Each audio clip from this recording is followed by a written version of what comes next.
The wind never truly stopped in Sagebrush Hollow. At least no one could remember a day when it had. It groaned and wailed against the land like some ancient creature grieving the world it once knew. It dragged itself across the barren plains, kicking up waves of dust that swept over the town again and again, relentless as a tide that refused to recede. On the edge of the prairie, the morning light struggled to break through the haze, turning the sky the colour of steel and ash. The sun was little more than a faint halo behind drifting curtains of earth, and the horizon line had long been erased, replaced by a brown, shifting blur. It was November, though the seasons felt indistinguishable now, every day cold, dry, and scraped raw. The storms had changed everything. They had turned once fertile farmland into a wasteland of cracked soil and skeleton crops. They had choked cattle, starved families, and buried homes beneath dunes of drifting dirt. They powdered the world in a grainy veil that sank into lungs, into clothes, into thoughts. People no longer woke wondering if a storm was coming, but how long the current one would last. Inside a small farmhouse battered by years of wind and loss, Elias Carter sat hunched at the kitchen table, his hands wrapped around a tin cup of weak coffee that trembled slightly in his grip. The enamel was chipped at the rim, worn smooth by years of use. He brought the cup to his lips, tasting mostly bitterness and the faint metallic tang of the mug itself. Still, the warmth was something, and warmth was a rare currency. The coal stove in the corner sputtered softly, its exhausted glow barely cutting through the chill that crawled over the floorboards. Coal was running low. Everything was running low, and Elias rationed the fire the same way he rationed food, frugally, reluctantly, painfully. Every piece burned now was one not burned later.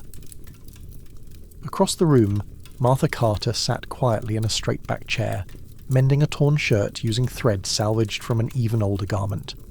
Her fingers were thin, roughened, and steady.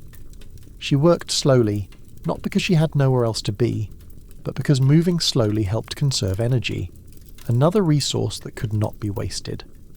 A faded Bible sat closed on the shelf behind her. Once she read from it every morning without fail. Now she wasn't sure if opening it would bring comfort or despair. Prayers felt heavier these days, as if they fell into the dust the moment they were spoken and sank there, unheard. On a narrow cot near the stove lay Lena, their daughter, only 8 years old and already looking worn by a lifetime worth of hardship. Her breaths came unevenly, her small chest rising and falling with deliberate, strained effort. She coughed softly in her sleep, a dry, rasping sound that tore through the quiet like something breaking. Dust pneumonia, the doctor called it, though calling him a doctor was generous. In Sagebrush Hollow there were more illnesses than remedies, more suffering than solutions. Elias watched her for a long time, his eyes burning with both exhaustion and something deeper, an emotion too heavy to name. Fear, maybe, or guilt, or the quiet, private ache that comes when a parent realizes they cannot protect their child from the world. He looked down at his hands, the skin cracked from cold, the knuckles scarred and swollen. Hands that once built fences and worked ploughs and lifted Lena above his head to make her laugh. Now they moved like they belonged to an old man. He was only 42. "It's getting worse again," he murmured, mostly to himself. His voice sounded muffled, as if the dust had settled inside his throat too. Martha paused her stitching but did not look up. "The storm hasn't let up all night." "It's been 4 days straight," Elias said, rubbing his brow. 4 days and no sign of clearing."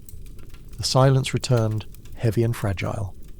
Outside, the storm roared like an endless ocean. Dust hammered against the boards nailed over the windows, forcing itself through the smallest cracks. It piled in corners and along floor edges like snowdrifts, though it offered none of snow's purity or promise. A fine layer coated the table, the stove, the dishes, even the blankets around sleeping Lena. They brushed it away constantly, yet it always returned, an uninvited reminder of everything the land had lost. From the ceiling a low groan echoed through the beams as wind beat against the roof. The house shuddered. It was a sound Elias had learned to listen for, a warning that the structure was growing weaker, would tire just like people did. "Thanksgiving's coming," Martha said after a moment, her voice thin but steady. Elias let out a breath that was half sigh, half bitter laugh. "Thanksgiving," he repeated, tasting the unfamiliar memory of what that word used to mean. Once, Thanksgiving in Sagebrush Hollow had been a grand affair. Families gathered around tables overflowing with roasted turkey, buttery bread, sweet potatoes, green beans, pies, and laughter. Church bells rang. Children ran through fields playing games until the sky turned violet and stars appeared. Now the fields were dead. The church roof had collapsed 2 storms ago. The bell was buried somewhere beneath a dune of wind-carved soil, and laughter felt like a language no one remembered how to speak.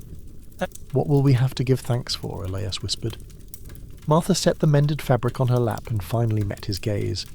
She did not speak right away, but she held his eyes with a strength that had weathered more than storms.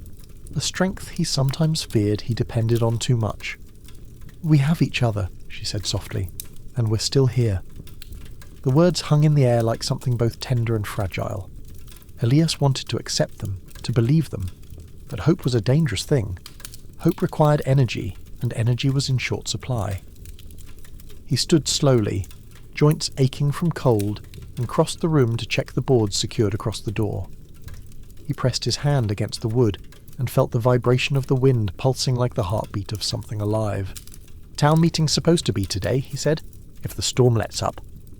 If it doesn't, we'll still have to go. People are running low on supplies. We can't keep on like this without talking about it." Martha nodded, though worry crossed her face. "It's bad out there." Elias turned his gaze to Lena, then to the bleak world beyond the boarded glass. "It's bad in here too." The wind howled again, high, sharp, and human enough to raise the hair on his neck. He shivered, though the cold was only part of it. Thanksgiving was only 5 days away, and if something didn't change soon, there would be nothing left to celebrate. Not food, not land, not even hope. Elias returned to the table and sat heavily, the wood creaking under his weight. The silence in the small house stretched long enough that the only sounds were the hollow rattle of the window boards and the faint crackle of coal struggling to burn. Even the silence felt dusty here, muted, dulled, worn thin. After a moment, Martha reached across the table and set her hand on his. Her touch was light, but steady, grounding him in a way words couldn't. For a short moment he closed his eyes. He let himself surrender to the feeling of another living hand against his skin. Something alive and certain in a world where so much was not. "We'll get through this," she whispered. Elias nodded, though uncertainty tightened in his chest. He wanted to believe her. He needed to believe her. A soft whimper floated from the cot. Lena stirred in her blankets, coughing in small broken spurts that shook her thin shoulders. Martha crossed quickly to her side, kneeling and smoothing the girl's tangled hair away from her face. A worn washcloth dipped in cold water touched Lena's forehead, and slowly her breathing steadied. Lena opened her eyes halfway, her voice a thin whisper. "Is it morning?" Martha smiled gently. "It is, sweetheart, though the sun's hiding again." Lena blinked sluggishly, turning her head toward the boarded window where only dim brownish light seeped through the cracks. "It sounds angry," she murmured. "The wind's just noisy today," Martha said softly. "We're safe inside." Elias forced a small smile for his daughter's sake. The storm's still blowing, but she'll tire herself out soon enough. Lena nodded weakly, though she didn't look convinced. "Will I get to go outside again someday?" The question settled heavily in the room. Once Lena had run barefoot through fields bursting with tall wheat. Once she'd climbed hay piles in the barn and chased chickens until she laughed so hard she could barely breathe. Once she'd collected wildflowers in tin pails until her hands smelled sweet. Now even opening the front door meant risking choking clouds of dust and air so sharp it cut like glass inside the lungs. Elias swallowed. "Yes," he said quietly. "One day." He didn't add that he prayed he was telling the truth. There was a time when the Carter's farm had been the envy of half the county. The soil had been rich and black, thick with promise. Wheat grew tall and heavy, bending in golden waves that shimmered under the sun. Rain came easily, and work was hard but rewarding. Neighbors helped one another, and the land gave back what was put into it. Elias had grown up on that land, the son of a farmer, and the grandson of a farmer before that. He learned to ride horses before he learned to read. He learned to plant seeds before he learned to tie his shoes. He learned to love the earth with the kind of devotion other men reserved for religion. When he married Martha, they built their home together board by board, beam by beam. They planted orchard trees out back. They painted the house a bright, cheerful white. They carved their initials into the first fence post and sealed it with the promise that the land would be theirs forever. For years, it was good. Then the rains faltered. Then the heat arrived. Then the ground cracked open like something dying. At first, they believed it to be temporary. Nature's bad season, a rough patch as old as time. Everyone held on. Everyone waited for rain that never came. When the first storm blew in, it was almost a relief, the sky finally breaking. But it wasn't rain that fell. It was dust.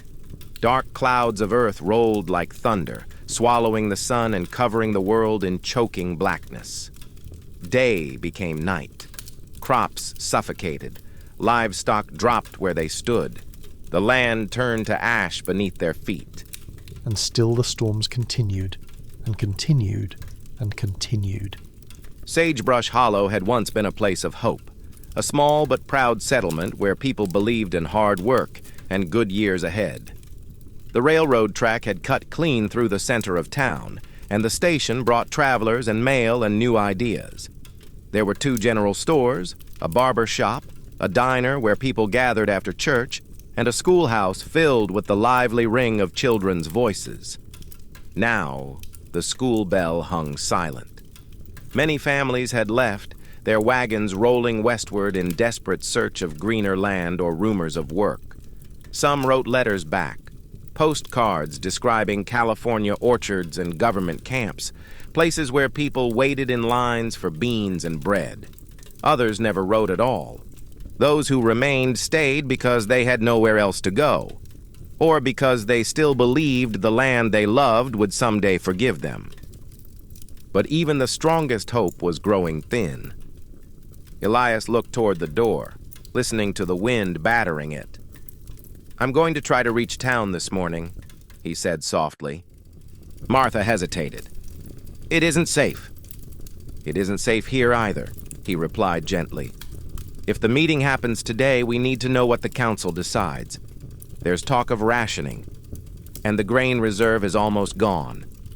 Her eyes softened with worry. "I just don't want to lose you to the storm." Elias stepped close and cupped her cheek with calloused fingers. "I'll be careful." A burst of wind slammed against the house then, fierce enough to rattle dishes on the shelf. All 3 of them startled. The storm outside roared louder, swirling, moaning, pulsing. The world beyond felt distant, hostile, and endless. And yet within the 4 tired walls of their small house, for a moment, there was warmth. A mother's hand on her daughter's hair, a father trying not to fear what he couldn't control, a family bound together not by circumstance, but by love. Martha crossed the room and retrieved a small candle from a drawer, one of only 2 they had left. The white wax stick was chipped and misshapen, melted unevenly from previous use. She set it gently on the center of the kitchen table. "We save this for the nights when the storm feels strongest," she said quietly. "But maybe today we could use a little light." Elias watched as she struck a match against the worn strip on the matchbox, the spark hissing softly before catching. The flicker illuminated her face with warm gold, softening the exhaustion in her expression. She touched the flame to the wick and the candle glowed, small, fragile, but bright. The single flame pushed back the dark corners of the room just enough that it felt like breathing again. Lena's voice floated weakly from her bed. "It's pretty." Martha smiled. "Light always is, even when it's small." Elias stared at the flame. He thought of his father, who used to say that a candle was proof that darkness could be held back.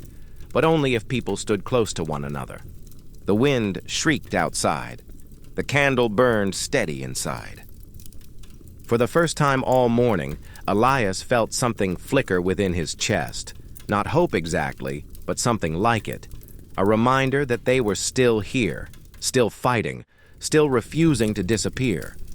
And Thanksgiving, only 5 days away, would come whether they were ready or not. Lena closed her eyes again, drifting back to sleep. Martha returned to her chair, hands still trembling slightly. Elias sat back down, watching the flames sway gently with each draft of storm-pushed air sneaking under the door. Softly, he whispered words that surprised even himself. "We'll find something to be thankful for. Somehow." Outside, the storm continued to rage.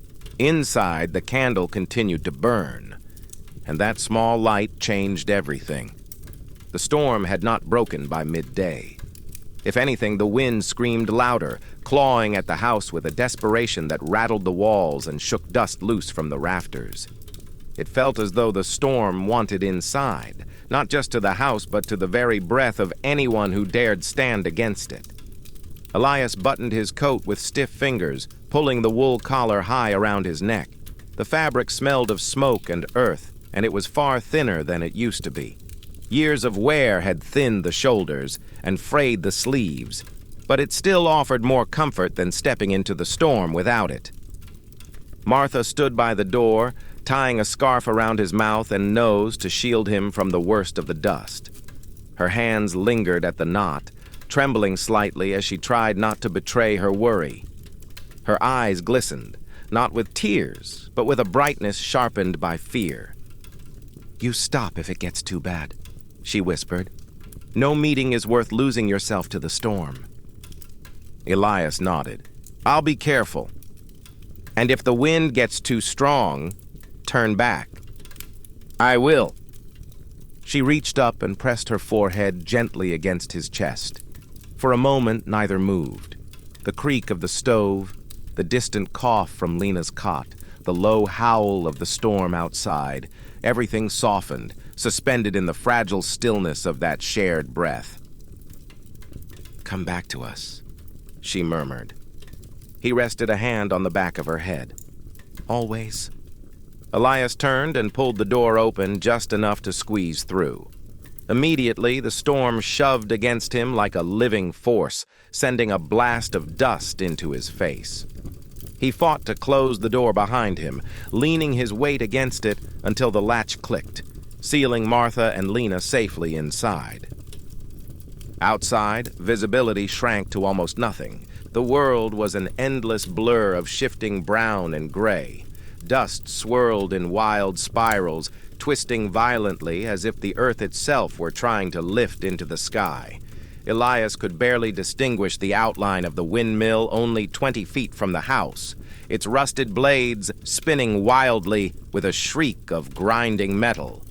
The ground felt unsteady beneath his boots, mounded drifts of loose dirt that flowed like dunes beneath every step. He leaned forward, pushing against the wind, each movement deliberate and heavy. The storm roared in his ears, drowning out all sound except the hammer of his own heartbeat. He pulled the scarf tighter, tasting grit between his teeth with every breath. Dust scratched through the fabric, coating his tongue and throat like sandpaper. The air felt thin, brittle. Somewhere overhead, a board or piece of roofing from an old shed tore loose and went spinning past in the wind with a metallic clatter, disappearing into the swirling void. Elias pressed onward. One step, one breath, one stubborn refusal to stop. The path into Sagebrush Hollow was familiar. He'd walked it thousands of times. But now it felt foreign, buried beneath the shifting surface. Landmarks were obscured or buried entirely, forcing Elias to navigate from memory and instinct. Halfway to town, he stopped to catch his breath beside the skeleton of what had once been a fence line. The posts stood crooked and half-submerged in dust, their tops jagged like broken teeth. The rails had long since torn away, carried off by storms. From here, he could just make out the faint shapes of buildings ahead, shadows in a world stripped of color. As he neared the first cluster of houses, he saw that several roofs had partially collapsed under the weight of wind and debris. Doors hung from broken hinges. Windows were boarded and cross-boarded, patched and repatched. Dust had piled waist-high against some walls, forming dunes like those of a desert, as though the town were slowly being swallowed. A sign that once read, "Welcome to Sagebrush Hollow." Population 612 lay face down in the dirt, its paint worn down to ghost layers of white. Most of the people who still lived here stayed inside. It was rare to see anyone outdoors during a storm, but Elias spotted two men struggling to secure a tarp across a barn roof, their bodies nearly lifted by the wind. They didn't see him through the storm. No one saw anyone clearly anymore.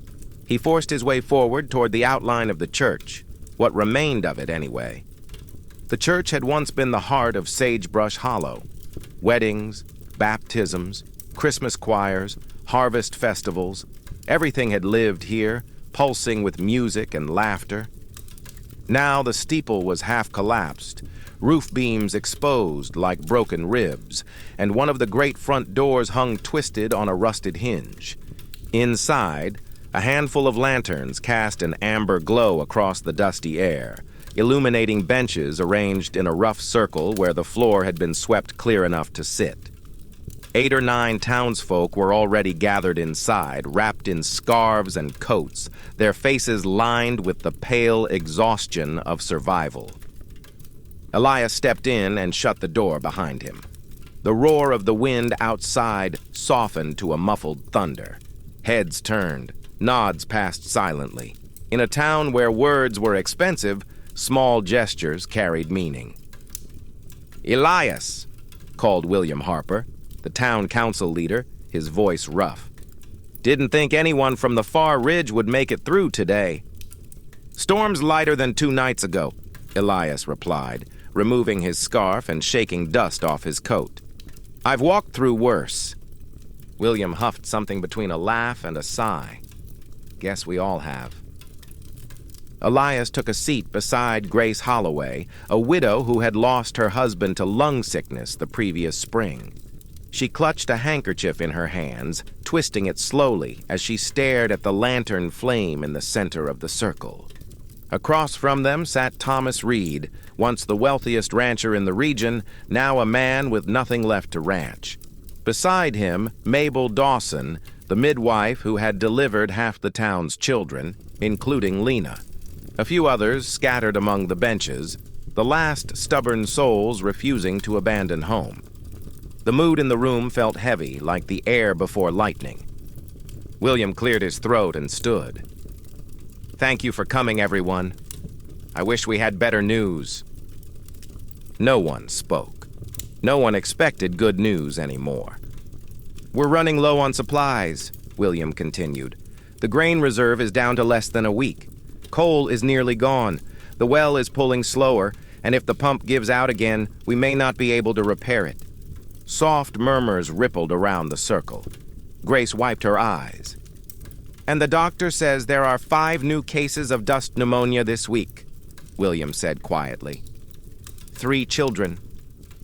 Elias felt his jaw tighten. He pictured Lena's thin frame, her shallow breaths. He wasn't the only parent terrified of the coming winter. William took a slow breath. "We need to discuss rationing, sharing resources, and deciding whether it's time to consider relocation." The word hung heavily in the air. Relocation. A polite way of saying, leave everything behind. Leave the land buried. Leave the graves of family. Leave home. The silence grew sharper. Then, quietly, Grace spoke. "And what of Thanksgiving?" A few heads turned, surprised. "We still plan to hold it," she whispered, voice trembling. "The storm hasn't taken that, too." William exhaled slowly. "If we do, it won't look like past years." "We don't need feasts," Grace said softly. "We need each other." Those words settled deeper than any rationing speech could have.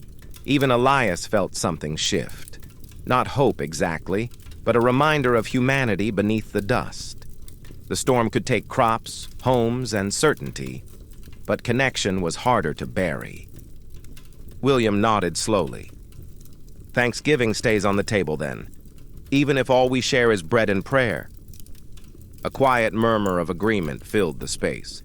For the first time since entering the ruined church, Elias felt warmth spread through him. Not physical warmth, but a flicker of meaning. Something worth walking back home with. Something worth surviving for. The murmurs inside the church faded slowly, replaced by the steady crackle of the single lantern flame and the hollow groan of wind pressing against the damaged walls. People shifted in their seats as William Harper lowered himself back onto the bench, rubbing the bridge of his nose in slow circles. "We can talk details later," he said quietly, voice hoarse. "For now, what matters is that we stay together. None of us gets through this alone." Heads nodded in weary agreement. Elias leaned forward, resting his elbows on his knees. "Has there been any word from the next town over? Willow Creek?" William exhaled. "A wagon made the trip last week before the storms worsened. They say conditions are worse there than here. Half their wells dried up entirely. People are lining up for water at dawn, and some are fighting over it." A heavy silence followed. Mabel Dawson spoke next, her voice soft but clear. "They've lost 3 children since September. They don't have medicines, and they've sent word asking if we have any to spare." Grace swallowed hard. "We don't." "No," Mabel whispered. "We don't." Elias felt a cold that had nothing to do with the wind settle into his ribs. It was the same chill he felt at night listening to Lena's labored breathing. A cold made of fear. William looked around the circle. "We'll need volunteers to help reinforce buildings before the next storm front comes through. And we need to check the pump again. Make sure the well holds." "I'll go," Elias said, sitting up straighter. "After I get home and check on Martha and Lena." William nodded. "We'll meet again tomorrow morning. Storm permitting." The lantern flickered as a burst of wind forced itself through a crack along the broken doorframe.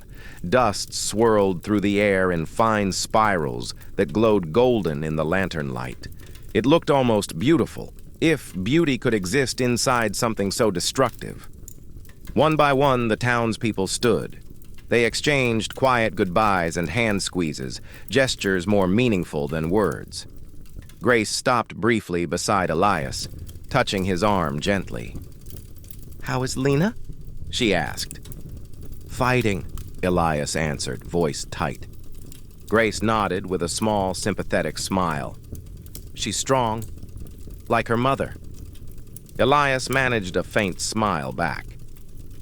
"And her father," Grace added before stepping away. When only a few remained, Elias and William lingered near the warped altar where a cross, once polished and bright, now hung crooked, its wood faded and chipped. "You've been thinking about leaving," William said quietly, not as a question but a certainty spoken aloud. Elias stared at the cross. The shadow of it cut across the wall like a wound. "Some nights I lie awake wondering if staying is killing us." "And other nights?" William asked. Elias looked down.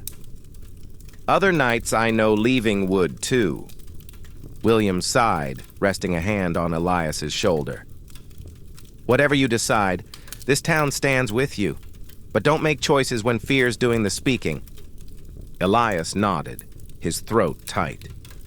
"I just want to keep my family alive." "That's what we all want," William said. "Maybe Thanksgiving is more important than it seems. People need something to hold on to besides sorrow."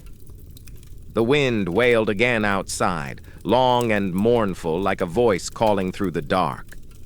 Elias pulled his scarf back over his mouth and nose. "I should get going before the storm worsens." "Be careful," William said. "The ridge catches the worst of it." Elias stepped to the door and pushed it open against the wind. A blast of sand and grit stung his face instantly. He braced himself, then slipped outside into the storm. Behind him, the church door slammed shut, swallowed by the roar. The world outside had changed again. The storm now raged with a frightening intensity, wind tearing in violent whips that nearly knocked him from his feet. Dust lashed at his coat, filling the air with a stinging needle-like spray that forced him to squint through the blur. Elias leaned his entire body weight forward, step by step, as though climbing an invisible hill. His boots sank deep into loose earth, sliding with each movement. The wind clawed at him from all sides, wild and erratic. He kept one hand stretched slightly forward, feeling for the fence posts that ran parallel to the path home. It was the only guide in a world where sight was useless. A sudden gust slammed into him, forcing him backward several steps. He planted his heels and steadied himself, heart racing. Just breathe. Just move. He repeated the words silently, like a prayer. Every few seconds he had to stop and turn his back to the wind, bracing against the invisible weight of it. The sand stung his eyelids and throat. His lungs burned with each breath, fighting for clean air. Above the storm's roar, a distant creaking sound reached his ears, a deep, metallic groan. He turned his head, squinting through the thick haze. The windmill. Its blades spun wildly, faster than they were ever meant to. The tower bent dangerously, swaying like a tree about to snap. A final screech split the air, a high, tortured metallic scream. Then, with a violent crack, the windmill tower buckled. Elias dove to the ground, just as the heavy wooden structure crashed down, splintering into the earth where he had stood seconds earlier. A broken blade skidded past in the wind, disappearing into the swirling dust. For a moment, he lay there, face pressed into the gritty ground, arms wrapped over his head. The wind tore at his clothes, trying to lift him like a leaf. He let out a breath that trembled. If I had been one step slower. He pushed himself to his knees and forced his body back upright, muscles shaking. Somewhere beyond the storm's chaos, he pictured Martha's hands tying the scarf around his face. He pictured Lena's weak smile when she had asked whether she would ever play outside again. That thought alone gave him strength. He pressed forward again. After what felt like an eternity, the outline of the farmhouse emerged, dim and ghost-like through the storm. The sight of it filled him with relief so strong it stung behind his eyes. And then he saw it. A light. A single candle flickered through a crack in the boarded window, its glow soft and trembling, but unmistakably real. Martha had lit it again. A signal. A hope. A promise. Elias staggered up the steps and forced the door open against the wind. It slammed shut behind him, sealing the storm out with a heavy thud. Inside, the silence hit him like a comforting weight. The world shrank to warmth, dim light, and familiar faces. Martha looked up from beside the stove, her eyes wide with relief. "Thank God," she breathed, rushing to him and pulling him into her arms. Lena stirred, lifting her head weakly. "Papa."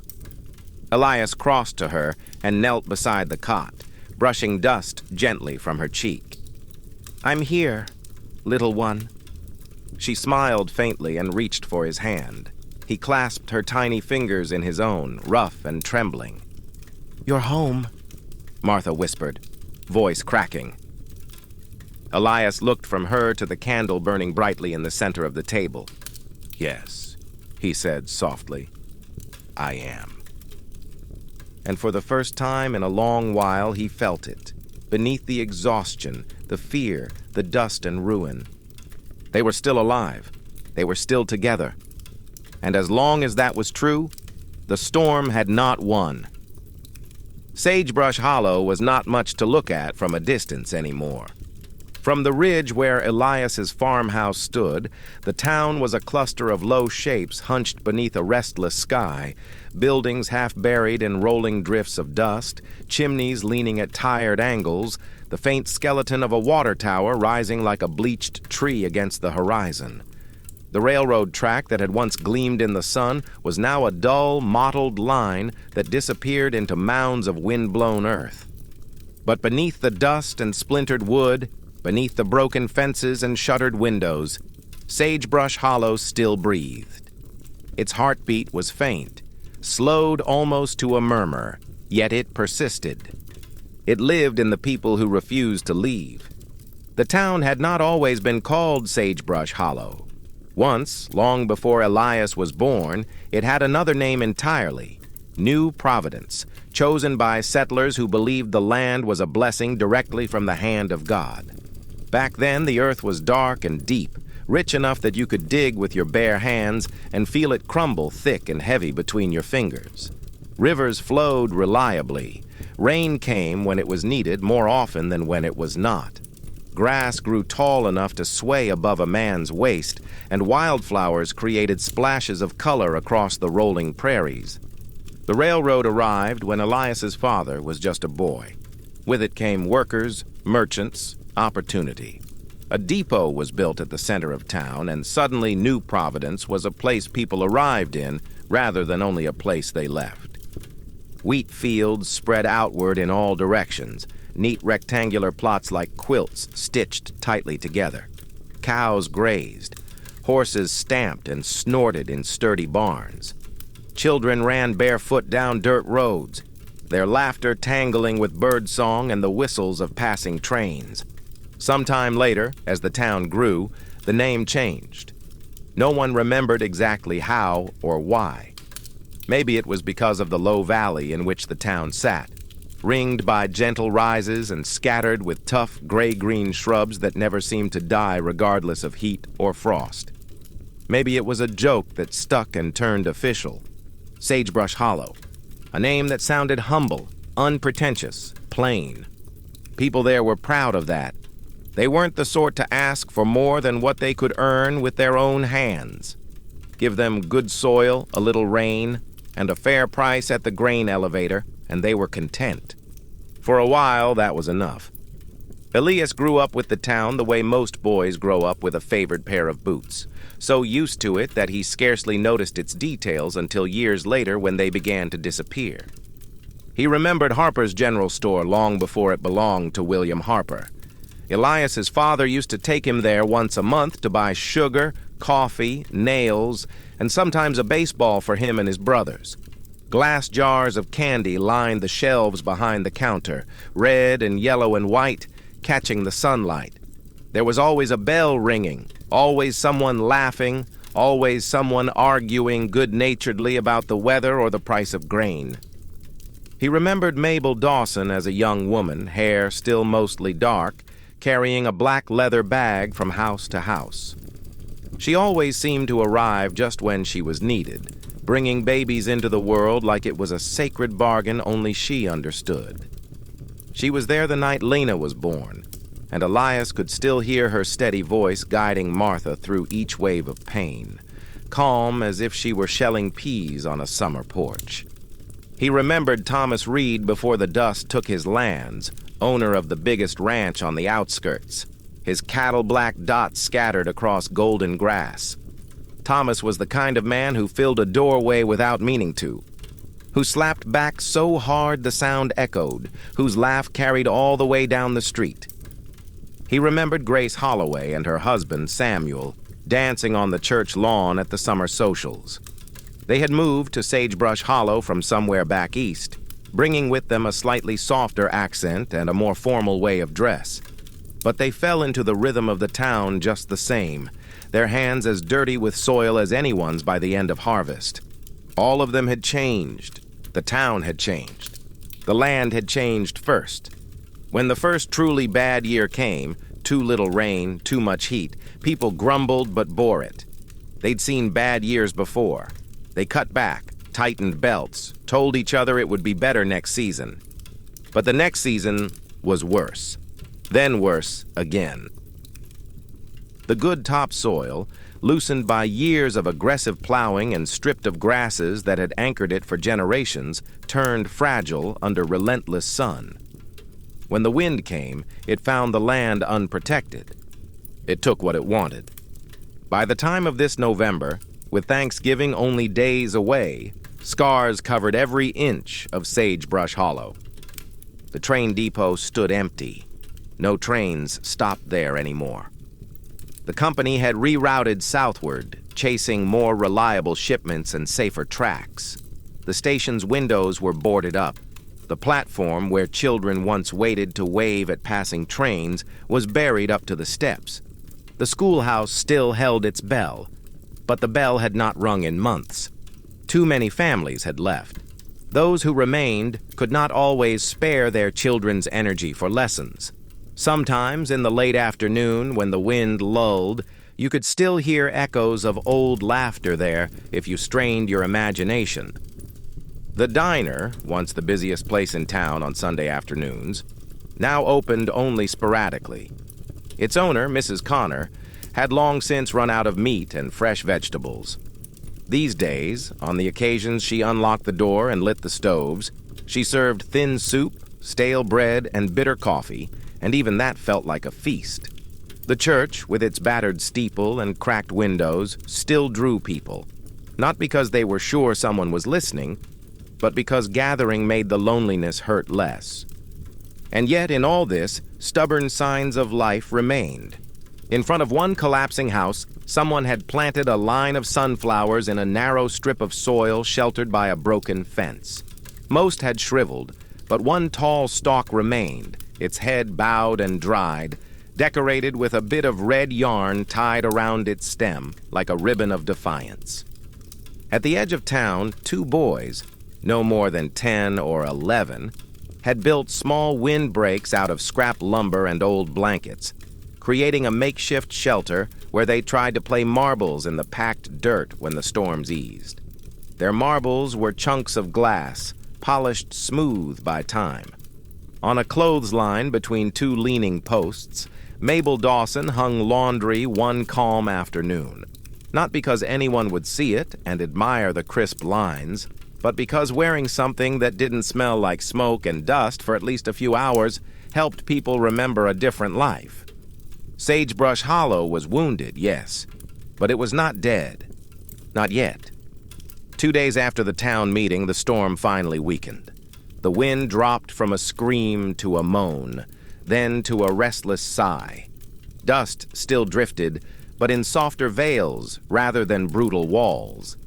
The sky lightened from iron gray to a muted beige, and somewhere beyond the haze, the sun flickered like a candle seen through frosted glass. Inside the Carter farmhouse, the world felt just a touch brighter. Lena sat propped up in her cot near the stove, wrapped in blankets that smelled faintly of soap from their last washing months ago. Her cheeks were still pale and her breath still rattled now and then, but her eyes were clearer than they had been in weeks. Elias sat at the table, sharpening a knife slowly along a stone. The blade was not for anything grand, just for cutting the few potatoes and shriveled carrots they had left. Still, the repetitive motion of sharpening, the rasp of metal against stone, calmed him. Martha stood near the one small window in the kitchen, fingertips brushing the edge of the board as she peered through a narrow crack at the world outside. "It's lighter today," she said quietly. Elias looked up. Storm finally tired herself out. "For now," Martha replied, but there was the faintest hint of relief in her voice. Lena coughed lightly, then called out, "Mama, can I see?" Martha crossed the room and helped her sit up a little higher, then angled the cot so that Lena could peer through the same gap in the boards. Outside, the hazy light made everything look soft, almost blurred, like a memory of the world rather than the world itself. "What color is the sky?" Lena asked. Martha hesitated, then smiled. "Tired," she said, "but trying." Lena's lips curved upward at the corners. "Like us?" "Exactly like us," Martha replied. Elias set the knife down. I'll go into town again, see what the decision is about Thanksgiving. William said they'd talk more once the storm let up. Be careful, Martha said, though her tone carried less fear and more habit this time. He nodded and grabbed his coat. As he stepped toward the door, Lena's small voice reached him. Papa? He turned. Yes? Will there be music this year? At Thanksgiving? He paused.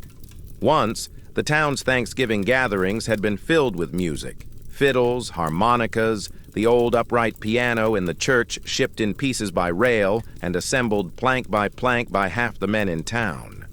Voices raised in song, hands clapping, feet stomping on wooden floors. Now even the thought of music felt extravagant. I don't know, Lena, he said honestly, but I'll ask. She nodded, satisfied with that answer. Somehow, the fact that he would ask meant something. The walk into town felt different with the wind resting. Elias still wrapped a scarf over his mouth and nose. Habit was hard to shake. But he could see farther than he had in days. The land stretched out in muted shades of brown and gray, the contours of the prairie softened by drifts of dust. No birds sang, no insects buzzed.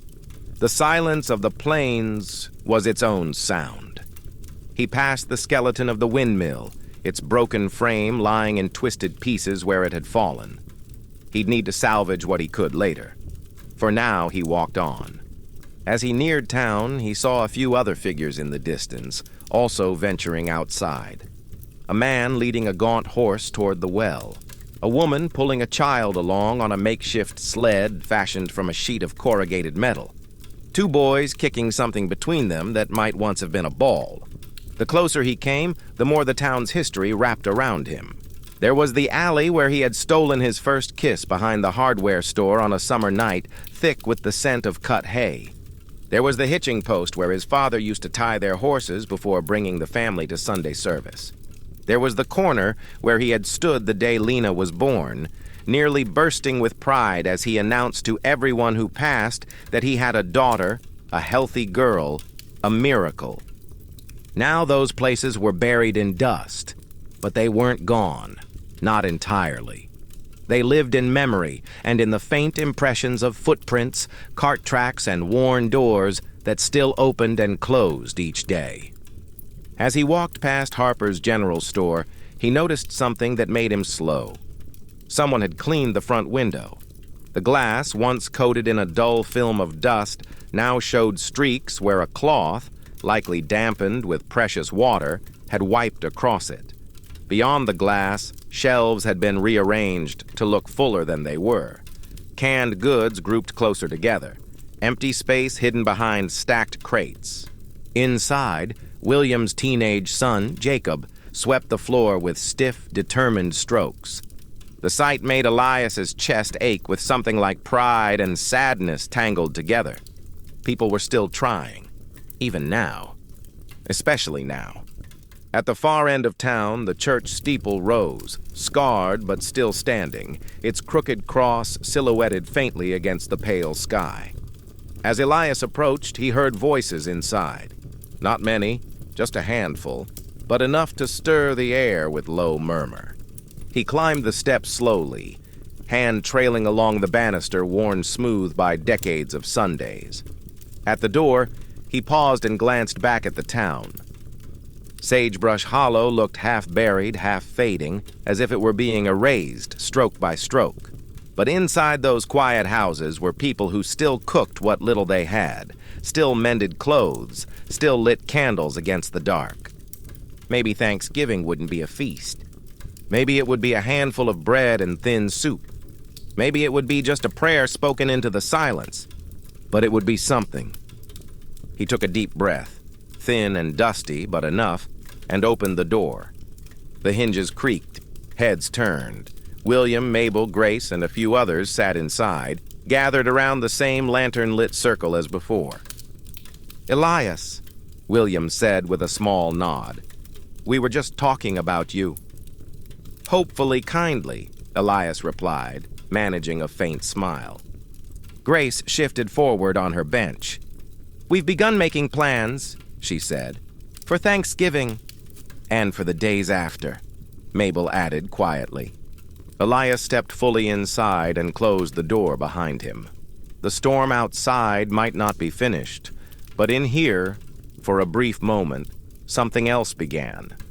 Not the end of hardship, not the return of rain, but a decision to gather, to share, to remember that even in a place called Sagebrush Hollow, there was still something left inside that hollow space. Something like courage, something like hope, something like gratitude, fragile and stubborn as a candle flame in the wind. Even now, years after the land began to break, the memory of harvest season lingered in the minds of the people of Sagebrush Hollow like the fading notes of a song once sung loudly and joyfully. It used to be the most anticipated time of the year. Long days under bright skies, the sound of horses pulling wagons heavy with wheat, the rhythmic clang of scythes meeting thick stalks, the smell of earth and grain clinging to clothes and skin. Harvest was celebration. Work, yes, but work that led somewhere. Work that fed families, filled barns, and justified every blister, every sunburn, every aching muscle. There was pride in that labor, an unspoken language that connected neighbor to neighbor. When one family's field ripened earlier than another's, the whole community worked side by side until every acre stood cut clean. They feasted after the final wagon rolled to the grain elevator, singing to the sound of fiddles and stamping boots on wooden floors until late into the night. Those who grew up in those years could still recall the sound wheat made when the wind swept across it, like soft applause traveling over the hills. Now there was nothing left to applaud. Elias still remembered the first harvest that failed. At first, it barely seemed like anything at all. The rain simply came a little later than expected. People grumbled but remained confident. "Weather is weather," they said. "The land always finds its rhythm again." But when the rain did arrive, it lasted only one day, a thin drizzle that evaporated almost as quickly as it fell. The wheat stalks stayed short. The soil hardened. When harvest time came, wagons carried half their usual load. It was disappointing, yes, but manageable. People tightened their belts, planted again, and kept faith. The second year was worse. The rain never came at all. By July, the air cracked with heat. The earth split open like broken pottery. Grain shriveled on the stem. The sky turned a pale, tortured white, as if even color had abandoned the land. Families watched entire seasons' worth of work disintegrate between their fingers like dust. That was the first time Elias saw a grown man cry openly in the middle of a field. It was Thomas Reed, towering, broad-shouldered Thomas, collapsing to his knees in the brittle remains of his ranch pasture, fists buried in dead soil, sobs tearing through him like storm winds. No one spoke of it afterward. They didn't have to. Everyone felt the same ache. That winter, families shared what they had. No one went hungry. Not yet.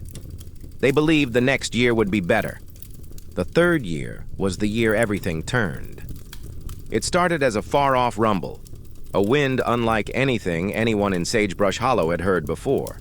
It moaned low at first, like a distant warning, then rose rapidly into a monstrous roar. The sky darkened as though night had fallen at midday, and a rolling wall of black dust climbed across the horizon, swallowing everything it touched. Nothing could prepare them for that storm. People ran for shelter. Children were carried inside, wrapped in blankets. Doors were barred. Windows were covered. Lamps were lit at noon. Silence turned to fear.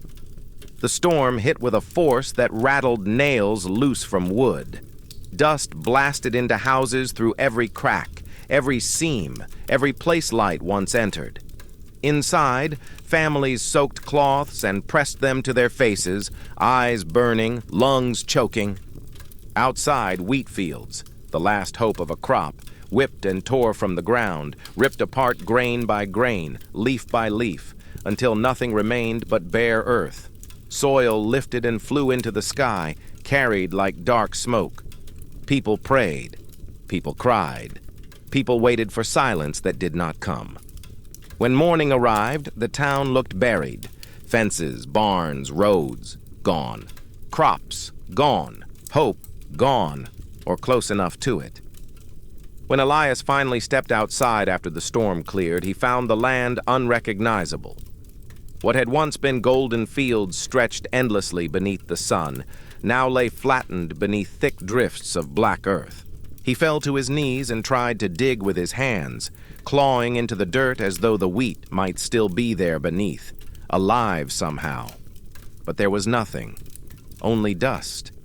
He remembered the taste of it. Bitter, metallic, final. That was the first harvest with nothing to harvest. Some families left after that. The O'Neills, whose land had been in the family for 3 generations, packed what they could into their Model A Ford and drove west. The Hollisters followed a month later, leaving their chickens wandering loose behind them.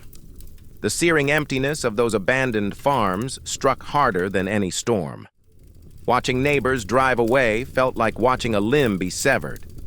Others stayed, not because they were stubborn, though stubbornness had its place, but because leaving meant letting go of everything they were. The Carters stayed, the Harpers stayed, Mabel stayed, Grace stayed, Thomas stayed, though the storm carved deep lines into him, lines that never faded. The year after the great storm brought no improvement. The land was exhausted. Seeds refused to sprout. Livestock died from dust filling their lungs. Even the morning birds grew silent. Thanksgiving that year was the smallest any of them had ever known. No turkey, no pies, no feasting tables. They shared boiled potatoes thinned into soup, bread made from ground millet and leftover flour. And yet, that meal burned itself into the memory of every soul in Sagebrush Hollow, not because of what was eaten, but because of what survived. People held hands, people prayed, people wept together. For a moment, even through grief, the candlelight inside the church seemed brighter than anything the sun had offered in months. As Elias stood inside the church now, years later, memories weighed heavily on him, memories of what had been lost, and the fragile threads still holding them all together. William lifted his head as Elias approached. "We need to figure out what we can offer for Thanksgiving," he said, voice tired but steady, "even if it's barely anything." Grace smoothed her skirt nervously. "I've got a little flour left, and a jar of honey. It isn't much, but—" Mabel nodded. "I can spare some dried herbs, and I have a few potatoes stored in the cellar." Thomas stared at his hands, then cleared his throat. "I butchered 1 hog early this year, saved some fat back. If we stretch it thin, we might manage a stew." William turned to Elias. "And you? Anything left at the farm?"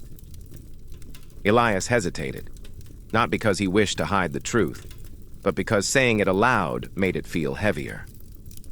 "A handful of carrots," he said quietly. 2 jars of canned beans. Not much more." William nodded, absorbing the words without judgment. "Then that's what we'll do," he said. "Everyone brings what they can. We make what we can. And we sit together." Grace exhaled shakily.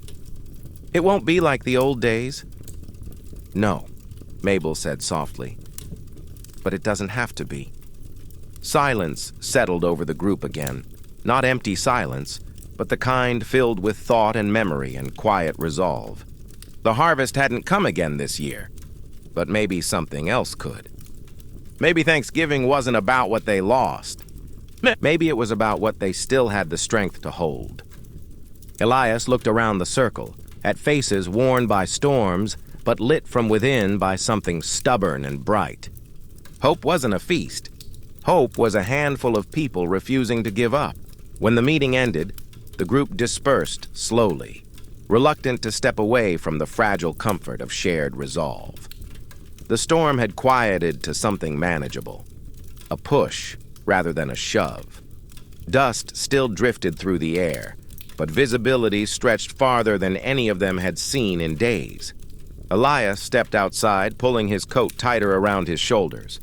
Grace walked beside him, their boots crunching through coarse dirt as they made their way down the church steps.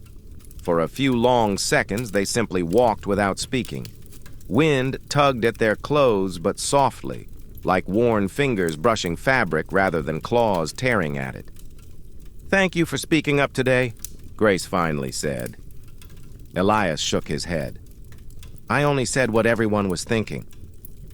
Sometimes that's the hardest thing to do."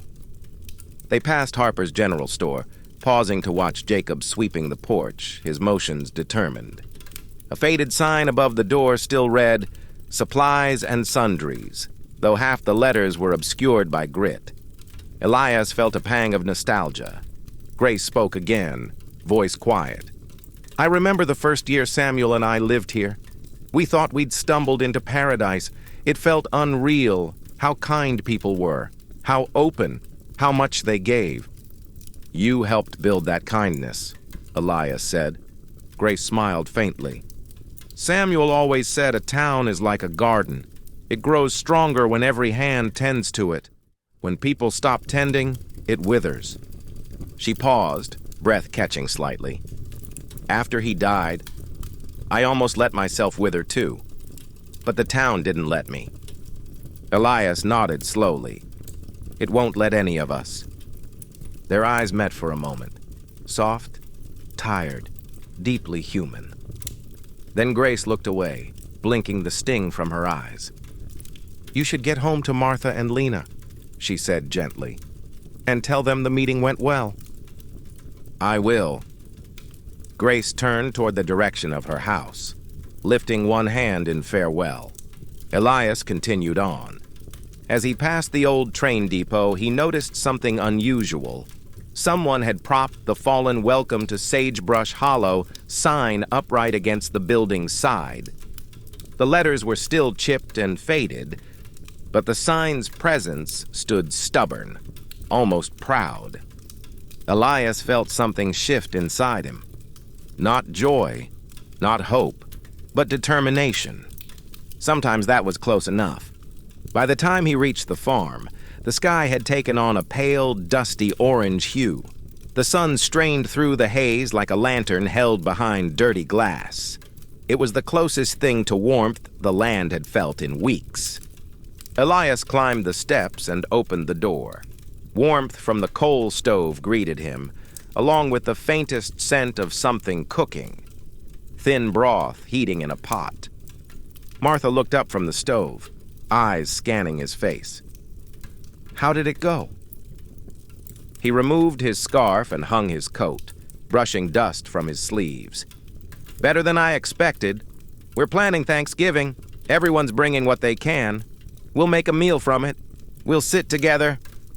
Martha exhaled slowly, relief loosening her shoulders. "That's good," she whispered. "That's really good."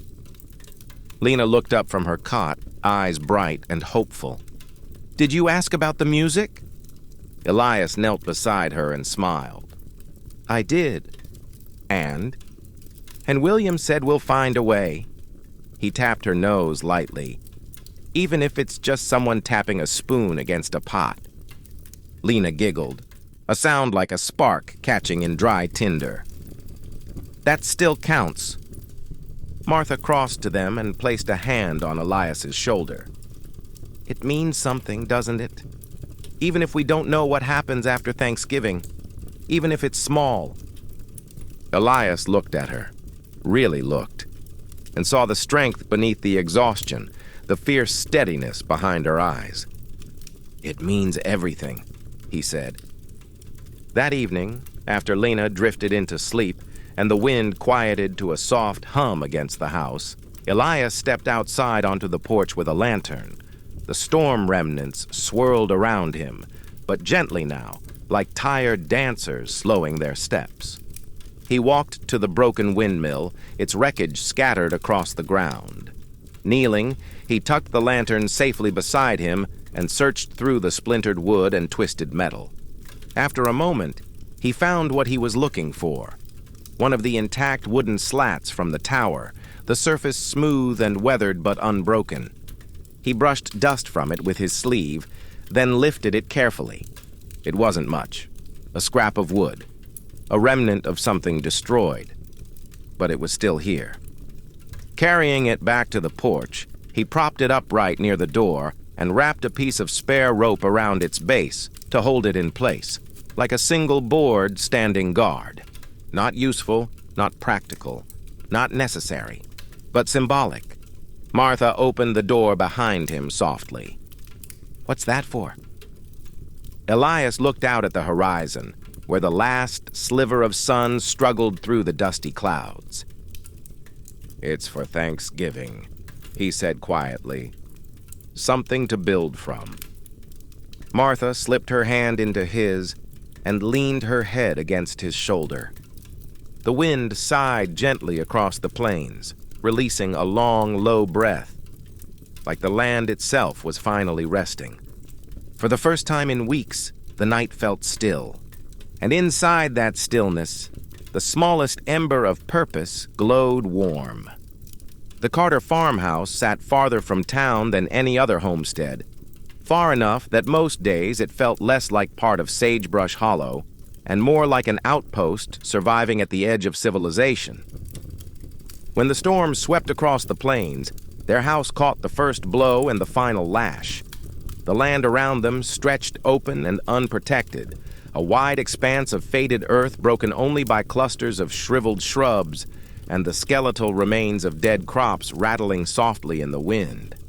In better years, the farm's isolation had been a blessing. The fields that belonged to the Carters rolled outward in every direction, generous and fertile, waving with tall wheat that shimmered under summer sun like liquid gold. From the hilltop behind the barn, one could see all the way to the edge of the horizon, where sunsets spilled molten orange over ocean-like seas of grain. The solitude had felt peaceful then, a sanctuary built on sweat and hope and promise. Now, the silence felt heavier. Most mornings, Elias woke before sunrise, though sunrise these days was little more than a slow brightening of gray.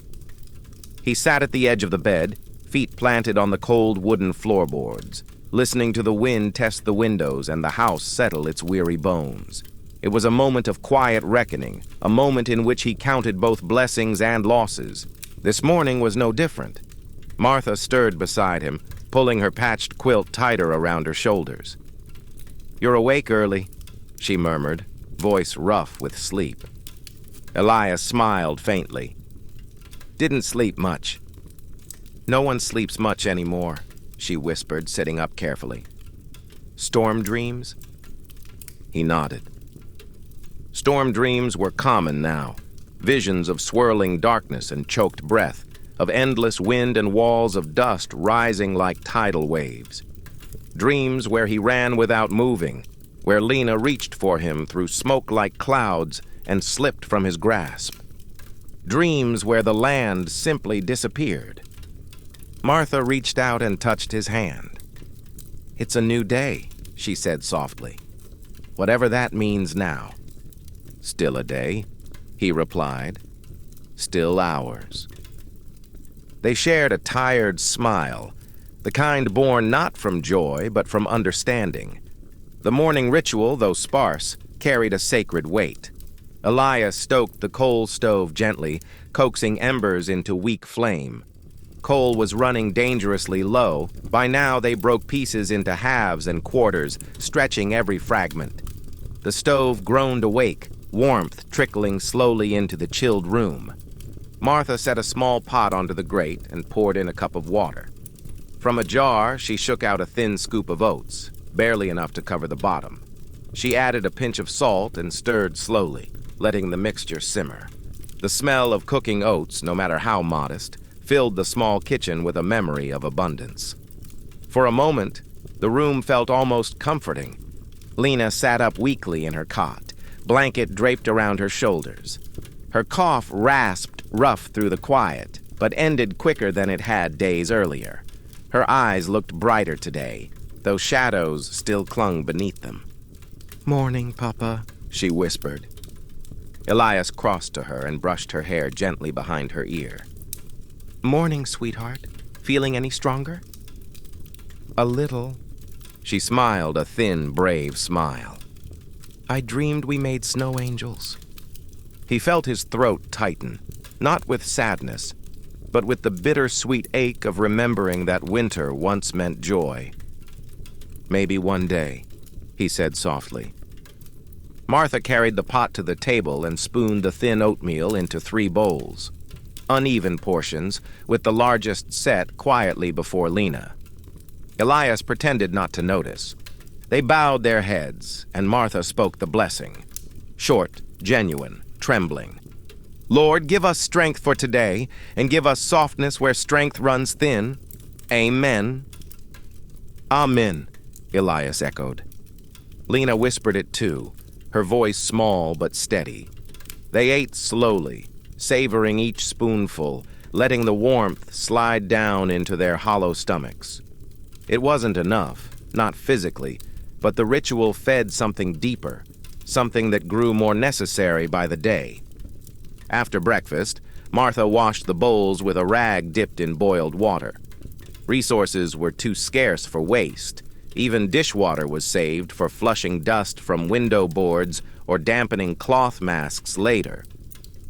Elias stepped outside to check the barn. The wind greeted him with a dry whistle, tugging gently at his coat. He crossed the yard, boots crunching over brittle earth. What once stood lush and full of life was now stripped to sharp angles and quiet bones, fences crooked, the barn weather-worn, fields cracked and empty. He slid the barn door open and stepped inside. The air smelled of old wood and soil, darker and calmer than outside. Shafts of muted sunlight filtered through the gaps in the walls, illuminating floating dust in soft, drifting spirals. A single horse stood in the nearest stall, a rib-thin mare named Juniper, her coat dulled, her movements slow. Elias approached and stroked her neck gently. She pressed her forehead into his shoulder, and he closed his eyes for a long moment. "I know," he whispered to her. "I miss it too." Juniper snorted quietly, and Elias rested his forehead against hers. It was a shared grief, man and animal who had once worked the land together, trusting each other. Martha stepped into the barn quietly behind him. "How is she asked. "Still holding on." He exhaled slowly. "For now." Martha brushed a strand of hair behind her ear, then looked up at him. "You're thinking again?" He huffed a faint laugh. "I'm always thinking. I mean, thinking too hard." He leaned against a stall post, arms folded. "I don't know how we make it through winter, Martha." She stepped closer, speaking gently, but with strength beneath every syllable. "One day at a time, one choice at a time, one breath at a time, just like we have been. It feels like we're standing on the edge of a cliff. Then we hold on to each other," she said, "so we don't fall." He looked at her, and the depth of her resolve steadied something inside him. The world outside was broken. Their future was uncertain. But here, in this barn, was something unbroken. Something whole. A sudden gust slammed against the barn wall, rattling loose boards and sending a burst of dust swirling through the air. Elias's heart lurched instinctively, muscles tightening. Storms had taught them to brace for the worst. Martha stepped closer, resting a reassuring hand on his arm. "It's just the tail of the wind," she murmured. But when a second gust hit, harder this time, they turned toward the open barn doorway and saw the sky darken abruptly. The horizon shifted, bending into a blurred wall of advancing dust. Elias stiffened. "Another front?" Martha's eyes widened. "It wasn't supposed to come so soon." Storms used to give warning. Now they ambushed. "We need to get inside now," Elias said, urgency sharpening his voice. They hurried from the barn, shielding their faces as the wind picked up strength, whipping dust into slashing ribbons. By the time they reached the porch, the storm had gathered into a fierce spiral, roaring low and angry. Inside, Lena had already pulled her blanket tight around her, eyes wide with fear. Elias shut the door behind them, bolting it quickly. The wind slammed against the house with renewed violence. The walls shuddered. Dust pushed through the board seams in ghostly veils. Lena whimpered, her voice trembling. "Is it another big one?" Martha knelt beside her, brushing her hair gently. "It'll pass," she whispered. "We're safe here." Elias crossed to the candle perched on the table, the same candle lit the night he returned from town, and struck a match. The flame grew, warming the room with its soft, trembling glow. "We'll ride it out together," he said, voice steady. The storm outside shrieked and hammered, the world beyond consumed by swirling brown fury. Inside, three hands found each other and held tight. They were the family at the end of the road, alone in distance, but never in spirit. And no matter how loud the storm roared, the candle's flame remained unbroken. The storm deepened as the day wore on. By late afternoon, the light outside the boarded windows thinned until it was nearly indistinguishable from evening. The wind howled and dipped, rising to a scream and then dropping to a low, unsettling moan that made the house feel as though it were floating in a sea of moving earth. Inside, the Carters kept as close together as they could. Martha sat near Lena's cot, slowly brushing her daughter's hair with gentle, rhythmic strokes. The brush had lost some of its teeth over the years, but the motion itself was soothing. A ritual older than the storm, older than hardship. Elias sat at the table, sharpening a stub of pencil with his knife. When the tip was fine enough, he pulled a small, worn ledger from the shelf, its edges curled, its pages yellowing, and opened it slowly. It had once been the farm account book, rows of numbers, harvest totals, seed purchases, grain prices, and notes in the margins, evidence of seasons when the land gave back. On a blank page near the back, he began to write. Not figures this time, but words. He listed what they had: 2 jars of beans, 5 small carrots, a handful of oats, 3 potatoes, a heel of dried bread, half a sack of coarse flour, a little salt, a little lard, 1 apple, shriveled but still sweet inside. He stared at the list for a long time. It didn't look like Thanksgiving, but it was something. He set the ledger aside and rubbed his eyes. The storm's constant roar pressed against the walls, wearing at his nerves. "Papa?" Lena's voice came softly from her cot. He turned. "Yes? Are we still going to the town dinner?" "If the storm lets up," he said. "We'll go. I promised, didn't I?" She nodded, her eyes big and earnest. "Can we bring something? I don't want to just take—" The simplicity of the statement caught him in the chest. He paused, then smiled gently. "Yes, little one, we'll bring something." "Even if it's small?" she asked. "Especially if it's small," he replied. "Those are the things that matter most now." Her shoulders relaxed, and she drifted back into a half-doze, soothed by the constant rhythm of Martha's brushing. Night fell without anyone truly noticing the transition. The storm swallowed the world outside entirely. Beyond the walls, there was no day and no night, only dust and darkness and sound. Inside, the single candle burned low, and the coal stove flickered weakly, casting unsteady shadows across the walls. They went to sleep in stages. Lena first, eyes heavy, her breathing shallow but steady.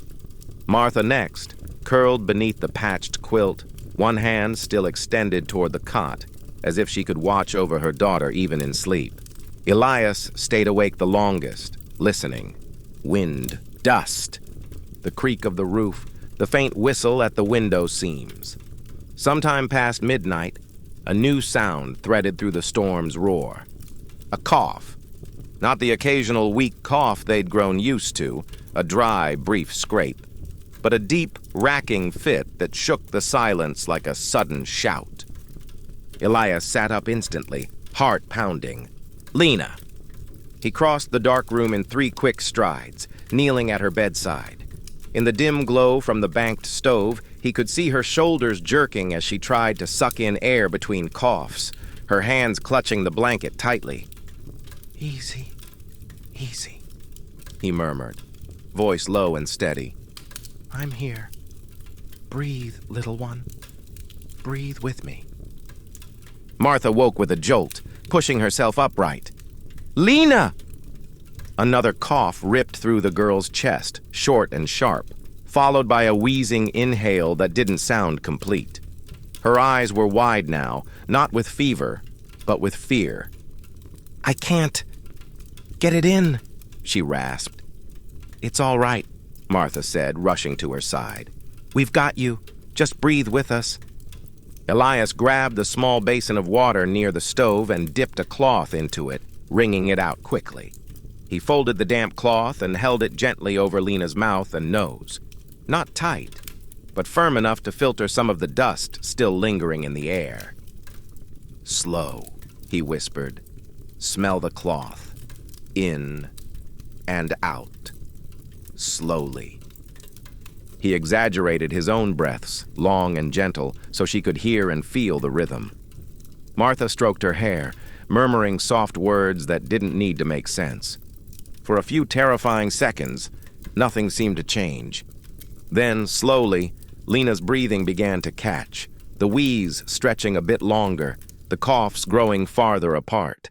Tears streaked the dust on her cheeks. Her fingers loosened their grip on the blanket. "That's it," Elias said quietly. "That's it. You're all right." Martha's shoulders sagged with relief.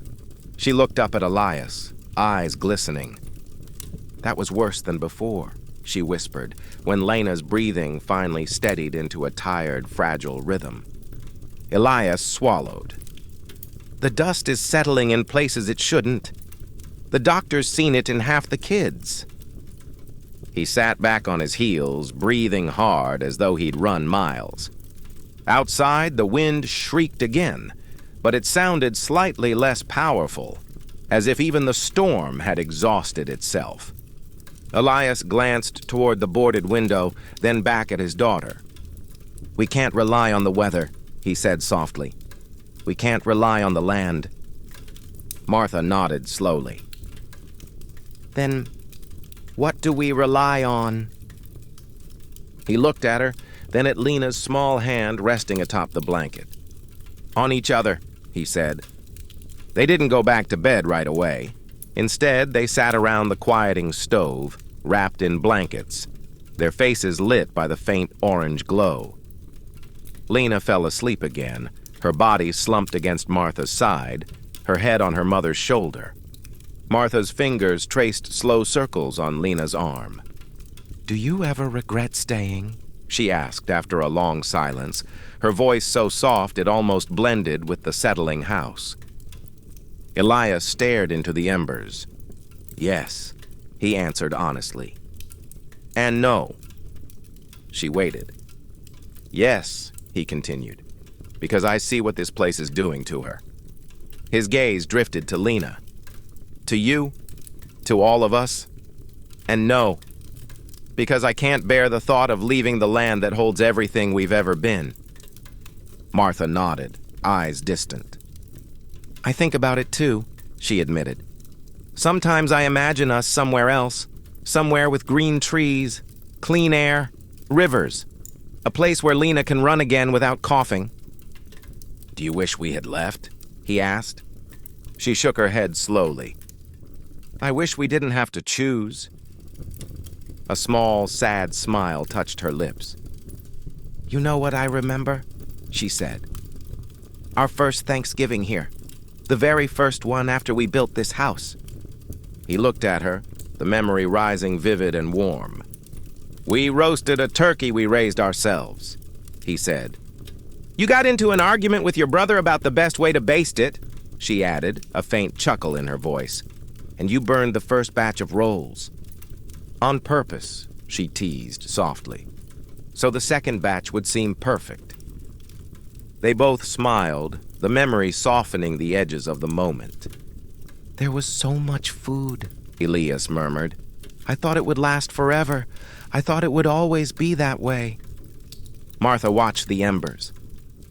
"Maybe that's why this Thanksgiving matters so much," she said. "Because it won't be like that, but it'll still be ours." Elias studied her face. The tired eyes, the faint lines at the corners, the way her mouth still softened when she spoke of hope. "Do you really believe that?" he asked. She nodded slowly. "I do. I believe that as long as we can sit together, hold hands, and say thank you for something, even if it's just that we're still breathing, then the storms haven't taken everything." He exhaled, something loosening in his chest. "You keep us together?" he said quietly. "You know that?" Martha shook her head. "No, we keep each other together." The next morning dawned faint and pale, but calmer. The wind had finally dropped to a mild, persistent breeze. Dust still drifted lazily through the air outside, but the storm's rage had passed, leaving behind an eerie stillness that almost felt like reverence. Lena woke with dark circles under her eyes, but a spark of determination there, too. "Are we going to start getting ready?" she asked. "Ready for what?" Elias said. "For Thanksgiving," she replied, as if it were obvious. "We have to bring something." Martha glanced at Elias. Her expression said more than words could. "If she can think about giving, we can too." "All right," Elias said, nodding. "We'll see what we can make." Lena thought for a moment. "What about bread?" she asked. "Even a small loaf. Everyone likes bread." Martha smiled. "Bread it is, then." They cleared the small table, brushing dust into a shallow pan. Martha pulled the flour sack from the shelf and opened it, peering inside. It was lower than she'd hoped, but not empty. "We'll have enough if we're careful," she said softly. Lena pushed herself a little higher on her pillows, watching with keen interest. "Can I help? I can stir." "You can direct," Elias joked. "Chief bread officer." She giggled weakly. "That's an important job." "The most important," he said. Martha mixed the flour with a little water, a pinch of salt, and a thumb-sized lump of saved lard. She kneaded the rough dough in slow, steady motions, her fingers working with practiced familiarity. The dough was humble, dense, but as it came together beneath her hands, something in the room shifted. It felt like more than ingredients. It felt like intention. Lena watched every move, like she was watching something sacred. Through the cracked boards, faint light brushed the table, turning the dust motes into slow-moving stars. Elias leaned against the doorframe, arms folded, silently memorizing the moment. Thin dough, thin air, thick love. As the dough rested beneath a cloth, rising as best it could, Elias went to the small cabinet beside the stove. He rummaged through the shelves, shifting old jars and folded cloth until his hand brushed against something cool and familiar. He pulled it out slowly. A small tin cookie cutter, shaped like a star. They hadn't used it in years. Back when flour and sugar were plentiful, they'd made trays of cookies every winter, pressing shapes into the dough and letting Lena decorate them with sugar sprinkles that caught the light. Now, the sight of the little metal star caught Martha's breath. "I thought we lost that," she whispered. "So did I," Elias said. Lena's eyes widened. "What's that?" "A piece of our old life," Martha said softly. "And maybe a piece of our new one, too." Elias set the cutter on the table. "No, we can't afford to cut shapes out of this dough," he said. "We need every bite, but—" He hesitated. Martha shook her head. "No, we can afford it," she said. "Not in flour, but in meaning." She pinched off a tiny piece of dough, rolled it flat between her palms, and pressed the cutter down carefully. When she lifted it, a small star lay on the board. Crooked, uneven, imperfect. Perfect. "We'll bake this one small star," she said, her voice gentle, "and we'll bring it with the loaf, a reminder that even now we still know how to make something special." Lena smiled, her eyes shining. "Can I have the first bite?" she asked. Martha kissed her forehead. "You can have the first look at it," she teased. "The first bite goes on the table, so everyone can see it." Elias watched the two of them and felt something deep inside his chest glow warm, like the first ember of a fire that might, just might, take. Thanksgiving would not bring back the harvest. It would not fix the land. It would not cure Lena overnight.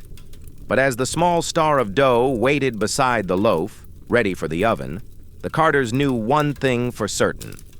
They still had something to give, and sometimes, in a world made of dust, that was the truest kind of miracle. The calm did not last. For 2 days after the smaller storm, Sagebrush Hollow held its breath. The wind stayed low, sliding over the ground like a tired whisper. The sun pushed through the haze now and then, muted but visible, and for a short stretch of hours the land looked less like the end of the world and more like a place simply waiting, wounded but patient. People emerged cautiously from their homes. Tools were repaired. Horses grazed what little dry brush hadn't been swallowed. Children played for the first time in weeks, their laughter thin and brief, but real. Elias used the break to reinforce the boards on the farmhouse windows and patch new cracks in the roof line. The barn was repaired enough to stand another beating, though barely. Martha cleaned the house from top to bottom, sweeping layers of dust from corners where it had settled thick and heavy. Lena, still recovering from the coughing fit, helped as much as she could, folding cloths, wiping the table, humming softly under her breath. For a moment, it felt like the world might be stitching itself back together. Then the sky changed. It began subtly, an unease in the wind, a tension in the air that settled into the bones like pressure before a storm. The horizon darkened into a strange, bruised purple, thicker and heavier than anything they had seen since the great black Sunday storm years earlier. Juniper, the mare in the barn, began stamping nervously, snorting in sharp bursts. Chickens rustled in their crates, restless. The air smelled metallic, like the taste of blood. Elias stepped onto the porch and looked out across the plains. A vast wall of dust stretched from one edge of the world to the other, rising high enough to swallow the faint evening sun. The top of it curled and twisted like the crest of an ocean wave just before it breaks. Martha appeared beside him, her breath catching. "Lord, have mercy." It was not simply a storm. It was a mountain of darkness, rolling forward, hungry. The storm front was moving fast. Elias grabbed Martha's hand. "Get Lena inside, now!" They hurried back into the house, slamming the door and throwing the bolts across. Martha rushed to Lena's cot while Elias ran room to room, checking and double-checking every board, every seam, every latch. The wind hit the house moments later, fast and violent, shaking the walls like the fist of an angry titan. Dust roared against the wood in a solid sheet, not swirling but pounding, an unbroken assault that sounded like 1,000 hands slapping at once. The windows groaned under the impact. The floorboards trembled. Lena squeezed her eyes shut, hands covering her ears. "It's louder than the others," she whispered, voice trembling. Martha knelt beside her. "It will pass," she said, though her voice wavered. Outside, the storm howled. Not wind. Howl. A deep, guttural scream that seemed almost alive. The house creaked dangerously, the roof flexing like ribs under pressure. Something struck the side of the building, a loose board or tree limb, and the entire structure jumped. "We need to brace it," Elias shouted over the storm. He pulled a heavy support beam from the corner, a makeshift brace he had prepared after the last major storm, and wedged it against the front door frame. The wood groaned under tension, but held. The wind grew louder. Dust forced itself through even the smallest cracks, filling the air in fine clouds. Martha grabbed damp cloths and tied one around Lena's face, then one around her own. Elias pulled his scarf tight and joined them near the stove, lighting the candle again. The flame leaned violently from the wind pressure inside the room, but stayed burning. "Stay low," Elias said. "Breathe slow." They sat close together on the floor, backs to the warm stove, the storm raging above and around them. Minutes passed, then an hour, then more. The storm did not weaken. It built. As the night deepened, the storm changed character.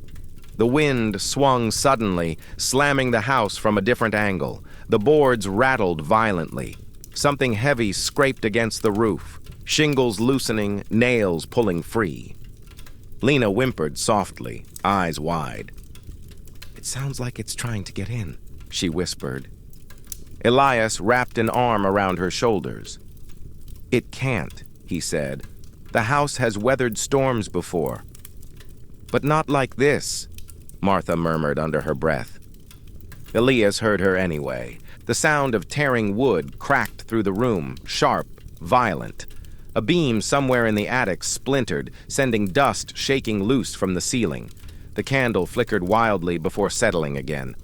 The storm outside rose in pitch, an eerie, keening wail that sounded almost human. Lena clung tighter. "It sounds like crying." Martha looked at Elias, fear stark in her expression. "The wind is echoing through the well." She paused.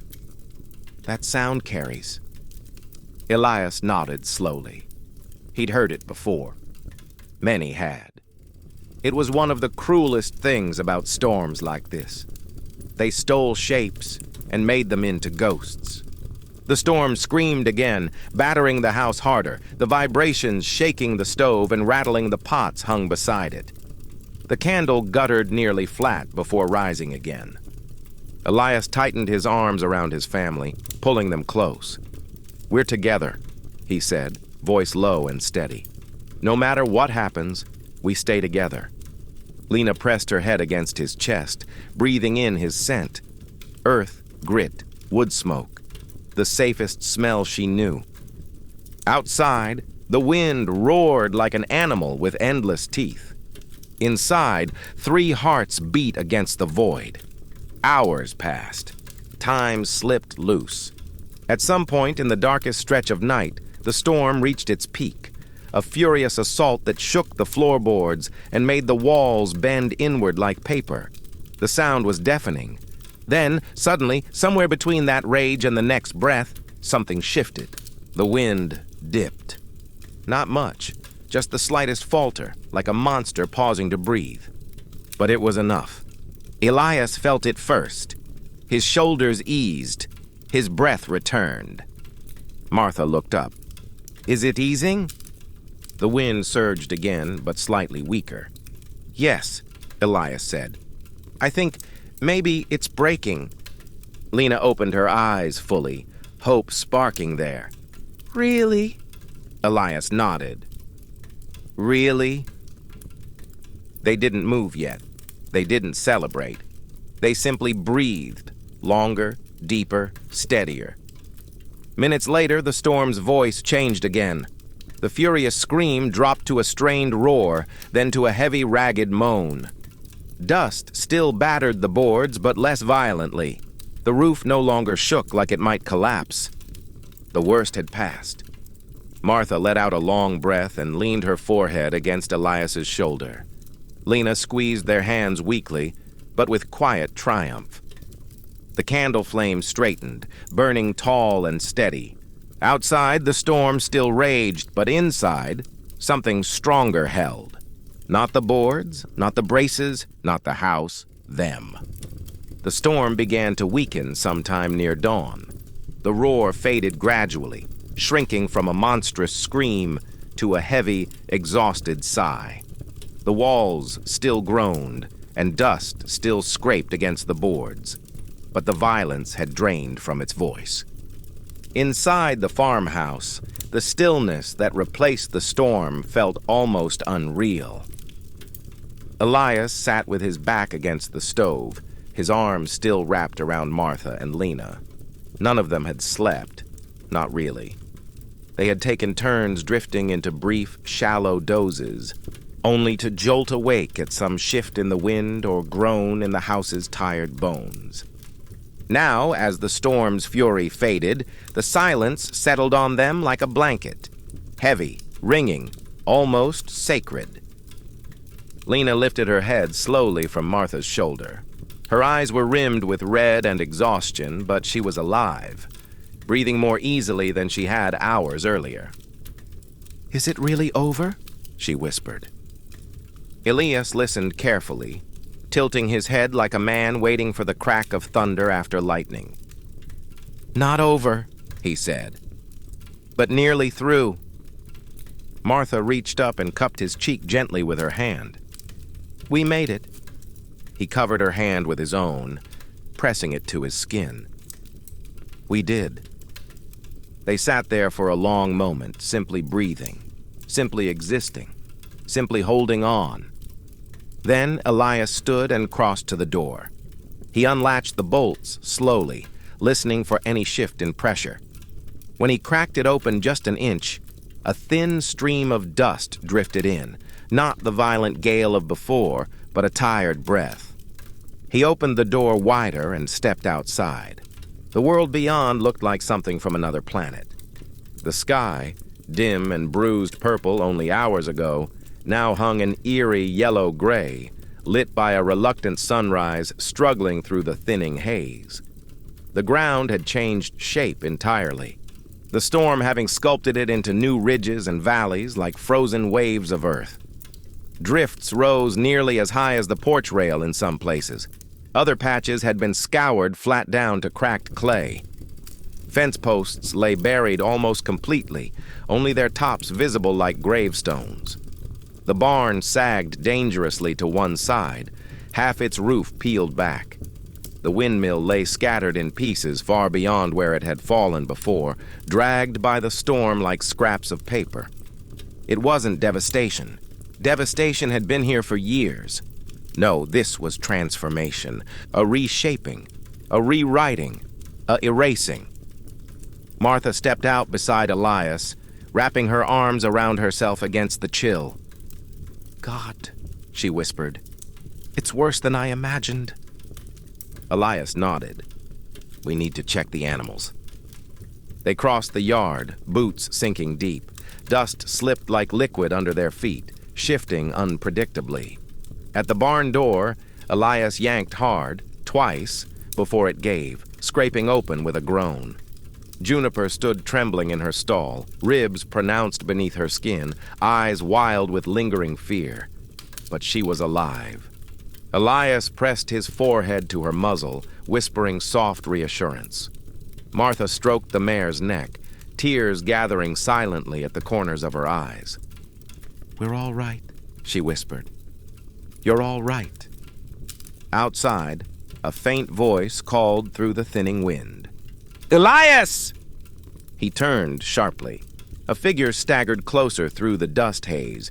Jacob Harper, William's teenage son, wrapped in a coat too big for him, scarf pulled tight around his face. He looked shaken, his clothes streaked with dirt, his eyes wide. "Something's wrong in town," Jacob gasped as he reached them. "The roof came down on the Connor house. We need help." Martha's hand flew to her mouth. "Is anyone hurt?" Elias demanded. "We don't know," Jacob said, coughing. "But they can't get the door open and the windows are buried. People are trying to dig, but it's too much." Elias squeezed Martha's shoulder once, firm, steady. "Stay with Lena," he said. She nodded, fear and resolve mingling in her eyes. "Go," she whispered. "Hurry." Elias grabbed the shovel leaning by the barn wall and sprinted after Jacob, the wind whipping what little strength he had left into motion. The storm might have passed, But the danger was not over. As the group gathered strength, Elias caught William's eye. "We need to rally everyone for Thanksgiving," Elias said quietly. "After this, people need something to hold on to." William nodded slowly. "We do it bigger than we planned, not with food, with presents." "And with light," Elias said, thinking of the candle. "And with music," Grace added, stepping forward, dirt smudging her cheeks. "I found my old piano sheet book in the cellar, half ruined but half readable." Thomas grinned faintly. "I'll bring lantern oil." Mrs. Connor wiped her face. "I'll make coffee, weak as it may be." Sam clapped Elias on the back. "We show the storm it didn't take us." A quiet but powerful certainty settled among them. Storms came to break. People survived to rebuild. Even in dust, communion mattered, especially in dust. When Elias reached the farmhouse again, Martha met him at the door with Lena leaning against her side. Their faces were streaked with worry. "You're all right," Martha breathed, relief pouring out in a single exhale. "So are they," Elias said, pulling them both close. "What happened?" Lena asked, eyes wide. "People helped each other," Elias said. "No one was left alone." Lena smiled, small and tired, but bright. "Then Thanksgiving will be good," she whispered. "I know it will." Elias rested his forehead against hers. "Yes," he said. "It will." Inside the quiet house, he looked at the small star of dough drying beside the loaf, and saw not something fragile, but something powerful. Not a memory, a promise. Thanksgiving was no longer an event, it was an act of defiance. The storm had changed everything. By the following morning, Sagebrush Hollow looked as though it had been carved from another world. The great drifts of dust covered fences and doorways, swallowing the lower halves of buildings and reshaping the streets into uneven waves and ridges. Roofs sagged, windows were buried, chimneys leaned like exhausted soldiers who'd fought too long. But the people were still there, and slowly, painfully, they emerged. One by one, doors opened, boots stepped out, scarves and bandanas wrapped tightly around mouths and noses. Shovels and boards and buckets were picked up. The first voices of mourning were hoarse, quiet, but determined. No one had slept much, no one felt rested or strong, but they were still breathing, and that alone felt like a kind of miracle. Elias stood outside the Connor house alongside the others, staring at the collapsed roofline, the broken boards and tangled shingles. What they'd done in the early morning hours had saved 2 lives, but the building itself hung precariously. "We'll need to brace the structure before we dig the rest out," Thomas said, pointing to a section of wall sagging dangerously inward. William nodded. "Let's split the group. Half here, half check the rest of the town. Make sure no other roofs caved during the night." Grace looked around, counting silently before she spoke. "Who's checking on Mrs. Dawson?" "I'll go," Elias said immediately. "Her house is near ours." "Take Jacob with you," William said. 2 sets of hands are better if something's wrong." Jacob stepped forward, adjusting his scarf. He looked exhausted but ready, and older than the boy he'd been a week ago. As Elias and Jacob set off down the road, Elias glanced at the town around them.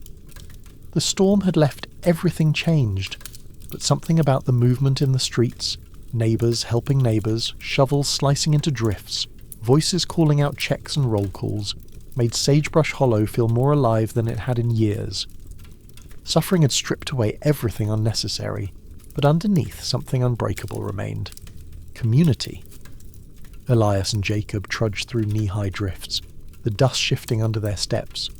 They passed Harper's general store, where Mrs. Harper swept dirt from the porch while her husband hammered a loose shingle back into place. They passed the old depot building, now half buried, where someone had tied a strip of cloth around the broken window handle, a marker that the structure was checked and cleared.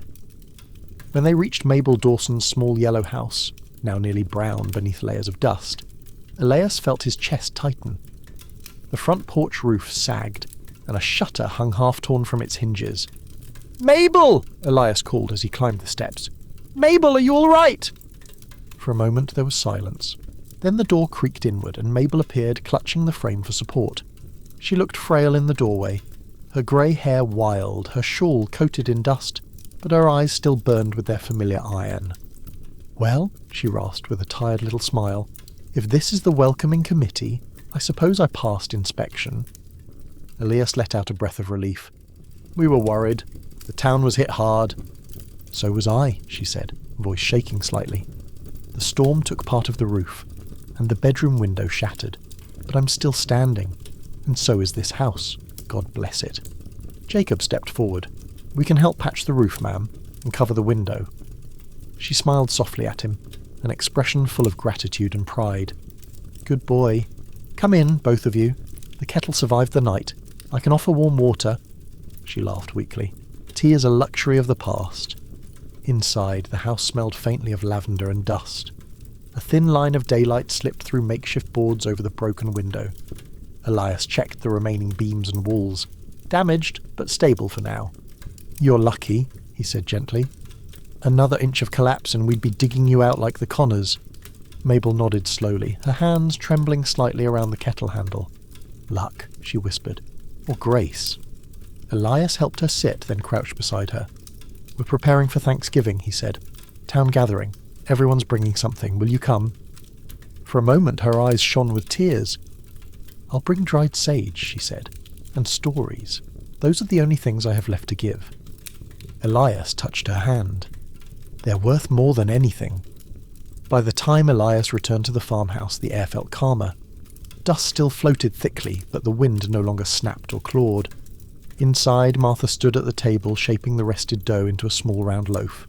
She worked slowly, reverently, her hands moving with an almost ceremonial care.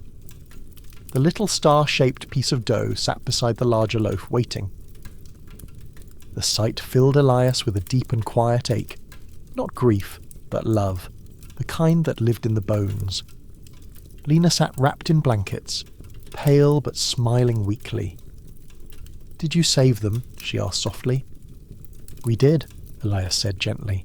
Everyone's all right, and people are already working together. Lena's smile widened, thin but luminous. Then Thanksgiving will be wonderful. The word wonderful hit Elias in the stomach. So earnest, so hopeful, so powerful. He knelt beside her cot. We'll make it that way, he whispered. Martha covered the dough with a cloth to rise again before baking. She looked at Elias, searching his face. What do you need me to do? She asked. Nothing, he said. You've already done more than enough. Then I'll do more, she replied, voice steady. We don't survive by dividing the work. We survive by sharing it. He smiled, humbled, awed, and kissed her forehead. Not long after, someone knocked on the door. 3 sharp taps. Elias opened it to find Grace Holloway standing on the porch, her coat dust-stained, her hair wind-blown, but her expression glowing with fierce purpose. We're meeting at the church in 2 hours, she said. We need to organise what people can bring, and, we're planning to clean the church before the dinner. It's half buried. We'll be there, Elias said. Grace hesitated, then reached into her coat and pulled out a folded piece of paper. I found this in the debris, she said. Thought you should see it. Elias unfolded the paper. It was an old photograph, black and white, creased and worn. A picture of Sagebrush Hollow from years ago. The church standing tall. The streets full of people smiling. Children running in the foreground, fields waving behind them like oceans. A world that seemed like fiction now. Grace's voice softened. That's what we fight for, not what we lost. What we remember. Elias stared at the photograph for a long moment. Then he nodded. For what we remember, he repeated. Grace touched his arm gently. For what we rebuild. She stepped down from the porch and returned toward town. Elias closed the door behind him and held the photograph up to the light. Martha stepped beside him, leaning into his shoulder. We were a beautiful town once, she whispered. We still are, Elias said softly. Just buried, not gone. Lena, listening from her cot, whispered, Maybe we can dig it out. Elias turned to her, eyes shining. Yes, he said, maybe we can. That afternoon the church doors were opened wide. Dust poured out in thick clouds as people swept and shoveled and carried debris outside. Children lugged buckets of dirt. Men and women scraped years of dust from pews and walls. Lanterns were hung. Boards were reinforced. The warped cross at the front was straightened. And then a sound no one expected cut through the quiet. Grace Holloway opened the cover of the old upright piano. Half the keys were broken, the upper strings snapped. Dust coated every corner. She sat anyway, and pressed a key. The note was thin and wavering, but unmistakable.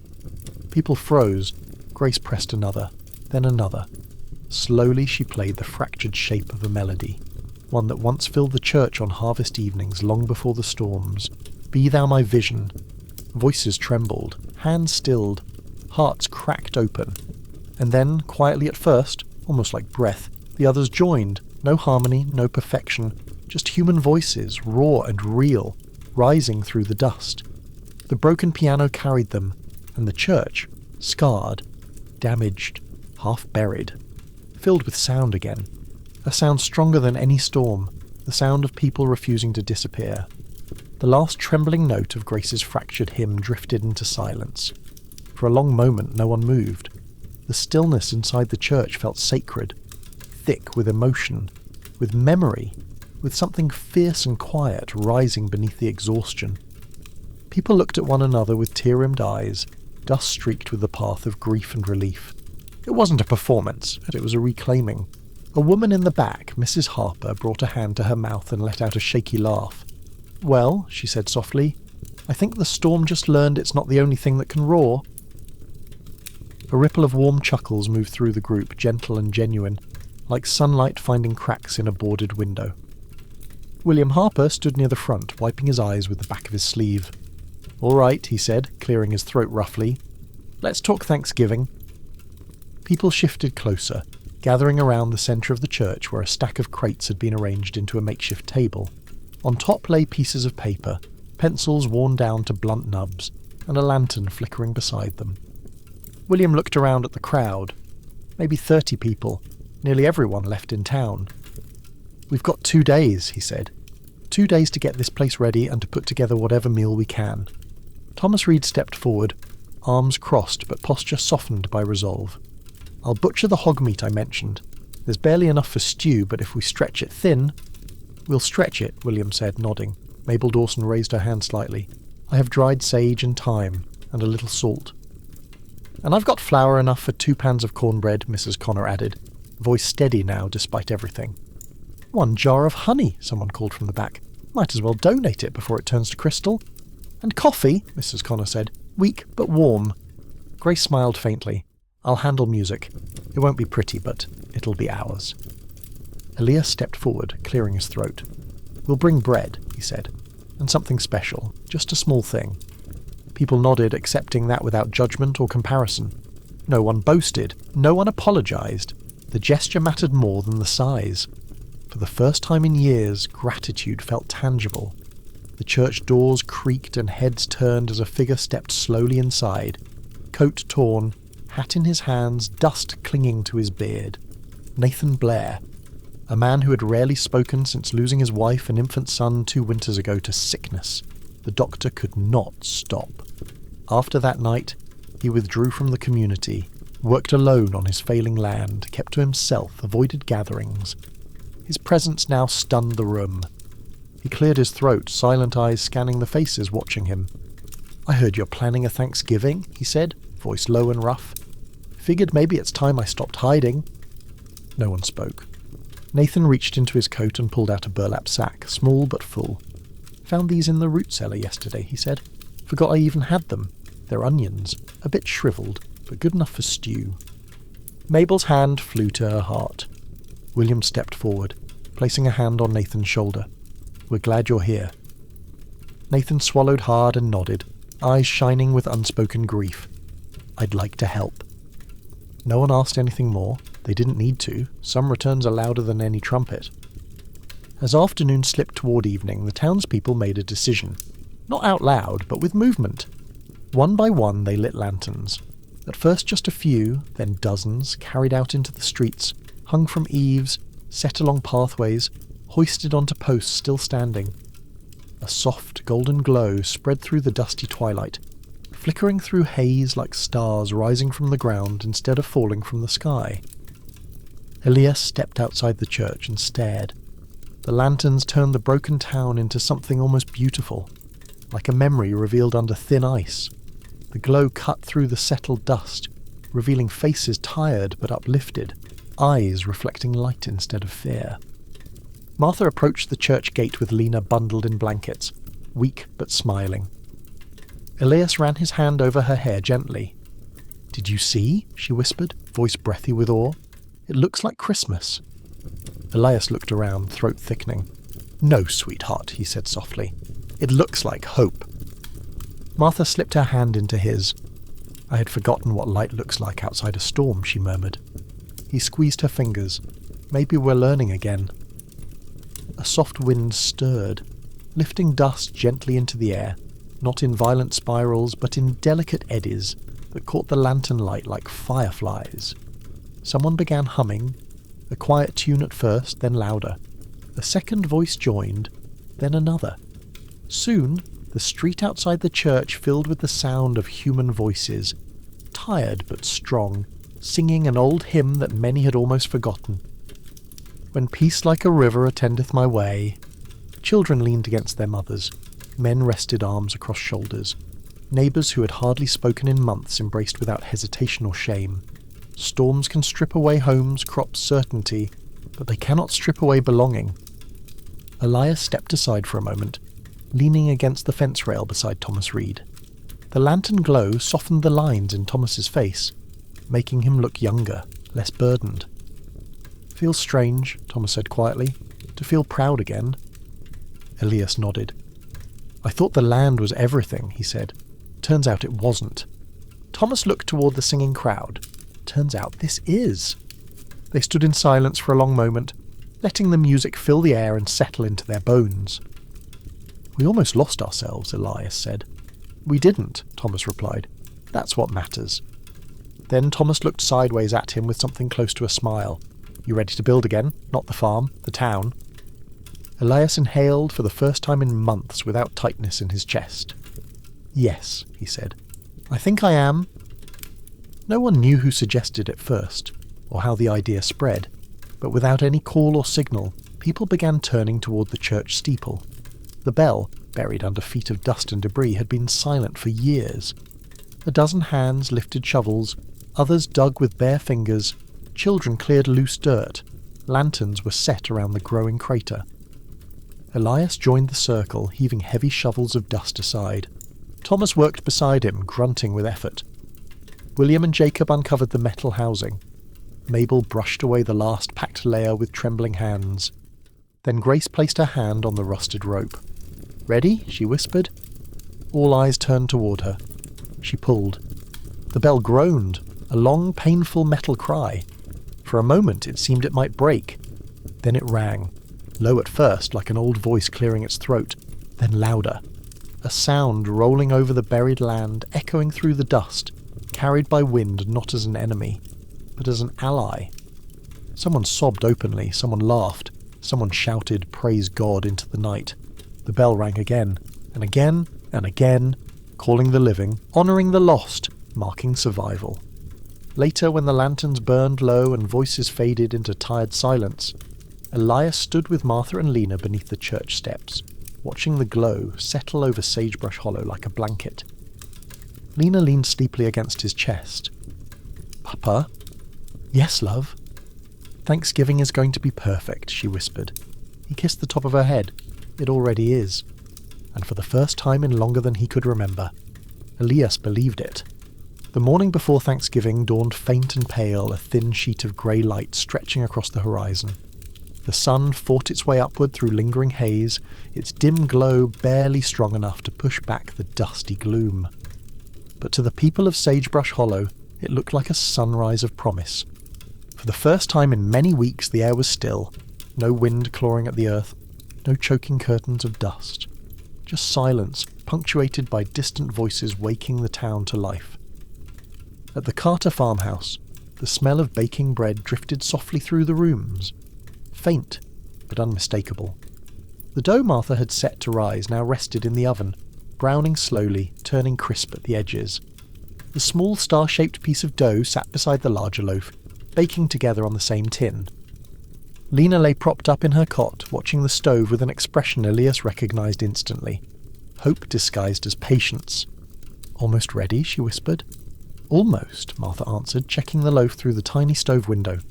Lena smiled weakly. Her cheeks were still pale, her breathing still shallow at times, but she looked stronger today, more present. Her eyes held light. "I can smell it," she said. "Real bread." "Real bread," Elias echoed softly, sitting on the edge of her cot. "Not the kind you dream about and wake up wishing was real."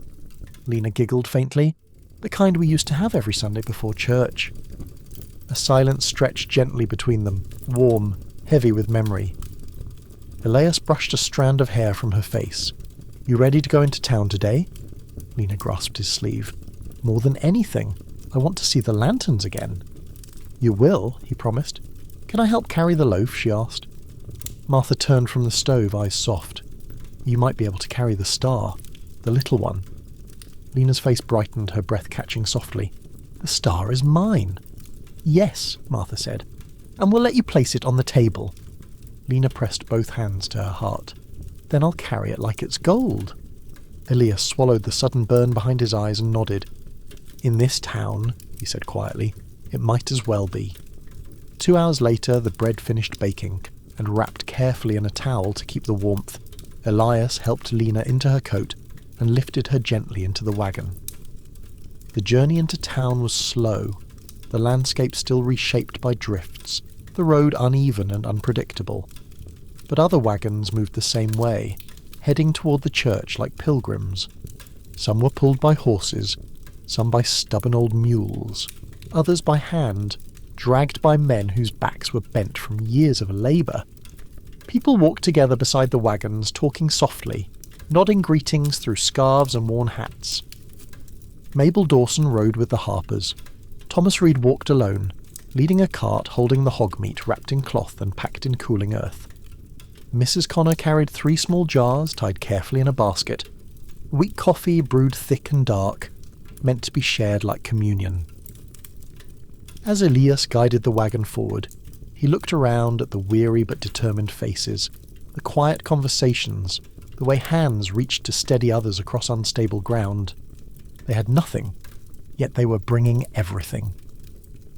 The church doors stood open when they arrived, lanterns glowing softly inside. Dust still clung to the pews and floorboards, but the room had been swept, cleaned, and organised as best as resources allowed. At the front, a long table had been built from scavenged planks and balanced across crates and stacked stones. It was uneven, crooked in places, but sturdy. A length of faded linen, once white, now cream with age, was draped across it. A few vases, jarred bottles rescued from forgotten cupboards, held dried wildflowers and sprigs of brittle sage. The colours were muted, the stems fragile, but they stood like banners of stubborn beauty. As families entered, they stepped forward one by one, adding their offerings to the table: a jar of pickled carrots, a small tin of bacon drippings, a handful of potatoes, a pouch of dried beans, a bowl of oats, a few apples, bruised but whole, half a jar of honey, golden and thick, each item set down reverently like treasure. When Elias and Martha stepped forward, Martha placed the wrapped loaf gently in the centre. Then she stepped aside so Lena could approach. Lena lifted the small star delicately from its tin and set it beside the loaf. Her hands trembled from exertion, but she held steady. The room fell silent. For a long moment no one breathed. Then Mabel Dawson stepped forward and whispered, voice breaking, "That is the most beautiful thing I've seen in years." Heads nodded. Tears glistened. Martha pressed her hand to her mouth. Elias looked away, fighting the swell of emotion that threatened to break him. The star was small, no bigger than the palm of a hand, but it shone like a symbol carved from pure gold, for it was not dough. It was defiance, it was love, it was belief. And in that moment, every person in the room knew it. As preparations continued, people gathered into small groups around pews and benches, talking in low voices, the kind of conversation spoken when the world has frayed to its edges and humility is the only currency left.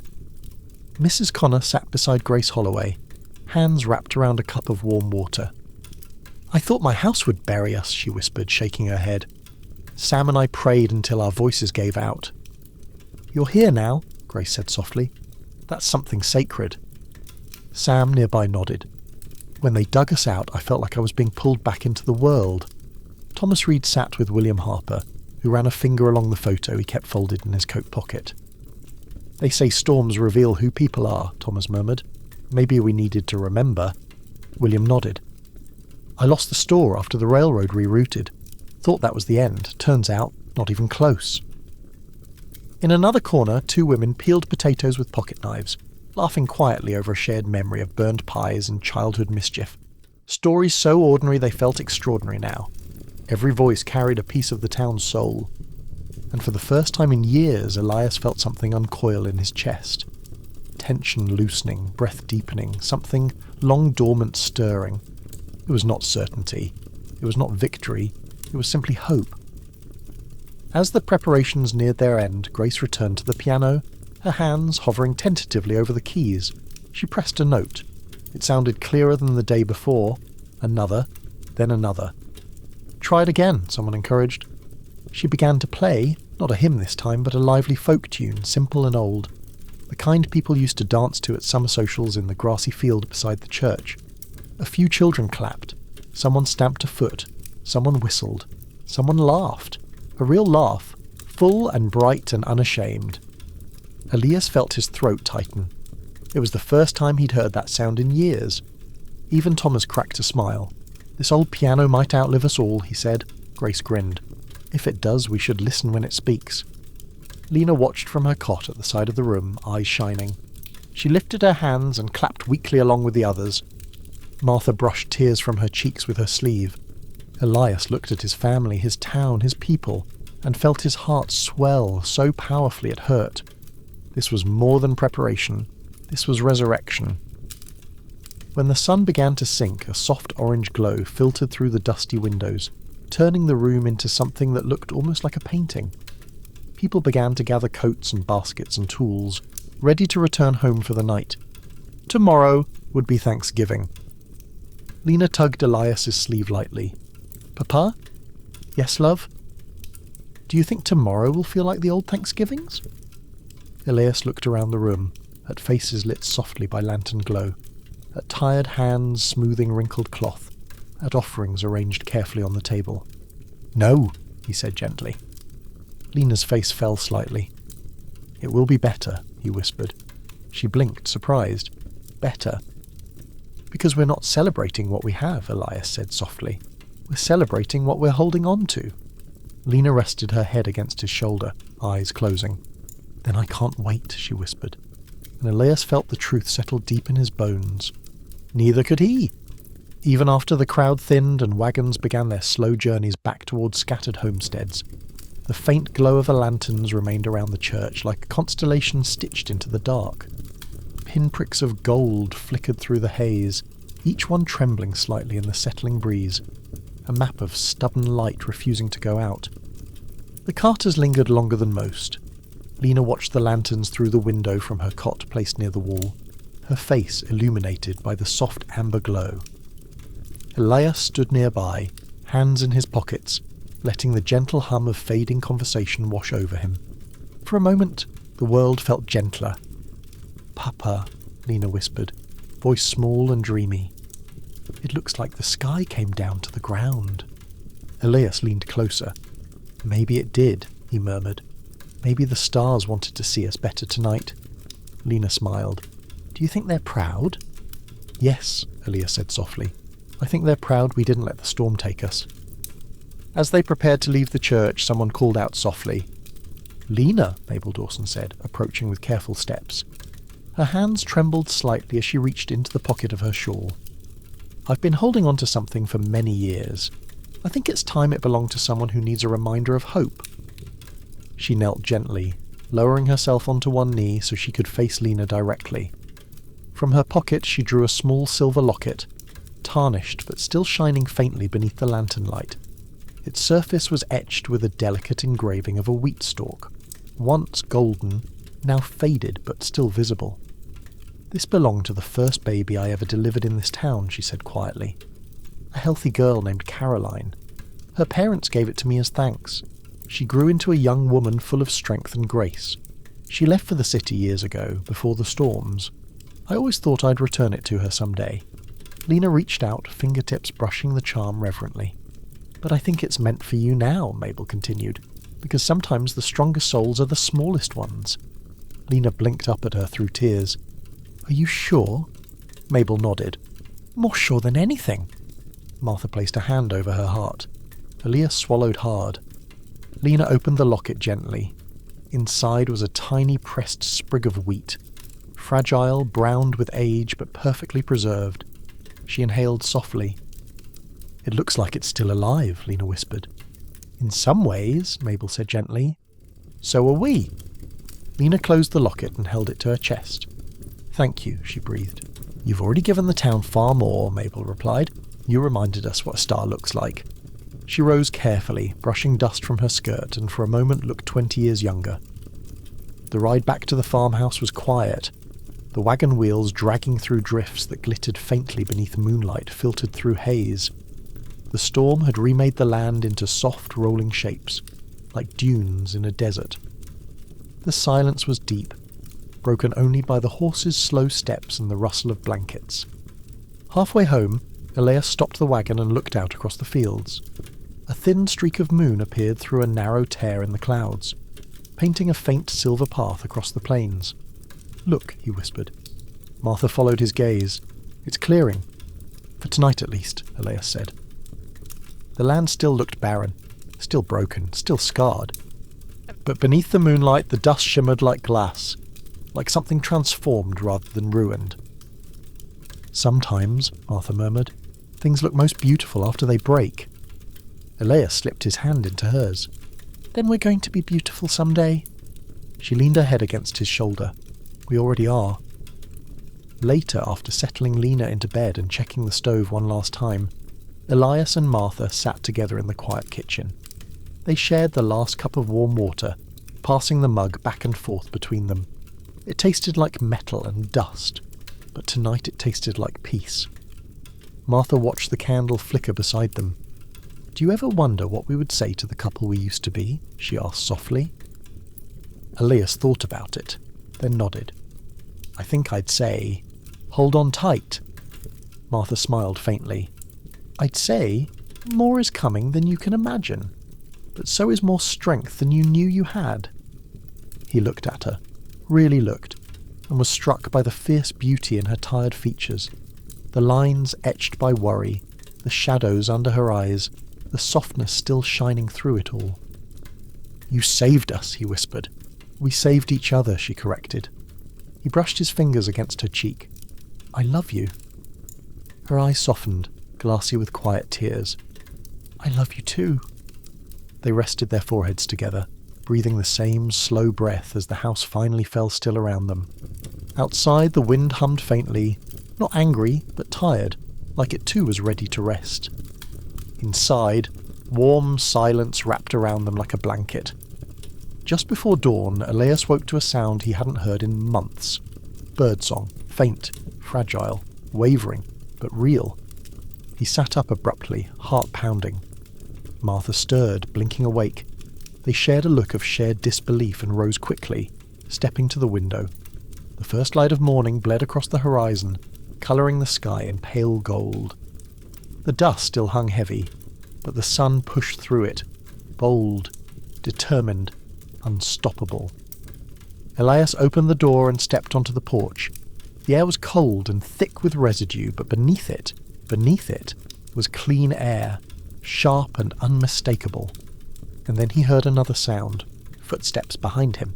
No. Lena stood in the doorway holding the silver locket at her chest, her cheeks faintly pink from exertion but glowing. I can breathe, she whispered, as though the statement might break if spoken too loudly. Papa, I can breathe. Martha gasped, rushing to hold her, tears streaming down her face. Elias fell to his knees without meaning to, wrapping his arms around both of them. The land was broken. The storm had reshaped everything. The world was still uncertain, but this was a miracle. As they stood together in the doorway, catching their breath in the quiet morning, a movement in the distance caught Elias's attention. A lone figure walked slowly along the road toward town. Coat long, hat pulled low, stepped steady but heavy. A sack slung over one shoulder. A man returning from far away. Elias narrowed his eyes. Is that...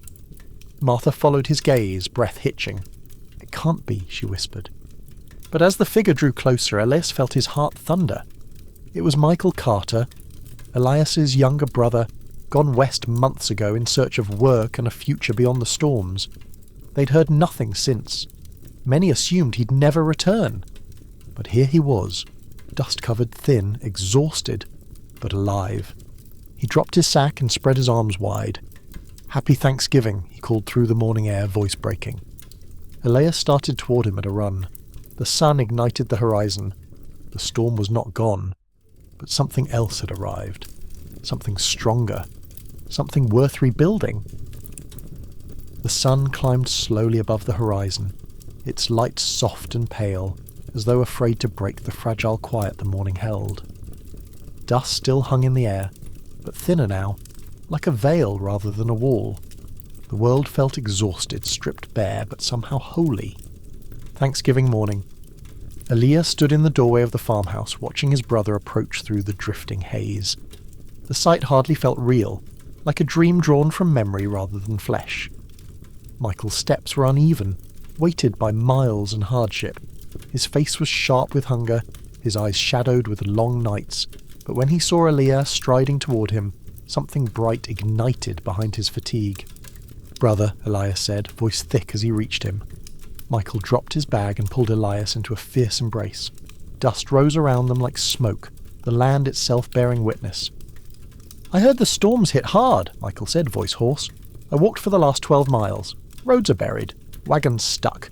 I didn't know if you'd still be here." "We nearly weren't," Elias said, pulling back to look him fully in the face. "But we're still standing." Michael nodded, swallowing hard, emotion trembling beneath the surface.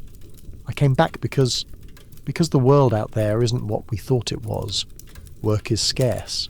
The camps." He shook his head slowly. "It breaks a person. I'd rather face hell with my family than paradise alone." Elias gripped his shoulder firmly. "Then you've come home." Behind him, Martha and Lena stood in the doorway, tears shining in their eyes. Lena lifted her hand in a small wave, her other hand clutching the locket at her chest. Michael's expression softened, and he approached slowly, kneeling so he could meet her eye level. "Look at you," he whispered. "Braver than any soldier I ever served beside." Lena smiled, cheeks warming. "I'm glad you came back." "So am I," he whispered. Martha stepped forward and wrapped him in a tight embrace. He closed his eyes and leaned into it, the tension in his shoulders melting just slightly. "Come in," she said softly. "Warm yourself. Today's a good day to be home." The inside of the church had been transformed overnight. The long table at the front now held a patchwork of offerings, each small, each humble, each precious. A bowl of thin stew, a basket of stale rolls softened with steam, pickled carrots gleaming in cloudy jars, coffee in chipped cups, slices of dried apple arranged carefully like gold coins, salt sprinkled into a tiny bowl like jewels, and in the centre, the Carter bread, warm beneath its cloth. Grace called out softly, "Everyone gather, please. We'll begin in a moment." People filled the pews slowly. Martha settled Lena into the front row, laying a folded blanket beneath her. Elias sat beside them, his hand resting protectively on her knee. Michael slid into the seat next to him, elbows on his thighs, eyes lowered in grief and humility. The church fell silent except for soft breathing and the creak of old wood. William Harper stepped to the front, hands clasped loosely, voice quiet but steady. "We gather today not because we have much," he began, "but because we have enough."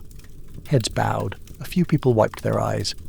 "We gather because we're still here, because the storm did not have the last word, because we have one another, and in times like these, that is the greatest feast of all." He paused as the words settled into every heart. "No one is here to pretend," he continued. "We have all lost something, homes, crops, loved ones, hope at times." His voice cracked softly. "But today we choose to remember what remains."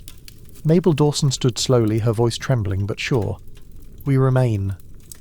A murmur of agreement moved through the church, soft, reverent.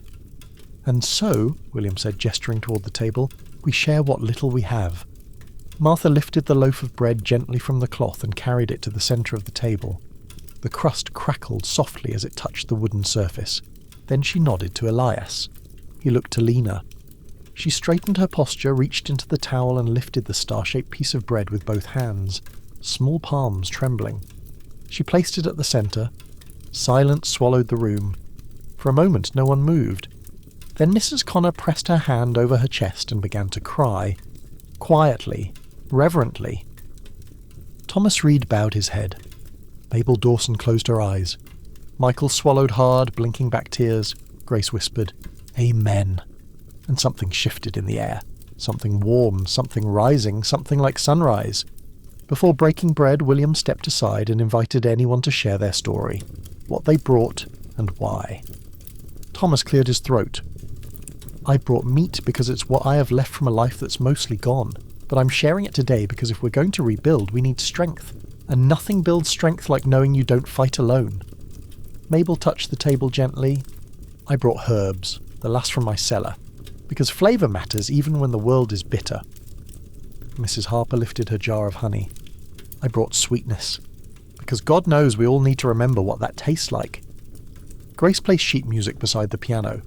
"I brought the songs we used to sing, because I think the land needs to hear them again." Silence held for a moment. Then Elias rose, his hand shaking slightly. "I brought bread," he said, "because it is the simplest, oldest act of sharing. Because breaking bread is how families begin again." He turned to Lena, but she brought the star. Every face turned toward the small girl with the shining eyes holding her locket. Lena took a slow breath. "It's small, but stars are small, and they still shine in the dark." People's hearts broke open, and in that instant, even before the first bite was taken, it was already Thanksgiving. William lifted the knife. "Let us give thanks," he said softly, "for breath in our lungs, for hands beside ours, for light in the dust, for tomorrow." The knife touched the bread, and the town held its breath. The knife hovered over the bread for a breathless moment. Then, with a slow, deliberate motion, William pressed down. The crust cracked softly, and the knife slid through, revealing a tender, warm interior that released a gentle scent of yeast and heat and memory into the air. It wasn't much. It wasn't the thick, fluffy bread of years gone by. But in that moment, it might as well have been a banquet. William cut the loaf into as many small pieces as he could manage. Thin slices, then smaller halves, then quarters, hand steady despite the tremor in his wrist. Each piece was barely more than a mouthful. He placed them on a wooden board, then turned back to the congregation. "No one here has enough," he said quietly, "which means we all understand what it means to share." He carried the board down the centre aisle. One by one, hands reached out and took a piece. No one grabbed. No one complained about size or fairness. Each person received their small portion like something sacred. When William reached the front pew, he knelt slightly so Lena could take hers. Her fingers lingered around the bread, holding it gently. "Thank you," she whispered. He smiled. "Thank you." She didn't eat it yet.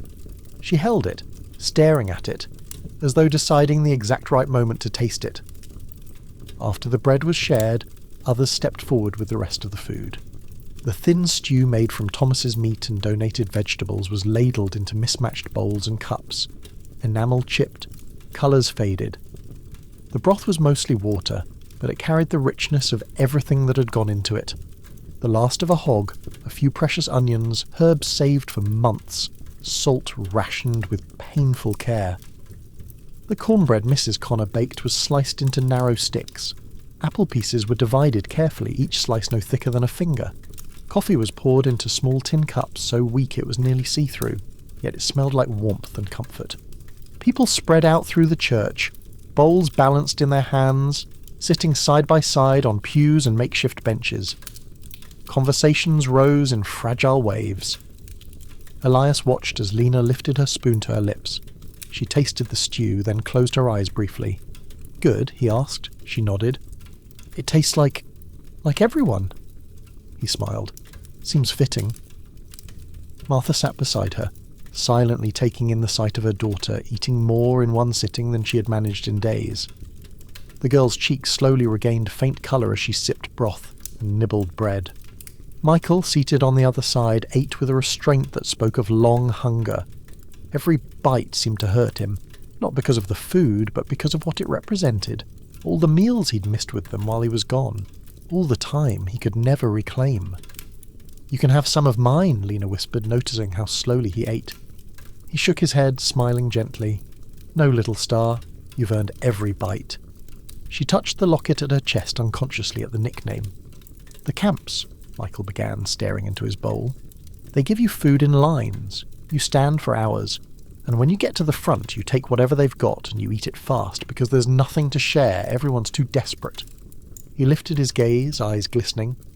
"I came back because I realized something. Hunger stays, hardship stays, but loneliness doesn't have to."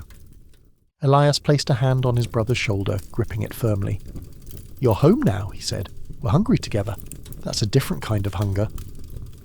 A ripple of soft, knowing laughter passed among those around them. Later, after bowls had been scraped clean and cups drained, William suggested that those who had left and returned share what they'd seen, so that hope and reality could live side by side.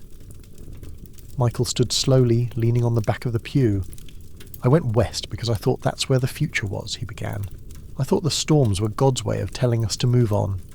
He swallowed, eyes distant. "I rode with families piled into trucks and cars, everything they owned tied with a rope.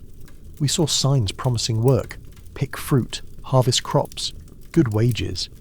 But when we got there, so had thousands of others. Turns out there's only so much work when the world is broken everywhere." He spoke of tents pitched in long lines, government camps crowded with families living shoulder to shoulder, of children who coughed like Lena, of men who used to own land begging for the chance to lift someone else's boxes for a few cents. "People stop looking each other in the eye after a while," he said softly. "You stop feeling like a person. You feel like a problem." He looked around the church. "But I kept thinking about this place, about this town, about this church." His eyes moved across familiar faces. "About all of you, who would share bread even when bread is the last thing you have." He took a breath that trembled. "I realized I'd rather die in a place where people know my name than live in a place where no one cares if I disappear." Silence followed. Thick, heavy, full. Then Grace spoke from the front row, voice firm. "You don't disappear here." Mabel nodded. "Not while we're breathing." A murmur of agreement filled the space. Michael pressed his lips together, fighting emotion. "Thank you for letting me come back," he whispered. "You were never gone," Elias said. "Just lost for a little while." The church exhaled as one. After the heavy silence eased, someone in the back coughed theatrically. "Well," Sam Connor said, scratching his beard, "if we're talking about leaving and returning, I'd like to confess that I once tried to run away from this town when I was 10. Heads turned, eyebrows rose. Mabel smirked. "You made it as far as the pump house and came back because you forgot your shoes."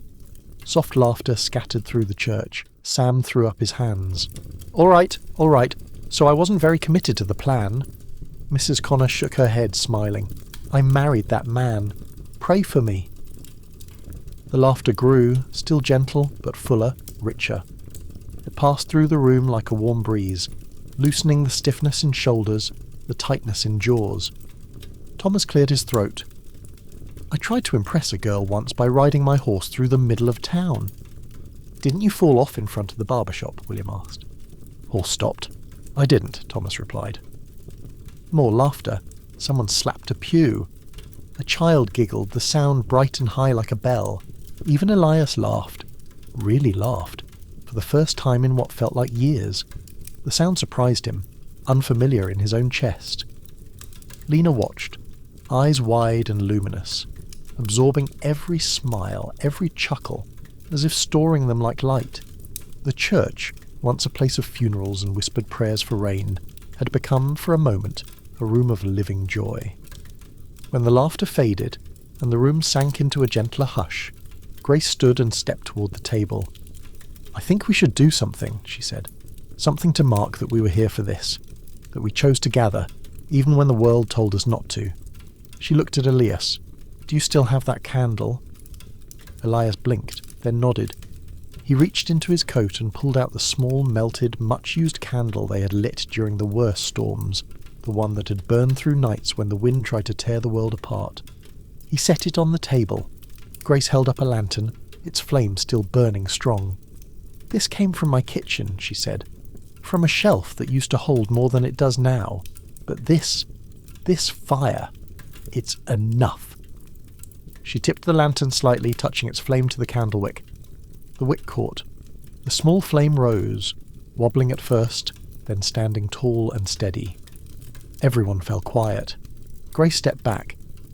"I think," she said slowly, "that this candle should stay here, on this table, in this church, so that whenever we come here tired or afraid, we remember we survived the worst storm yet together."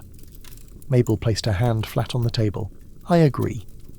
Thomas stepped forward and did the same. One by one, people came, adults, children, elders, resting a hand on the rough wood near the candle.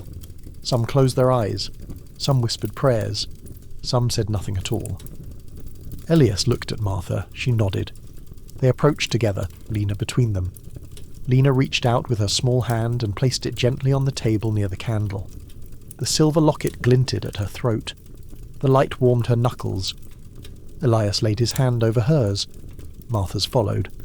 Michael's rested beside them. 4 hands, 1 family. Dozens of others joined, surrounding them in a loose circle. The flame flickered, reflected in dozens of eyes.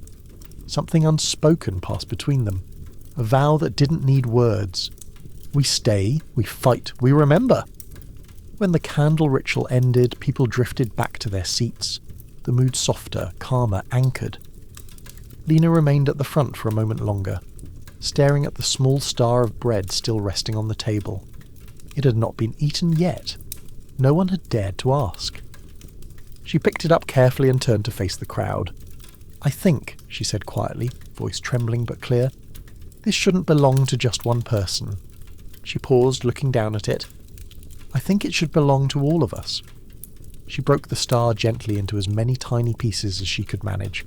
The crumbs and fragments barely seemed like food at all. She handed a bit to the person nearest her, Mabel, who smiled and passed a pinch to the person beside her. The star travelled around the room, smaller and smaller, until there was nothing left. No single person had enough to taste, but everyone had enough to remember. When the last fragment was gone, Lena lifted her chin, eyes shining. "Now the star is in everybody," she said. Silence. Then softly someone whispered, "Amen."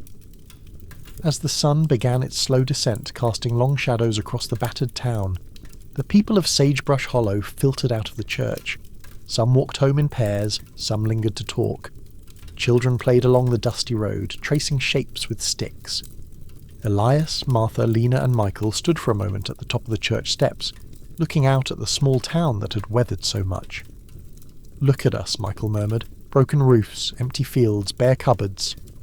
"Full hearts," Martha added. "Full hearts," Elias agreed. Lena squeezed both their hands, her small fingers warm. "Do you think there's still a future for us?" she asked.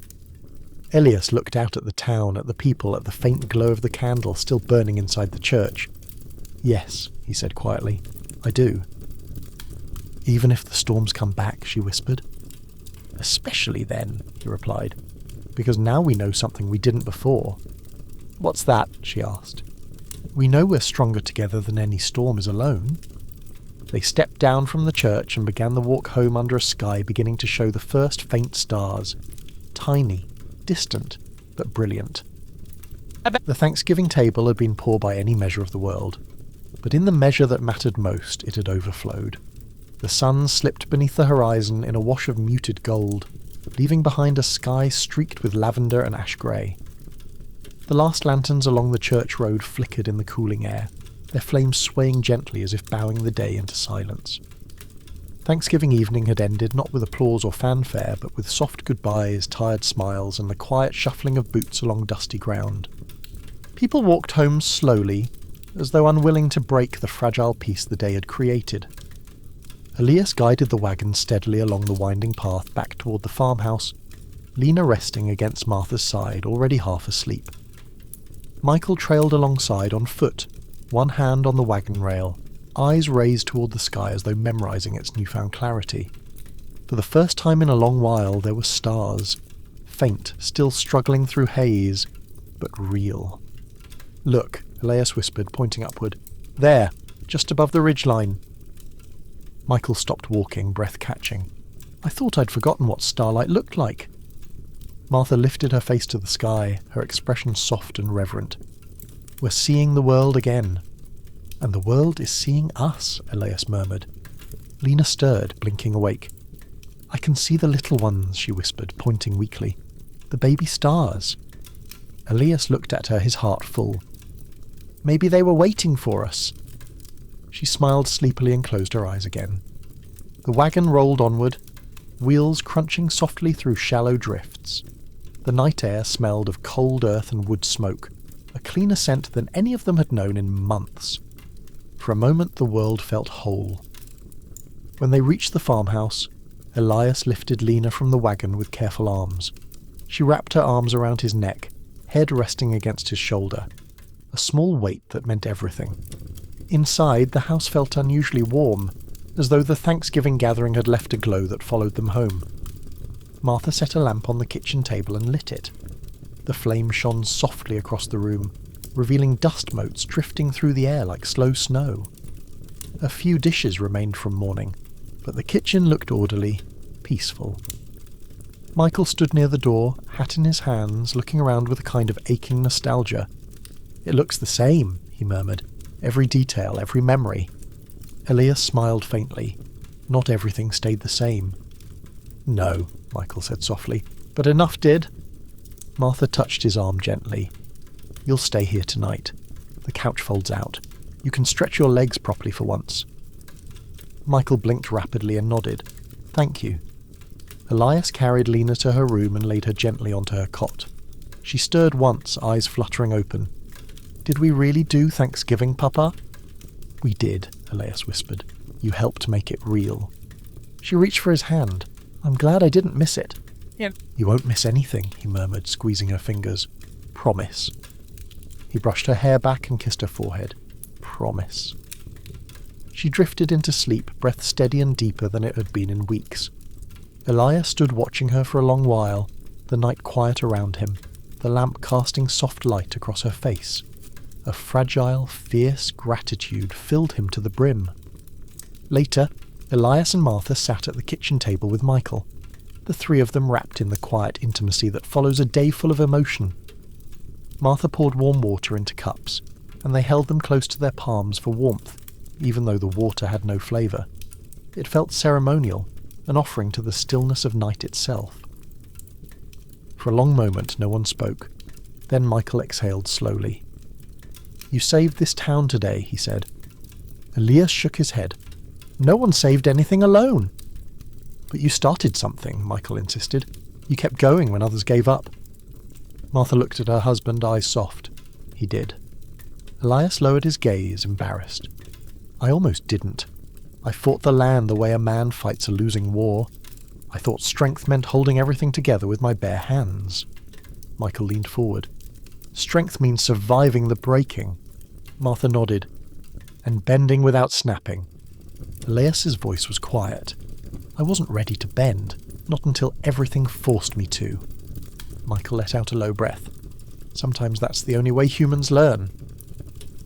The lamp flame flickered slightly as a gust of wind brushed the house, though it was gentle, not the violent shriek of storms past, just a tired whisper. "What now?" Martha asked. Elias glanced toward the window where faint stars glimmered above the barren fields. "We rebuild," he said simply, "not the way we used to, not pretending the world is what it was. We rebuild small, slow, together." Michael nodded.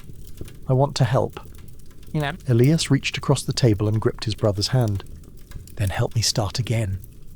Much later, when the lamp had burned low and the house fell quiet, Elias stood at the doorway, staring out across the darkened land.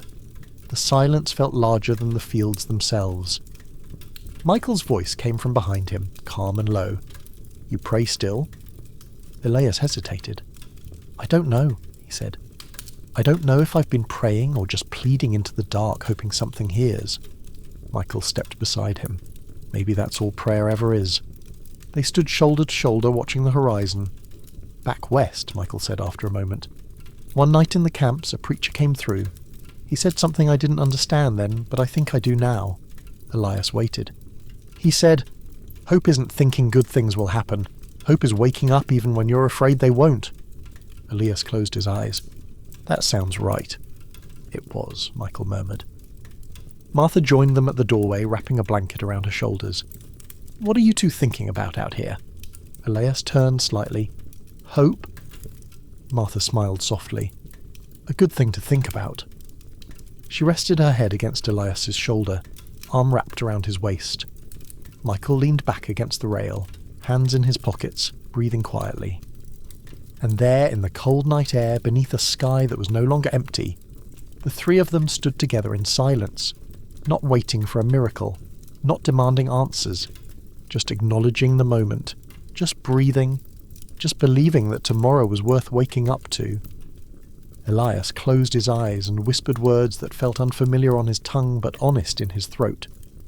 "Thank you," he said softly, "to the land, to God, to the air, to whatever force held the world together when everything else fell apart. Thank you for letting us make it through." And for a moment, just a moment, the wind answered, with the gentlest sigh across the barren fields, almost like a voice saying, "You're not done yet." The farmhouse settled into stillness. The old wooden beams creaked softly as the night cooled, the sound gentle, no longer the violent rattling of storm-warped bones, but the peaceful shifting of a house catching its breath. Michael lay on the pull-out couch near the stove, blankets wrapped around him, the quiet tick of cooling metal from the oven comforting in the dark. He stared up at the ceiling, tracing the grain lines in the wood. They twisted like rivers, paths broken, rejoined, still flowing. He thought of the years he'd spent trying to outrun his own life. He thought of the night he decided to leave, full of anger and fear. He thought of the long miles west, the makeshift beds, the nights sleeping in lines of strangers who all sounded like ghosts in their sleep. He had never expected to come back, and yet here he was, listening to the sound of his brother breathing in the next room, the hushed whisper of Martha's voice comforting Lena, the muffled sigh of a home not yet beaten. A single tear slid along the side of his face. He did not wipe it away. In Lena's room, Martha sat in the wooden chair beside her daughter's cot, hands folded over her lap, eyes trained on the rise and fall of Lena's breathing. Each inhale felt like a victory, each exhale like a gift. The silver locket rested against the blanket over Lena's chest, catching faint traces of moonlight from the window. It glowed softly, as though holding its own little flame. Martha brushed a hand over her daughter's hair, smoothing it gently. "You were so brave today," she whispered. Lena's eyes fluttered open, cloudy with sleep. "I wasn't brave," she murmured. "I was scared the whole time." Martha smiled. "Sometimes bravery looks exactly like that." Lena's fingers curled weakly around Martha's hand. "Do you think we'll be okay?" she asked, voice thin and small. Martha swallowed a lump in her throat. "I think we already are." Lena blinked slowly. "I dreamed last night," she whispered. "I dreamed I saw the fields green again." Martha stilled. "Green?" Lena nodded. "And there were birds flying, and I was running through the tall grass without coughing." Tears welled in Martha's eyes, hot and sudden. "That sounds like a beautiful dream." "It felt real," Lena breathed, "like something that's waiting." Martha pressed her forehead gently to Lena's hand. "Hold on to that dream," she whispered. "Don't let go."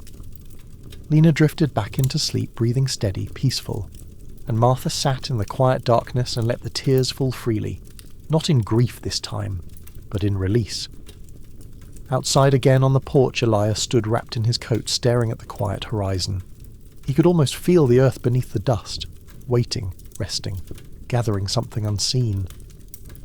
His mind replayed the faces from the church, the laughter, the candle, the star of bread, the moment everyone touched the table together. He rubbed a tired hand over his face, feeling a kind of exhaustion that went beyond muscle, beyond thought, a full body drain from carrying more than a man was meant to hold. But beneath it, under all the heaviness, something warm had begun to stir, something unfamiliar since the storm started, a flicker of wanting to try again. He thought of the fields, dead now, choked under dunes of dust. He thought of the barn roof bowing under weight. He thought of the storm's roar shaking the rafters like a living monster. And then he saw Lena's small hand touching the table, the candle flame rising, the church bell ringing through the wreckage. For the first time he felt something shift inside him. Not resignation, not defiance, but resolve. This land was broken, but broken things could still grow. He closed his eyes and let the night breeze brush against his face, whispering through what remained of the wheat stalks near the porch, and in the softness of it, he heard something like words. Begin again. Inside, Lena slept deeply, but her mind filled with vivid imagery, rich and startling in clarity. She walked through the fields of Sagebrush Hollow, but they were not the barren dunes she knew. They were tall and full, wheat shifting in waves of gold and green, bending gently under a soft wind. The sky above was clear and vast, dotted with white clouds drifting lazily. She ran through the field barefoot, laughing, the earth warm beneath her feet. Birds wheeled overhead, swallows and sparrows, dozens of them, crying in bright, joyous arcs. She felt sunlight on her face, not filtered through dust, but whole and strong. She stopped and looked around. The town rose around her, roofs straight and strong, paint bright, windows shining. The church bell rang, deep and steady, echoing far across the valley, and at the edge of the wheat she saw someone waiting. A woman, tall, graceful, familiar only in feeling. Her hair moved softly in the breeze. Her hands were clasped in front of her, holding something small and glowing. Lena approached slowly. The woman leaned forward and placed the glowing object gently in her palms. The star made of bread, whole again. "Carry this," the woman said, her voice like a song made of wind and water. "Carry it forward. It will light the way." Lena looked up. "Who are you?" The woman smiled. "Hope?" And then the dream dissolved into white light. Before dawn, Elias stepped back inside and sat beside Martha in Lena's room. He rested a hand on her shoulder, and she leaned into him without lifting her gaze. "How is she?" he whispered. "Sleeping deeply," Martha said. "Stronger than yesterday." Elias nodded. After a long, quiet pause, Martha whispered, "What are you thinking?" "I'm thinking we need to start clearing the field," he said. "Not tomorrow, not next month. Today." Martha looked up, surprised. "Today?" He nodded, certainty rising in his voice. "If we wait for perfect weather, we'll wait forever. If we start now, together, maybe this land remembers how to grow." Martha studied him for a long moment. "That's the man I married," she whispered. He smiled, weary but real. "I found him again today." Michael appeared in the doorway, rubbing sleep from his eyes. "You're talking about clearing land?" "Yes," Elias said. "Just a small piece. Enough to remind ourselves we're not finished." Michael nodded slowly. "I'll help." Elias clapped a hand on his shoulder. "I know." They turned as a faint glow touched the window. The sun was rising. And this sunrise, soft gold spreading across the horizon, piercing through dust like a blade of light, felt different from the others. It wasn't timid. It wasn't weak. It felt like a beginning. Lena stirred and opened her eyes just as the first ray lit her face. "Papa," she whispered, voice full and clear, "the world looks brand new." Elias swallowed. "Maybe it is."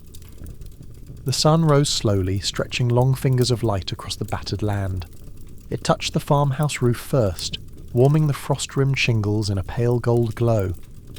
Then it spilled over the empty fields, illuminating ridges of dust that shimmered like dunes of copper sand. The storms had carved deep scars across the landscape, but under the morning light, those scars looked less like ruin and more like the beginnings of something new, like furrows waiting for a seed. Inside the farmhouse, the morning began quietly. No frantic movements, no rushing, no fear of the wind. Only slow breath and the rustle of clothing as Elias pulled on his work coat and boots. Martha handed him a cup of warm water and touched his shoulder gently. "Be careful," she said. He nodded. "I won't be alone." Michael appeared behind him, tying a scarf loosely around his neck. "Feels like a good day to break ground," he said. Elias smiled faintly. Feels like the first good day in a long while. Lena sat at the kitchen table, blanket wrapped around her shoulders, silver locket resting against her collarbone. She watched them with wide, determined eyes. "I want to help," she said. Elias knelt beside her. "Your help today is getting stronger," he murmured. "That's more important than anything we do out there." She studied him for a moment, then nodded slowly, accepting the role with quiet seriousness. Martha leaned close and whispered into her ear, "We'll bring you a handful of earth. The first handful." Lena smiled. "Then I'll wait on the porch." And she would, like a witness to a resurrection. The brothers stepped outside, boots sinking into the soft crust of dust that covered the ground. The cold morning air stung their cheeks, but it felt clean for the first time in months. No grit grinding between teeth, no choking fog, no burning lungs.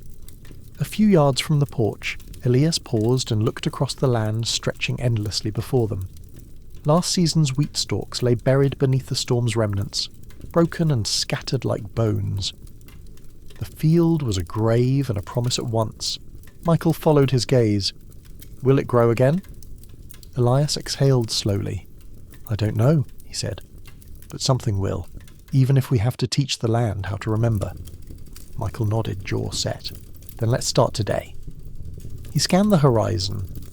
Dust clouds shifted in the light breeze, but nothing dark rose from the distance. The sky was calm. The wind was gentle. Enough. Footsteps crunched behind them.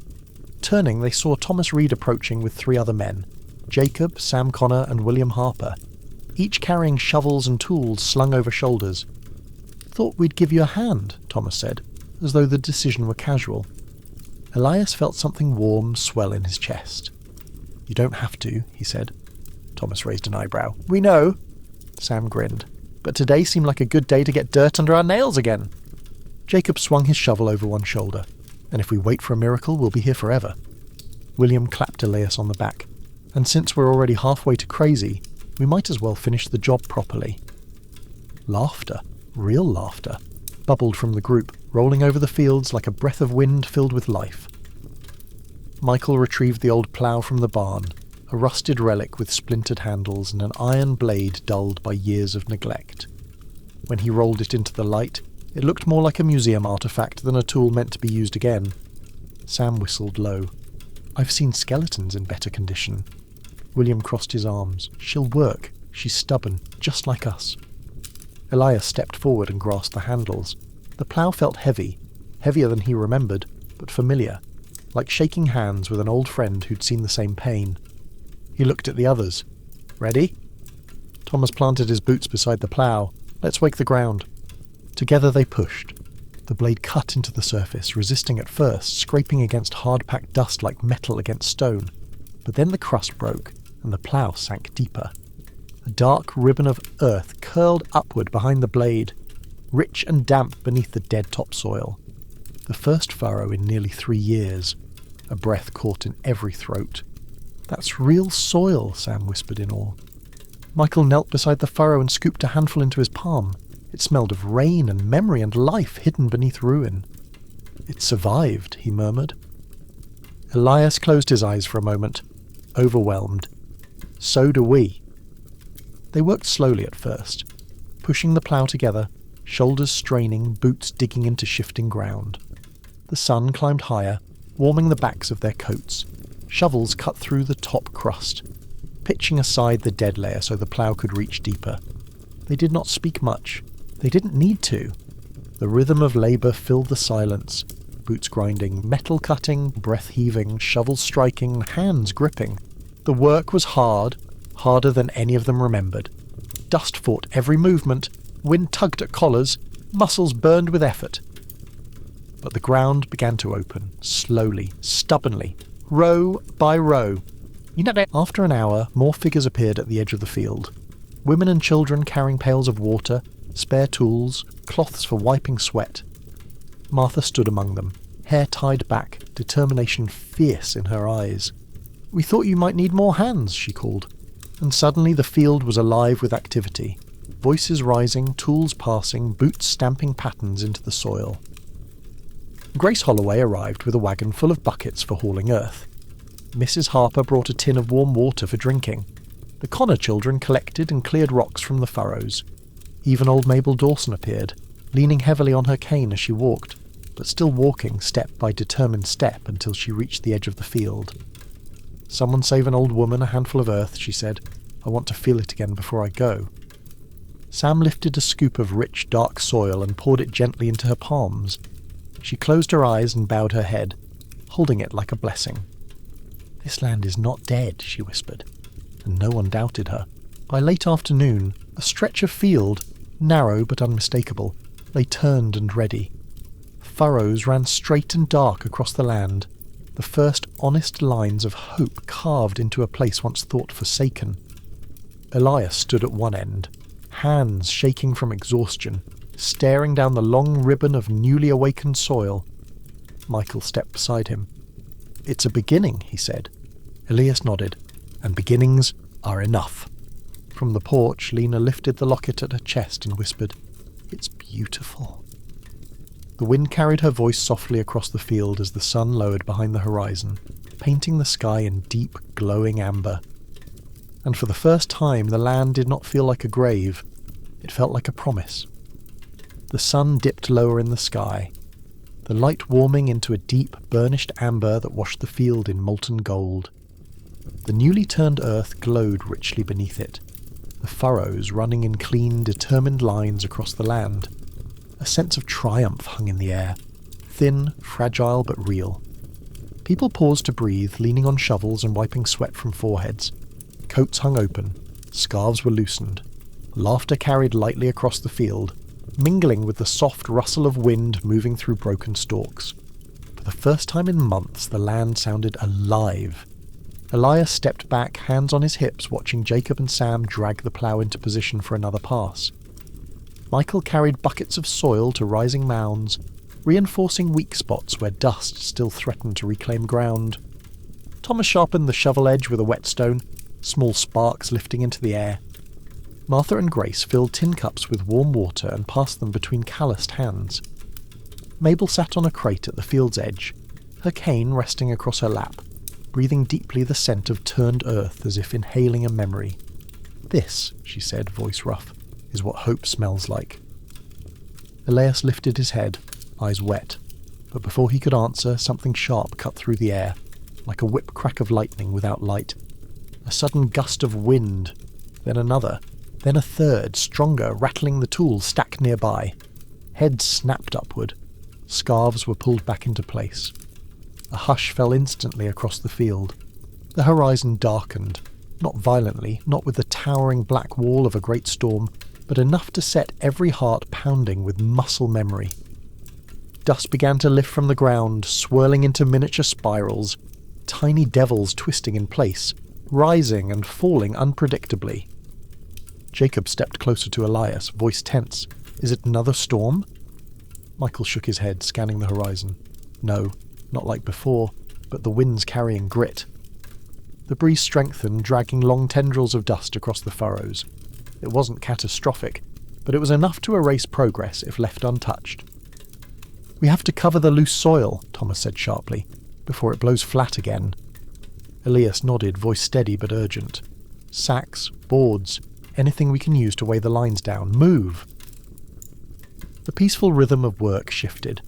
People rushed across the field, tying cloth sacks filled with rocks, laying planks, dragging salvaged fence posts across the furrows to anchor them. Children ran back and forth carrying stones from the road. Boots stamped the ground, firmly packing the soil. The wind pushed harder, testing them. Dust swirled, stinging exposed skin, blurring vision.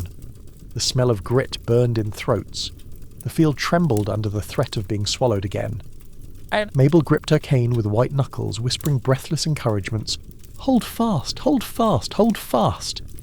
But after several long minutes of frantic effort, it was clear they were losing ground. The furrows nearest the road were beginning to flatten, soil shifting beneath the assault of the wind.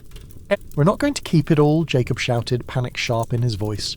Thomas slammed his shovel into the ground. "We don't need to keep it all, just enough." "Then where do we focus?" Sam yelled. And then from the porch, Lena's voice, thin but clear as a bell, "Start where the sparrow landed." Everything stopped. Every head turned toward her. A fence post near the eastern edge of the field stood just beyond the last furrow, the place the small bird had rested before taking flight. Michael's breath caught. She's right. Elias nodded once, decisively. All hands to the east! The group surged forward, leaving the outer edge behind, focusing all weight and reinforcement on the stretch nearest the fence line. Planks slammed into place. Buckets poured water to dampen soil. Stones thudded into position. The wind roared harder, trying to rip the field apart, but the anchored earth held. For long, agonizing minutes they fought, and then slowly the gusts weakened, the dust devils collapsed, the wind receded into a whisper, and silence returned. Everyone froze in place, chests heaving, hands shaking, bodies bent with exhaustion. They waited, and nothing more came. A collective breath released all at once, half sob, half relief. Thomas dropped to sit heavily on the ground. Sam laughed, a breathless, disbelieving sound. William leaned over, hands on his knees, whispering, "Mercy, sweet mercy."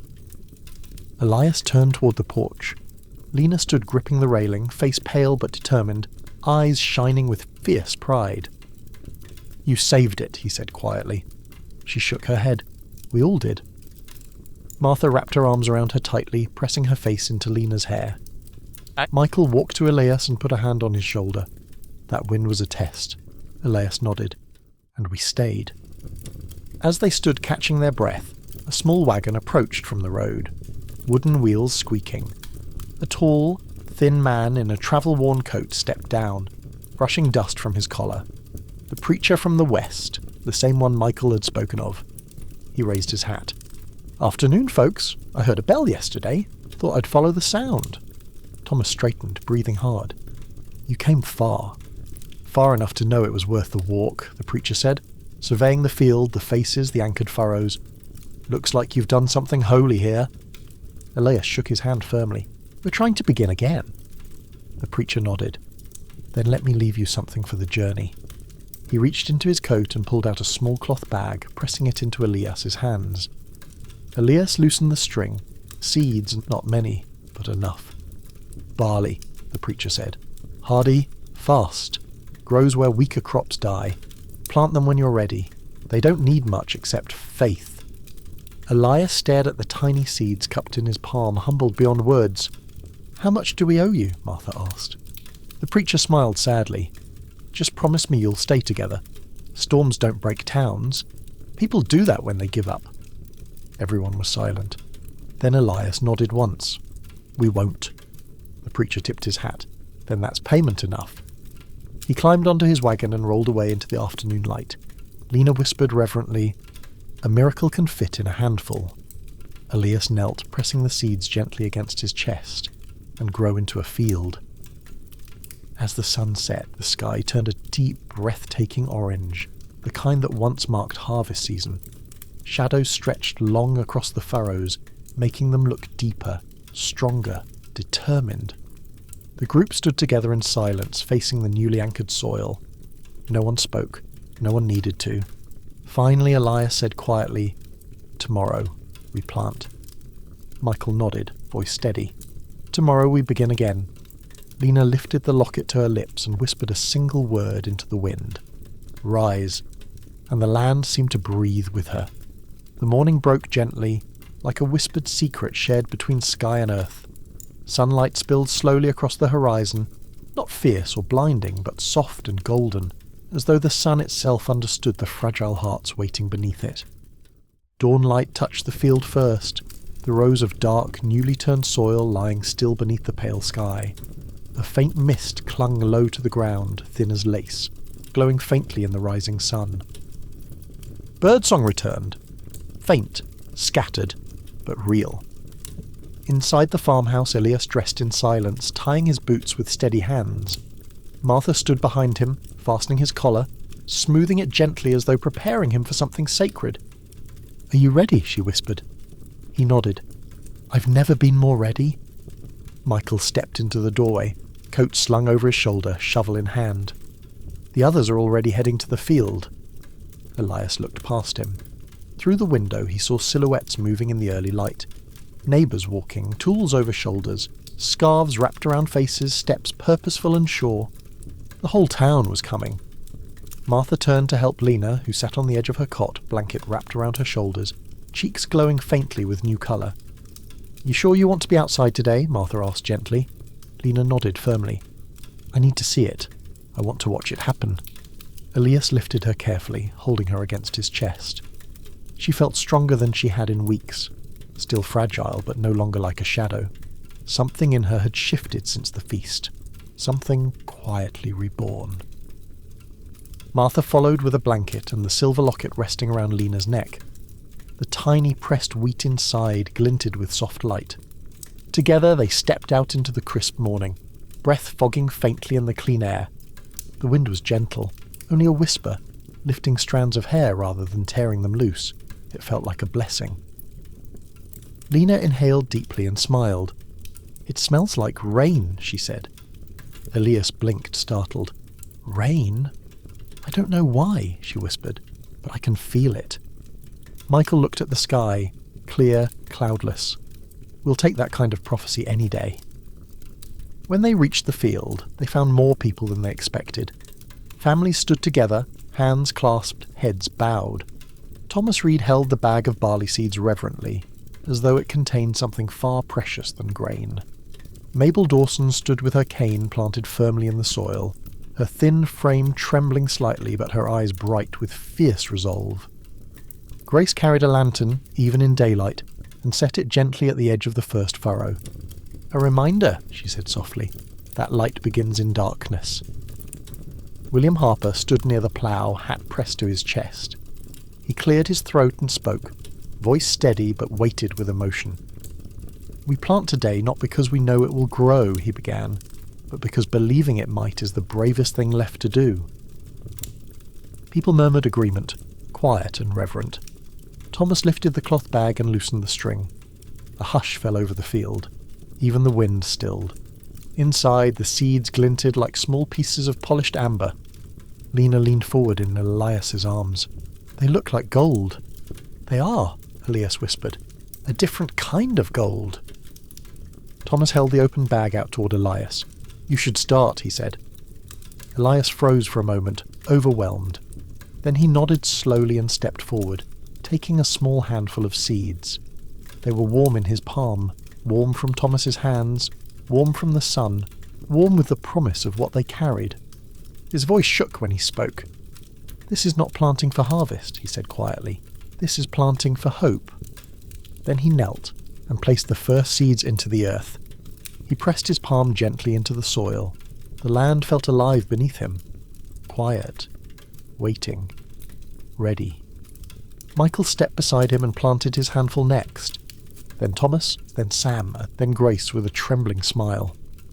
One by one, the town formed a quiet line, each person taking their turn, dropping tiny seeds into the dark furrows, covering them gently with calloused hands. Even the children planted them, small fingers patting the ground carefully. When it was finally her turn, Martha stepped forward with Lena in her arms. Elias held out his hand, offering a small pinch of seeds to his daughter. Lena took them, her fingers steady, and let them fall into the waiting soil. She pressed them in with both palms and whispered, "Grow." The wind lifted softly, brushing across her hair like a blessing. When the last seed was planted, buckets were carried forward. Scarce water gathered from wells and basins that had been rationed down to the smallest measure. There was barely enough to dampen the earth, but they poured it anyway, each drop falling like prayer beads on the soil beneath. Mabel poured hers with trembling hands.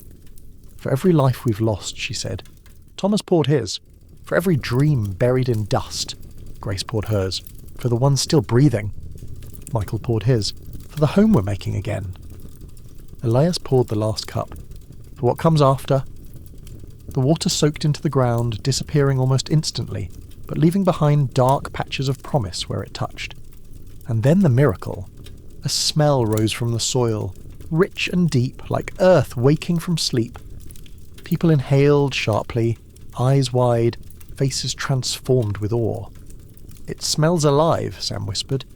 "It is alive," Mabel said.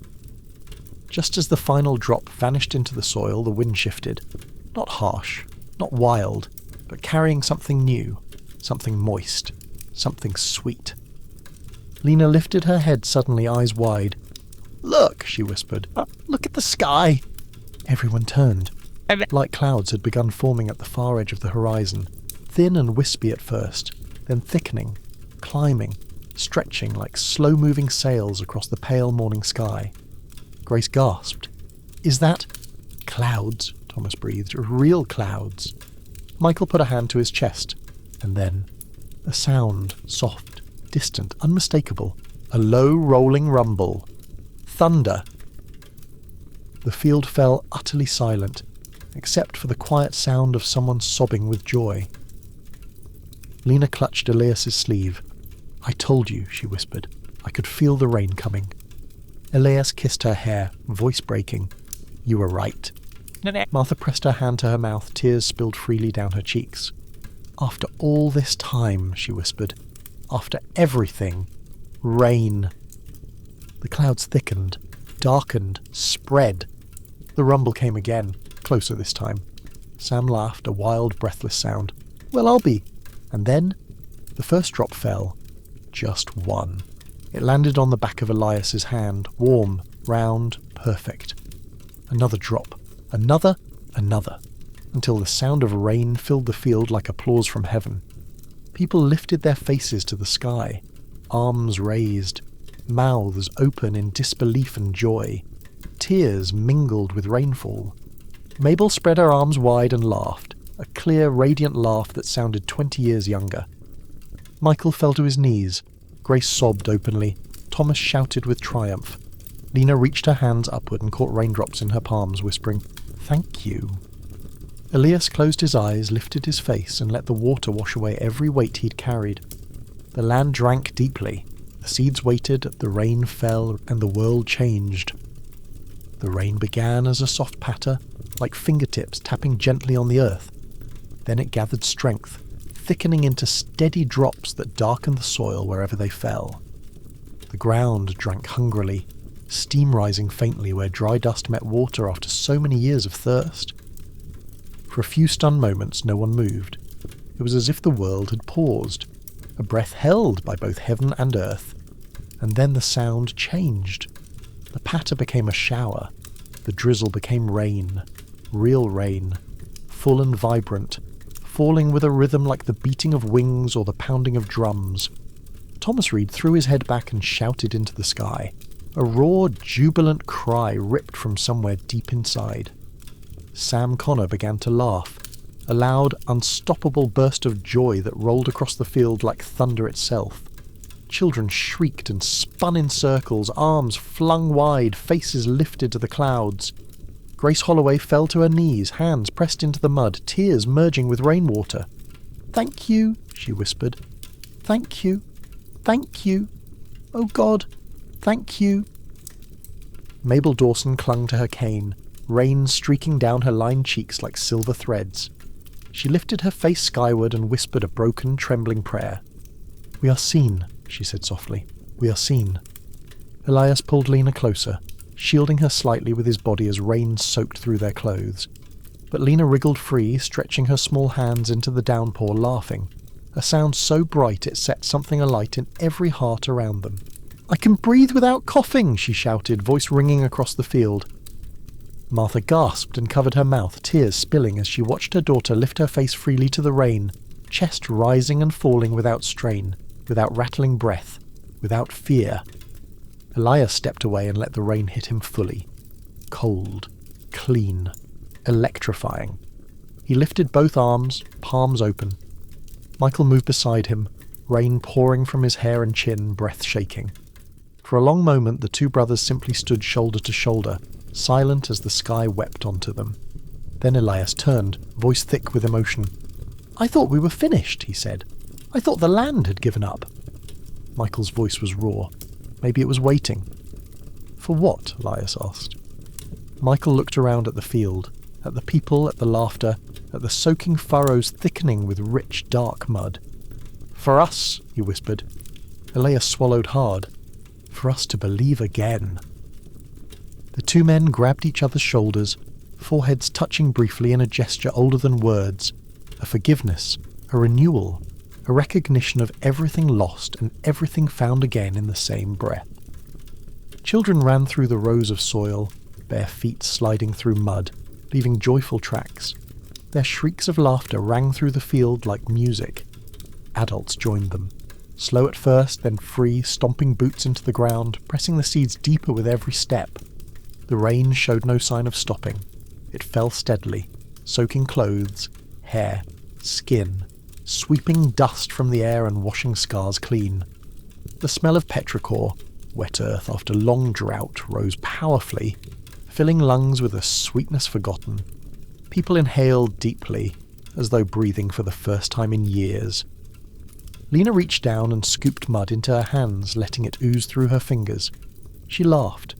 A real laugh, pure and bright, then pressed her palm gently into the ground, leaving a small imprint. "It's warm," she whispered, "like it's waking up."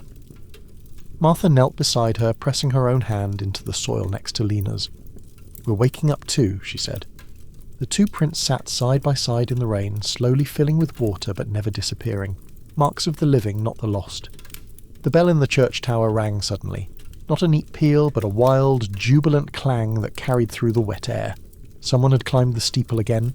Each strike echoed across the valley, bouncing off wet ground, mixing with laughter and rainfall. Clang dash, clang dash, clang dash. A celebration, a resurrection. Grace stood, rain streaming down her face, and ran toward the piano near the church door, the one they had cleaned for Thanksgiving. She threw the cover open and pressed both hands onto the keys. Many notes were broken, many strings were snapped, but the chord that rang out was full enough, loud enough, alive enough. Music returned, voices joined as someone began singing, soft at first, then stronger.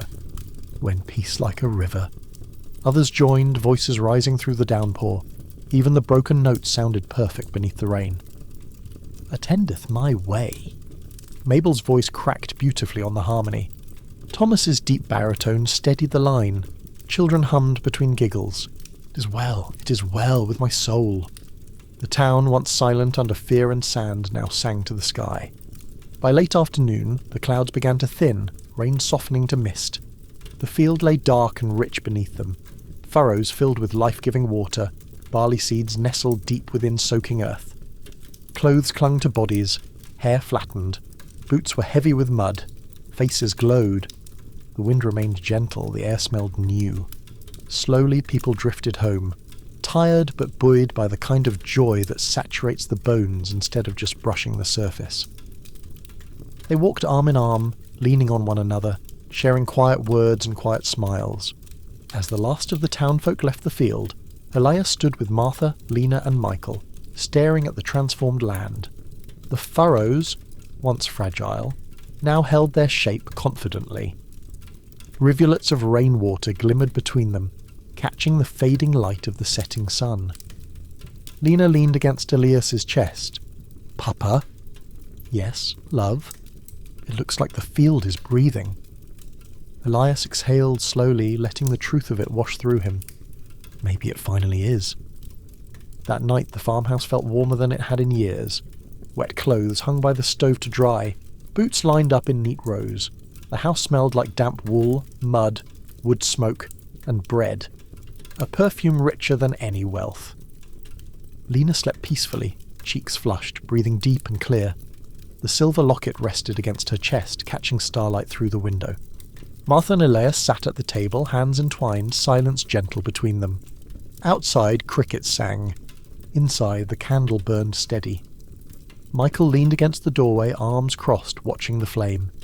"You know," he said softly, "if the barley grows, we'll need more hands. More planning, more tools. This isn't the end." Elias smiled. "No, it's the beginning." Michael nodded. "I want to stay, for real this time." "You're home," Elias said. "You don't need to earn it." Michael swallowed hard. "Thank you." Martha squeezed Elias's hand. "Tomorrow will be work." Elias kissed her fingers. "Tomorrow will be life." Outside, the first stars pierced through the thinning clouds. Bright, fearless, undimmed. Lena stirred in her sleep, murmuring one word. "Grow." And somewhere beneath the soil, barley seeds swelled with water and woke. The rain had stopped in the hours just before dawn, slipping away quietly like a visitor who didn't wish to wake the house. The world outside lay soaked and glistening beneath the first pale touch of morning light. Mud gleamed dark and rich in the furrows, reflecting the sky in shimmering mirrors.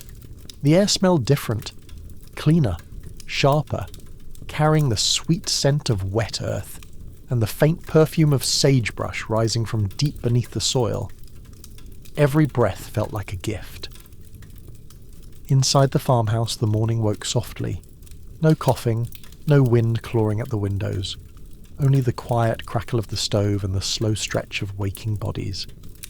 Elias opened his eyes to find a thin band of sunlight crossing the floorboards. The colour was warm honey gold, sunlight without dust, for the first time in longer than memory. He sat up slowly, savouring the moment, letting silence settle into his bones. Martha stirred beside him, blinking away sleep. She followed his gaze to the golden beam cutting through the room. "It's been so long," she whispered. Elias nodded. "I thought I'd forgotten the colour of real daylight." She smiled faintly and reached for his hand. They sat together in quiet reverence until a soft voice drifted from the next room. "Papa!" "Lena!" Elias rose and hurried to her room. She sat upright in bed, cheeks flushed pink, eyes bright with life. Not pale, not gasping, not trembling, just awake. "Good morning," she whispered, as though testing the words. Elias laughed softly.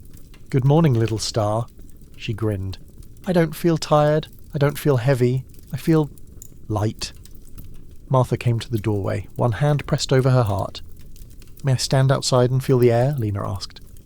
Elias lifted her gently into his arms. But as he carried her through the kitchen, Lena spoke again, quietly, shyly. "I think I can walk." He paused. "You're sure?" She nodded. "I want to try." He set her down carefully, keeping both hands ready to catch her. Lena placed her feet on the floor, steadied herself and took a step, then another. Her legs trembled but held. In the doorway she turned her face into the clean morning air and breathed deeply, without coughing, without strain, without fear. Martha pressed both hands to her mouth, tears spilling freely. Elias closed his eyes and let the sound of her breathing wash over him like music. When the Carters reached the field, they found others already gathered, standing silently at its edge. Thomas Reed, Sam and Mrs. Connor, Grace Holloway, William Harper, Jacob, and half a dozen others. Mabel leaned on her cane, eyes bright beneath the brim of her hat. No one spoke at first. They simply looked. The furrows were no longer just dark stripes through dead land. They were alive with delicate threads of pale green. Just the faintest hint. Tiny shoots, barely more than whispers, pushing up through the rain-softened soil. The first signs of barley. The field looked like a page beginning to be written. Martha clasped her hands beneath her chin. Grace let out a soft cry. Sam laughed in disbelief. Michael stepped forward, sinking to his knees in the mud, and brushed a trembling hand over the tiny shoots. "I never thought I'd see green like this again," he whispered. Elias knelt beside him, staring in reverent silence. The town had not waited for proof to believe, and now belief had become proof. Lena's voice carried softly across the field. "The land heard us." Everyone turned toward her, watching the small girl wrapped in a blanket, standing tall on her own legs, silver locket gleaming at her throat. "It was listening," she said. "It just needed us to speak." Mabel wiped tears from her cheeks. "Child, you are the bravest prophet I've ever met." Lena blushed but stood straighter. Elias stepped forward. "This field is just a beginning, a small piece, a seed. But someday we'll plant the whole valley." Thomas nodded. "The storms took enough from us. It's time we take something back." The town gathered in a loose circle near the fence, boots sinking slightly in the wet ground. William Harper cleared his throat. "We need to talk about what comes now," he said. "The rain was a blessing, but there's hard work ahead. We can't assume the storms are gone for good." Grace nodded. "We need windbreaks, barriers, something to protect the field if the sky turns cruel again." Sam rubbed his beard thoughtfully. "Fences made from salvaged boards could help. We might even build walls of bundled brush, anything that slows the wind." Thomas crossed his arms. And we'll need tools. Real tools, not scraps. We've got metal to salvage if we search the ranches and the old depot. Michael said quietly, I can travel. See if any nearby towns have supplies to trade, or news, or warning. Elias looked at him sharply. Not alone. Michael smiled faintly. I wasn't planning to go alone. Jacob stepped forward. I'll go. I want to. Mrs. Connor touched his shoulder firmly. Your father would be proud. Grace lifted her chin. While they travel, we'll build. Everything we can. We'll keep turning this field until the land remembers how to breathe. The group murmured agreement. Elias exhaled slowly, letting responsibility settle like a coat he was no longer afraid to wear. Then we begin today, he said. With quiet determination, they worked. Men hauled boards from collapsed sheds, tying them into crude barriers along the eastern edge. Women gathered brush and broken branches, weaving them between posts to block the wind. Children carried stones, placing them along the furrows like anchors. Grace drew outlines for trenches to catch future water runoff. No orders, no hierarchy, just unity. Even Mabel helped, sorting stones by size and snapping instructions like a general. Michael paused briefly and looked around the field, voice low. I used to think survival meant leaving. Elias glanced at him. And now? Michael watched Lena bent carefully over a mound of earth, patting the soil around a chute. Now I think survival means staying, he said. Just after midday, a strange heaviness settled over the air. Not a storm, no dark wall rising, no roar of wind, but something else, something quieter, watchful. Jacob stopped stacking stones. Do you feel that? Thomas nodded slowly. Something's coming. Grace shaded her eyes, squinting toward the distant ridge. A figure on horseback appeared, a lone rider wrapped in a long dust-coloured coat moving steadily toward the field. The horse was tired, its head hanging low. The rider reached the fence and dismounted stiffly. Are you the people of Sagebrush Hollow? He asked, voice hoarse. William stepped forward cautiously. We are. Who are you? The stranger pulled his hat from his head, revealing dusty hair and hollow eyes. My name is Carter Hayes, he said. I bring news from the south. He paused, swallowing hard. There's another storm forming, bigger than anything we've seen. Silence crashed over the field like a wave. How long do we have? Elias asked, voice steady. 3 days, Carter answered. Maybe less. The wind shifted again, carrying a cold edge. Lena reached instinctively for the locket at her chest and whispered a single word. Together. Elias looked around the circle, faces set with fear, yes, but steel beneath it. Resolve. He lifted his chin. Then we prepare. The words hung in the air like a shadow. 3 days. Maybe less. No one moved at first. The sound of the rider's voice faded, replaced by the quiet drip of leftover rain sliding from fence posts, and the soft rustle of barley shoots shifting in the breeze. Elias felt as if the ground tilted under his feet. Another storm, after the rain, after the first green. It felt cruel. It felt familiar. Thomas Reed broke the silence first, his voice low but firm. Where did you see it? He asked the stranger. Carter Hayes brushed dust from his coat, eyes distant. South of Hollow Ridge, the skies darkening there already. I rode ahead from a camp near Dry Creek. Folks are packing what they can. Some are leaving. Are they coming here? William asked. Some might, Carter said. Most are heading west, but I heard your town name spoken. People said Sagebrush Hollow still stands. He paused. They wanted you to know what was coming, so you'd have a chance to choose.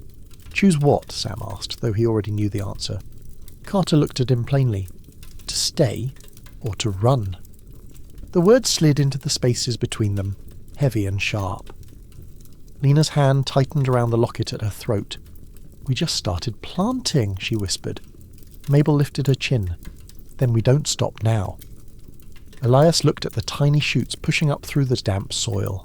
Not much, barely visible, easy to miss, easy to destroy. But they were there, alive. He closed his eyes, breathing slowly, and when he opened them again, something in his gaze had hardened into resolve. We're not running, he said quietly. Martha stepped to his side without hesitation. No, she agreed. We've run enough in our hearts. Michael exhaled, as though some inner knot loosened. "I left once," he said. "I won't leave again." Carter studied their faces, searching for doubt. He didn't find much. "You understand," he said carefully, "this storm could flatten everything you just started." Thomas gripped his shovel. "Maybe," he said. "Or maybe everything we just started makes us stronger than the storm." The wind picked up lightly, lifting the edge of Grace's scarf. The barley shoots swayed, but did not break. "All right," Carter said finally. "Then let me help." The afternoon became a blur of motion and effort. Hooves kicked up mud as horses pulled sleds of broken boards toward the field. Hammers rang as nails were repurposed, bent straight, driven again into newer lines of defence. Voices called back and forth, measured, purposeful, slipping sometimes into jokes to ease the weight. Children formed a relay line, passing rocks hand to hand to fill sacks. They found a strange kind of joy in it, inventing counting games as they worked. "1 rock for each storm," one boy said. "We'll bury them all." Grace moved among them, adjusting knots, fixing seams, humming under her breath. Here and there someone whistled the tune with her, too breathless to sing. Mabel remained at the field's edge, tying bag mouths with surprising speed, her thin fingers nimble despite age. "If the sky's going to test us," she said to Lena as they worked side by side, "we might as well give it a fair fight." Lena grinned, nodding carefully. "I think it will be surprised." On the outer edge, near the direction the storms usually came from, Thomas, Sam and Michael sunk rough posts deep into the ground and lashed boards across them with rope and torn cloth. The walls were uneven, patched, ugly in places, but they stood. "That'll slow it," Thomas muttered. "Maybe not stop it, but slow it." Michael wiped sweat from his forehead with a dirty sleeve. Sometimes slowing is all you need. Behind them, Elias and William paced the field, checking gaps, strengthening corners, building low earth ridges along the base of the windbreaks. "The last storm knocked us down before we had a chance to brace," William said. "This time, we brace first." "And we bend," Elias replied. "We don't break." The sun sank lower, turning clouds near the horizon a hazy copper. A faint dark line could be seen now in the far south, a smudge against the sky. The warning, they worked faster. As shadows lengthened, the first families began to peel away from the field, heading back to their homes to prepare. Windows would need to be sealed, loose items gathered, children calmed. At the edge of the road, Grace paused and looked back at the church. "I'll bring blankets there tonight," she said to Martha. "If anyone's house is too weak, they can shelter inside." Martha nodded gratefully. "We'll send word along. No one spends this one alone." "Agreed," Grace said. "Not again." In the farmhouse, later, Lena sat at the table with the silver locket in her hands, turning it slowly. "Are you scared?" she asked quietly. Martha rinsed out a pot, voice soft. "Yes." Lena seemed surprised by the honesty. "Really?" "Yes," Martha said again. "I'm scared of losing what we've just begun. I'm scared of seeing you sick again. I'm scared of waking up to another world buried in dust." She dried her hands and turned, sitting across from her daughter. "But," she added gently, "fear isn't all that's there." "What else is there?" Lena whispered. Martha looked toward the window where the darkening sky glowed faintly above the horizon. "Trust," she said. "In the land. In each other. In the work we've done." Lena thought about this for a moment. "I'm scared too," she admitted. "But when I think about us all standing around the candle and the star, it feels smaller." Martha reached out and squeezed her hand. "Then keep that picture in your mind. That's your lantern." "And what's yours?" Lena asked. Martha smiled softly. "You," she said simply. That evening the town gathered one more time in the church, not for a feast, not for a celebration, but for a moment of shared breath. The candle from Thanksgiving still stood on the table, wax melted and hardened in uneven drips, wick blackened but ready. Elias lit it again. The small flame rose, glowing gently in the shadowed room. Faces ringed it, lined and tired and weary, but not defeated.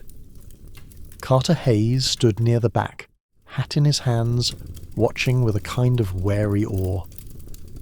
"We have done what we can," William said quietly, addressing the room. "We've strengthened our homes. We've shielded the field. We've shared our fears." He looked around at each person, letting his gaze rest a moment longer on Lena, standing near the table with her locket. Now we choose how we hold the night. No one sang this time. There were no speeches, no grand declarations. Instead, people spoke small truths into the candlelight. "I will not leave my neighbour alone," Thomas said. "I will open my door if anyone knocks," Mrs. Connor added. "I will not forget this field is alive beneath the dark," Grace whispered. "I will stay," Michael said, "no matter what comes." When it was her turn, Lena stepped closer to the candle, the flame reflected in her eyes. "I will remember the rain," she said. Silence followed, then a soft, shared exhale. They left the church slowly, in twos and threes, carrying the echo of those words into the deepening night. Later, as the town settled into its homes, Elias, Martha, Michael and Lena stood once more on the farmhouse porch.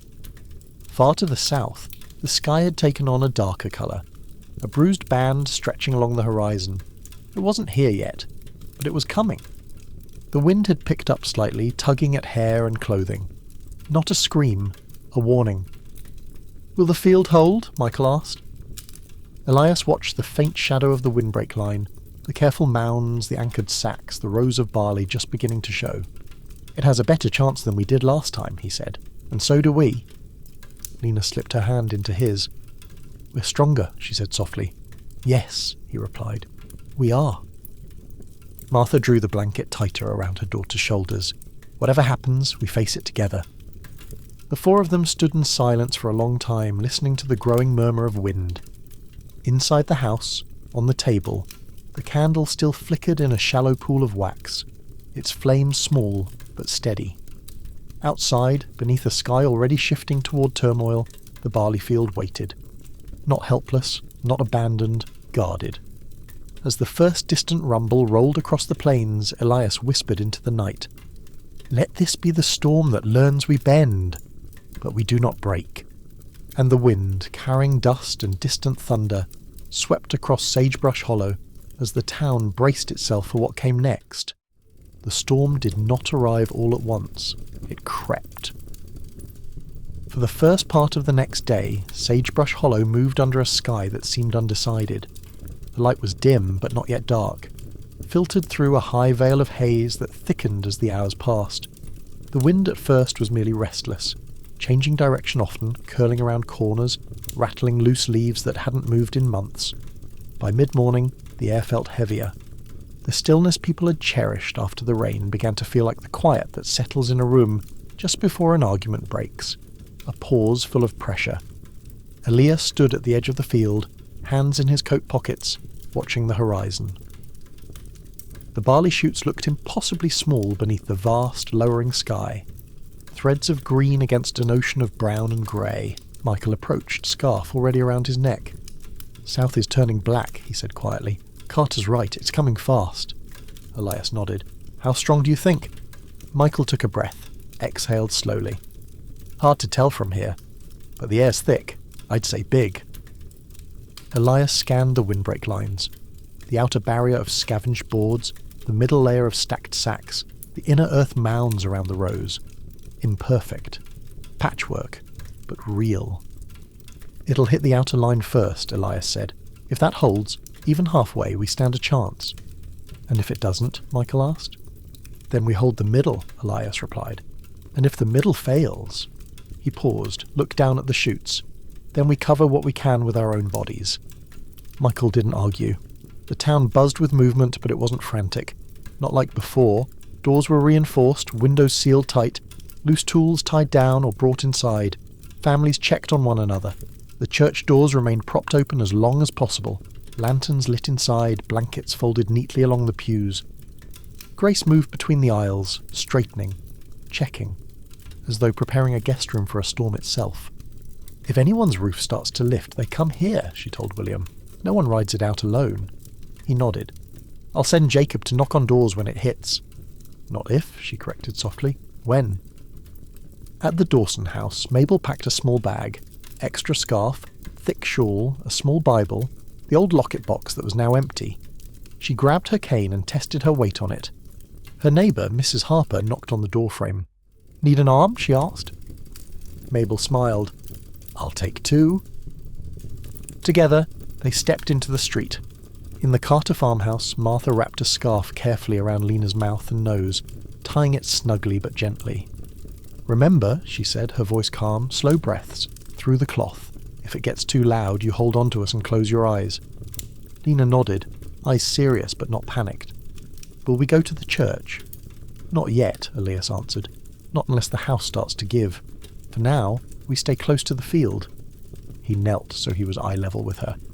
"This storm is going to be loud," he said. "It might feel like the others at first, but there's a difference this time. Do you know what it is?" Lena thought for a moment. "We're not waiting inside scared." He smiled. "That's right. We're ready for it." By early afternoon, the horizon to the south had changed from a faint smudge to a thick wall, rising higher, stretching wider, climbing the sky like a mountain made of smoke and sand. People who had lived through the worst storms before felt their skin prickle with memory. The air shifted, became charged, took on the faint scent of dry iron and distant thunder. Elias, Michael, Thomas, Sam and Carter stood at the outer edge of the field, facing the approaching wall. Scarves covered their mouths. Goggles or bits of cloth shielded their eyes. Their bodies were small silhouettes against something enormous. The storm advanced with unsettling grace, a slow, rolling march rather than a sprint. Above it, the sky turned a sickly yellow-brown, swirling with ghostly tendrils. The sound reached them faintly at first, a low, constant hum. Lena watched from the farmhouse porch, one hand gripped tight around the railing, the other holding her locket. Martha stood behind her, one arm across her shoulders. "Is it worse than before?" Lena whispered. Martha answered honestly, "I don't know yet." The hum grew louder. The wall rose higher. The ground beneath their boots vibrated slightly. "It looks like it's eating the sky," Jacob muttered near the fence. Thomas steadied his stance. "Let it try," he said. "This time we bite back." The front of the storm hit the outer windbreak with a force that rattled bones. Wind slammed into the boarded barrier, making it shudder along its full length. Dust blasted against the wood, whirling around the edges in fierce curls. The sound was like a freight train screaming past, rails tearing, metal grinding. Elias felt the impact reverberate through his chest. "Hold!" Thomas shouted, though no one was touching the barrier physically. It was instinct, a battle cry. The boards creaked, some bending, a few splintering at their weakest points. Dust poured through cracks, forming smaller devils on the far side. But the full force didn't break through, not entirely. Behind the outer line, the second layer, rows of sand and earth-filled sacks, caught the spillover, absorbing and slowing what passed through. Dust piled against them, but the sacks were heavy, stubborn. The wind shrieked, furious at being held back. Michael shielded his eyes. "It's working," he shouted to Elias, voice nearly swallowed by the roar. "It's actually working." "Then we stay," Elias called back. Rain had taught him something. Not everything the sky sent was meant to destroy. The storm hammered the outer wall, searching for weakness, claws of wind reaching for gaps. Some sections tilted, a few posts loosened, but enough held together to break the worst of the impact. The middle line shuddered, but didn't buckle, and beyond it, the inner edge, the mounded earth around the furrows, barely moved. The barley shoots swayed, flattened, rose again. They bent. They did not snap. As the storm fully engulfed the town, daylight dimmed into a strange, grainy twilight. Dust wrapped around houses and streets. It pressed against windows, hissed through the narrowest of cracks, whispered under doors. Inside the church, lanterns burned behind boarded windows, casting warm halos in the swirling brown gloom. Families huddled on pews or blankets, scarves over their mouths, hands linked in human chains. Grace played low, steady chords on the piano, broken but recognizable. The notes vibrated oddly in the choked air, but the sound anchored the room. "Focus on the music," she said, voice calm, "not the wind." Mabel sat with her back straight, cane resting across her knees, eyes closed. Every time a stronger gust struck the walls, she whispered, "Still here, still here." In the farmhouse, Lena lay on the floor between Elias and Martha, their bodies forming a protective barrier around her. Michael sat a little closer to the window, keeping watch over the direction of the field, though he could see nothing beyond dust. The house shook, but not like before. The boards over the windows were thicker now, better sealed. Cracks were dampened with cloth, and beneath the tremors the structure held with a stubborn, creaking strength. "Is it worse?" Lena asked between gusts. "It's loud," Elias answered, "but so are we." "How are we loud?" she asked faintly. He tapped her chest lightly with 2 fingers. "In here." Her hand moved over the spot he touched. The storm screamed louder, offended. Outside, near the field, visibility dropped to almost nothing. The world narrowed to a few feet in any direction, men reduced to silhouettes, windbreaks to looming shadows jutting from swirling chaos. Elias and the others took shifts venturing out from the farmhouse to the fence, checking lines, reinforcing weak spots with spare boards and whatever weight they could find. Carter braced his shoulder against one section where 2 posts had begun to lean, while Michael hauled stones to the base. "If this gives," Carter grunted, "we lose the corner." "It's not going to give," Michael said, and even if he wasn't certain, he sounded like he was. Sometimes that was enough. A particularly savage gust hit, rippling through the entire barrier line. The men flattened themselves against the boards, bodies added weight. For a heartbeat, it felt like the storm would tear everything out by the roots. Then, just slightly, it eased. Carter sucked in a ragged breath. "You people are either brave," he gasped, "or very, very foolish." Thomas laughed hoarsely. "Both. Mostly both." Hours passed. The storm never fully stopped, but it began to shift. The constant high scream of the wind lowered into a rough, irregular howl. Gusts still slammed the barriers, but with less fury. Dust still flew, but in thinner sheets. Inside homes and the church, people noticed first that the walls shuddered less. In the farmhouse, Lena lifted her head slightly. "It's quieter," she said. "A little," Martha murmured. Elias listened carefully. The storm was still out there, still dangerous, still strong, but something in it had broken. Its edge had dulled. "It's moving past," he said quietly, "or tiring." Michael, watching the window, nodded slowly. "It doesn't know how to hurt us like it used to." The thought was strange, but true. They had braced, they had built, they had chosen to stand, and the storm, for all its rage, had finally met more than bare, exposed land. It had met resistance. They did not sleep that night, not really. They drifted into half-dreams, waking at every shift in the wind, every groan of wood. But fear did not own the hours, it merely visited them. Inside the church, the candle on the table burned low, flame small but unwavering, casting light on faces turned toward each other instead of toward the door in panic. In the farmhouse, Lena finally dozed between her parents, breathing calmly even as the last ragged screams of the storm faded to a distant moan. Outside, beyond the dust and noise, the field waited beneath its layers of protection, bent, battered, but not erased. And far above, beyond the swirling clouds and veils of sand, the stars remained where they had always been. Unseen, but still burning. The storm had come, it had raged, it had not won. The storm did not end abruptly. It weakened slowly, like something exhausted after a long fight, its rage dissolving into scattered gusts and uneven whimpers. The wind scraped against the ground with diminishing strength, clawing weakly instead of striking with ferocity. Dust drifted through the air in trailing wisps rather than thick curtains. Inside the farmhouse, silence returned in gradual layers. First, the trembling in the walls stopped. Then the window stopped rattling. Then, the breath between gusts grew long enough to hear the soft crackle of the stove again.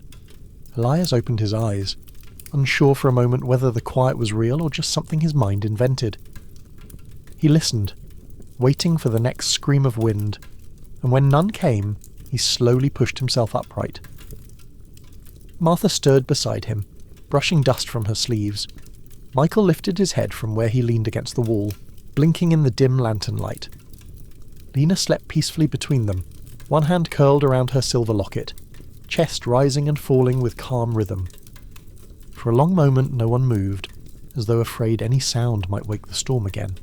Then Elias whispered, barely more than breath, "It's passing." Michael exhaled shakily and nodded. "Feels like it's letting go." Outside, the wind gave a last tired sigh, one final gust against the side of the house, and then fell quiet at last. No roar, no scream, only stillness. Inside the church, families lifted their heads, listening. The storm's voice dwindled to faint moans along the eaves. The walls stood firm. Dust settled in lazy spirals through stray beams of lantern light. The piano sat with its keys uncovered, unmoving, but waiting. No. Grace Holloway wiped her eyes with the back of her hand and looked around the room. "It's done," she whispered. Mabel opened her eyes and let out a long, trembling breath. "We're still here." Someone began to cry softly, not in fear, but in release. Others joined, tears falling freely in the quiet safety of the church. Hands found one another, fingers lacing, arms wrapping around shoulders. Small sobs and quiet laughter intertwined. Relief, after being held in the chest like a stone for too long, poured out like water through cracks in dry ground. The candle on the table, the same they had lit on Thanksgiving, still burned. Its flame leaned slightly in the shifting air, but it had not gone out. Grace touched its base gently. "Thank you," she whispered to whatever power might be listening. Elias lifted Lena gently into his arms. She stirred, but did not wake fully, her head settling against his shoulder. "Let's see what's left," Michael said softly. "Together," Martha added.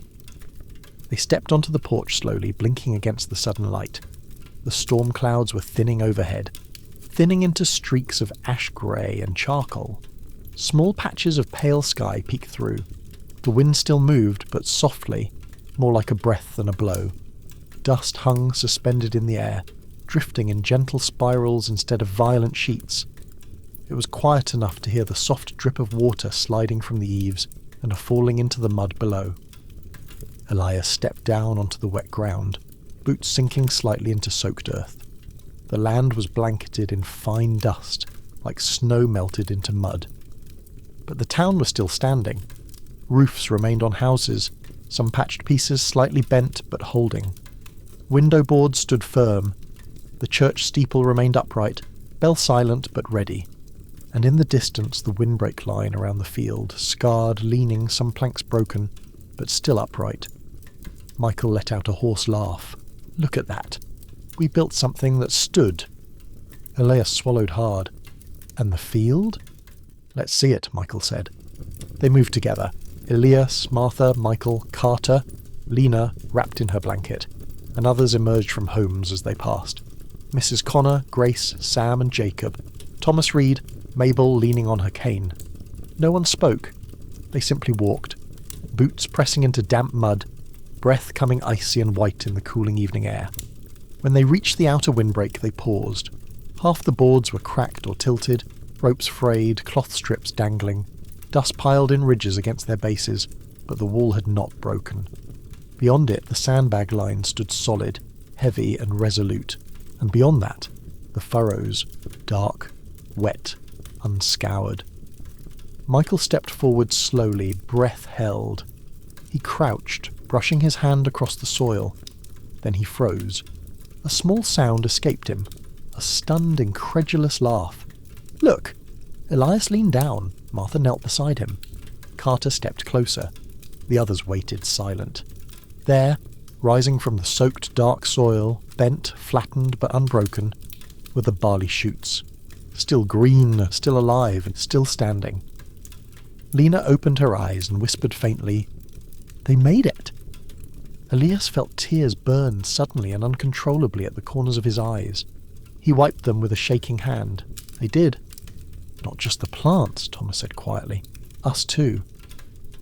The last remnants of the dust cloud drifted overhead, lifting and thinning until the sun broke through in a muted beam, weak and pale but unmistakable.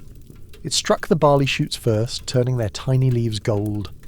Someone behind Elias began to clap softly, then another joined, then more. The sound grew, slow, steady applause breaking the silence like a heartbeat reborn. Not cheering and not shouting, and just gratitude in motion. Mabel wiped her cheeks. "I want to touch it." Sam helped her forward. She knelt, pressed her palm gently into the soil and closed her eyes. "This land," she whispered, "hasn't given up on us yet." Lena reached a hand from her blanket and touched a shoot with her fingertip. It trembled, but held. "We'll make sure it never has to," she said softly. Elias placed his hand over the earth next to hers, Michael beside him, Martha next, then Thomas, Sam, Grace. One by one, every person bowed their head over the soil, hands over earth, hearts over hands. It was not a prayer in the traditional sense, as it was a promise. That night, Sagebrush Hollow slept with windows sealed but hearts unsealed. The storm had thrown its worst at them. They had bent. They had not broken.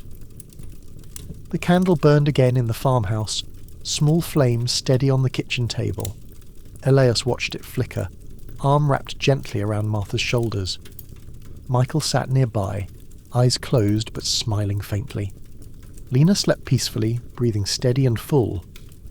Outside, under the moon, the wind brushed softly against the field, almost gentle, almost like an apology. And the barley shoots glimmered in the silver light, wet, green, alive, waiting for morning.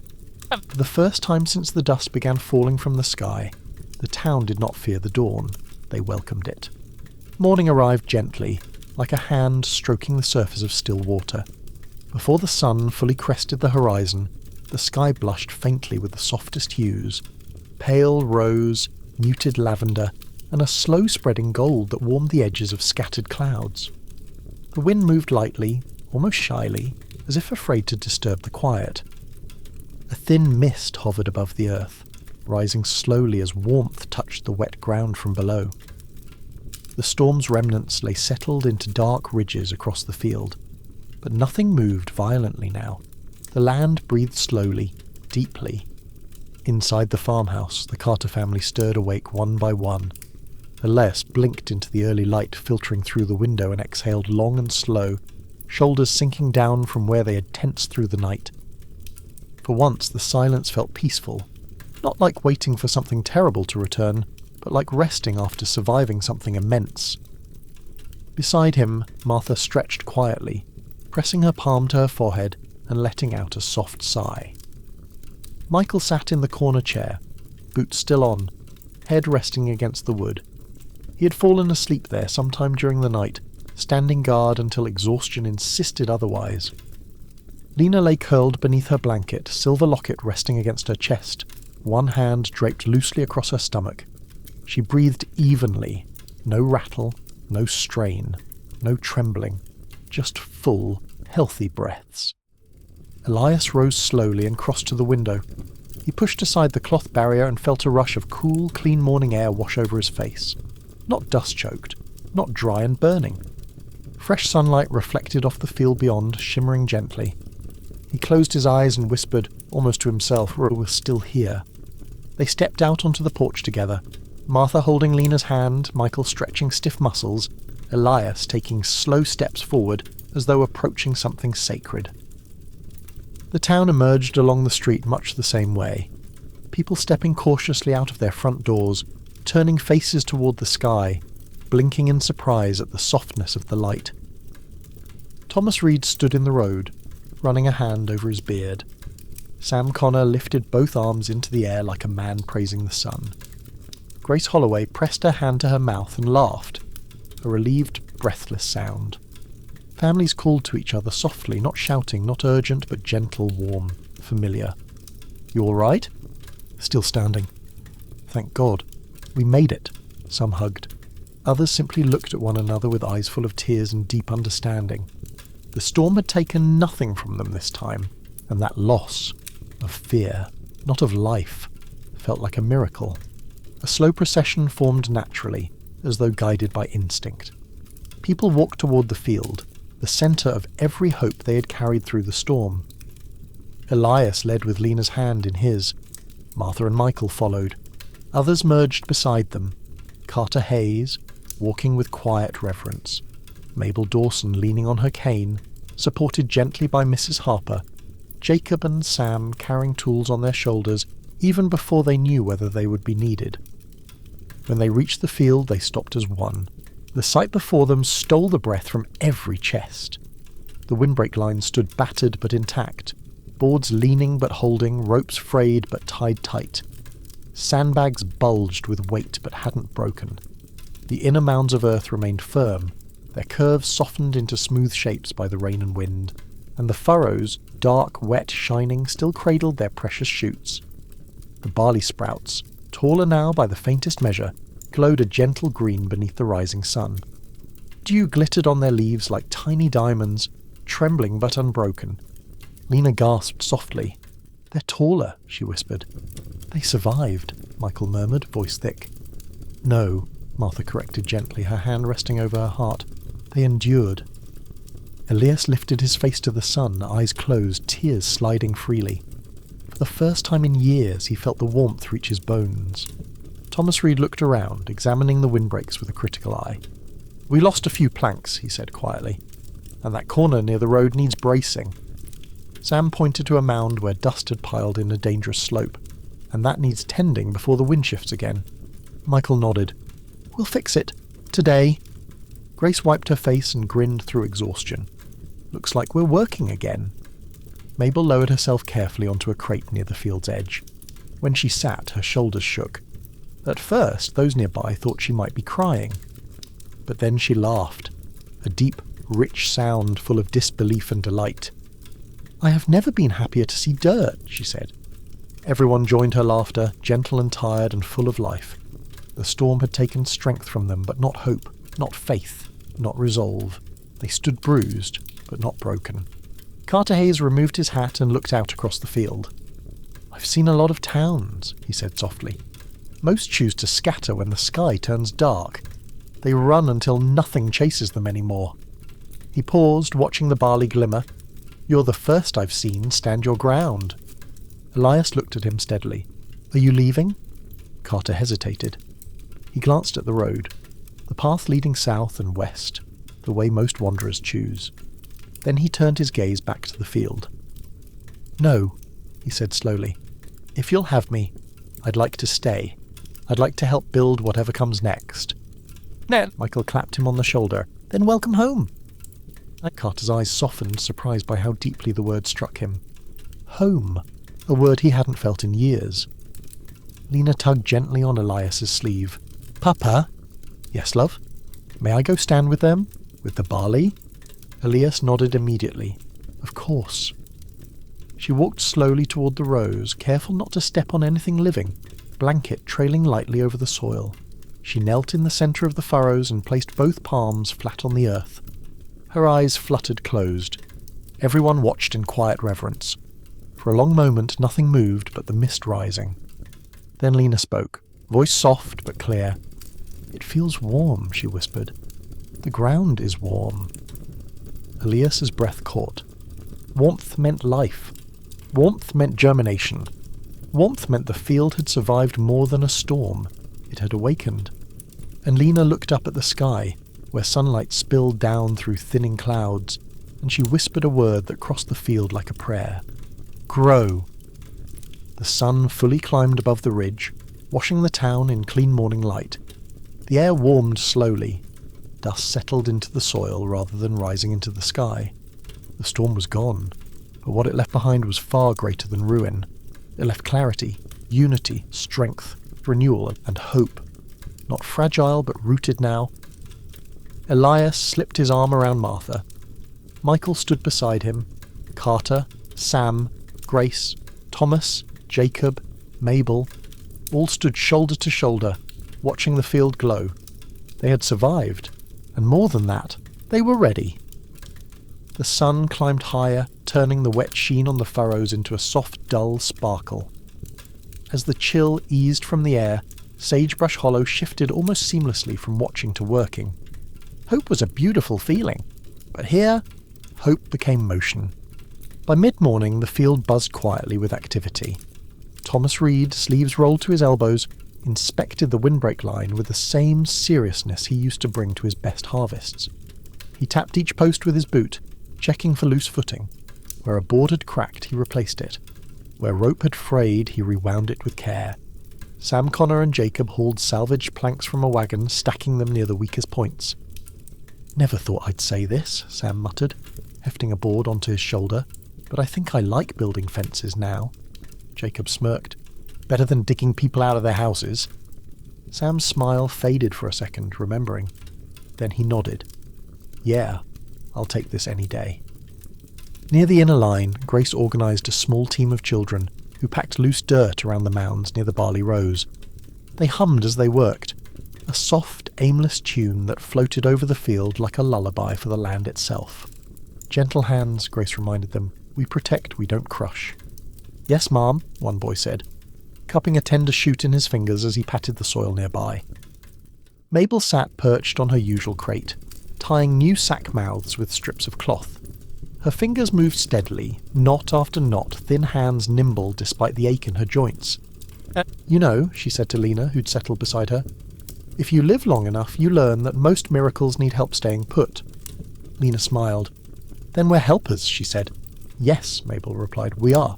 That evening, as the sun sank low and painted the sky in colours that looked almost like the ones from before the dust years, the town drifted toward the church again.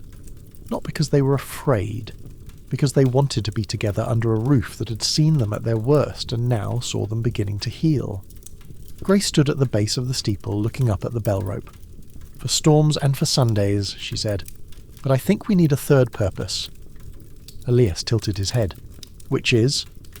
"To mark the moments we decide something," she said. "Not just when things happen to us." Michael folded his arms. "What are we deciding?" Grace smiled slowly. "That we're not just surviving, we're rebuilding." The words rolled through the gathered crowd like a warm wind. William nodded. "Then ring it." Grace wrapped both hands around the rope and pulled. The bell's voice rolled out over the fields, deep and strong. Not a frantic alarm, not a funeral toll. This was different. It sounded like a declaration. Children covered their ears and giggled. Adults smiled without needing to hide it this time. Newcomers closed their eyes, letting the sound wash over them like a baptism. Lena stood near the steps, blanket around her shoulders, locket at her throat. The bell's vibration hummed in her chest. "Now every time we hear it," she said quietly to Elias, "we'll remember this part. Not just the storms." "Yes," he said, "we will." After the bell fell silent, people lingered outside the church, talking in low, relaxed voices as the evening cooled. Carter Hayes leaned against the railing beside Michael. "You still thinking about travelling?" Carter asked him. Michael shook his head. "No," he said. "I walked a lot of miles looking for something that didn't blow away every time the wind changed." "And?" Carter asked.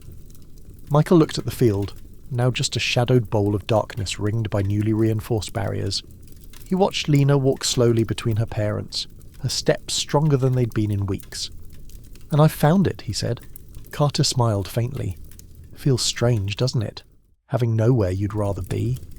"Strange," Michael agreed, "in the best way." Nearby, Mrs. Connor approached Thomas Reed, her expression softening. "You were right," she said quietly. "About staying, about facing it." Thomas stared at the ground. "I was scared we were risking too much," he admitted. "So was I," she replied. "But if we'd gone, we would have walked away from this."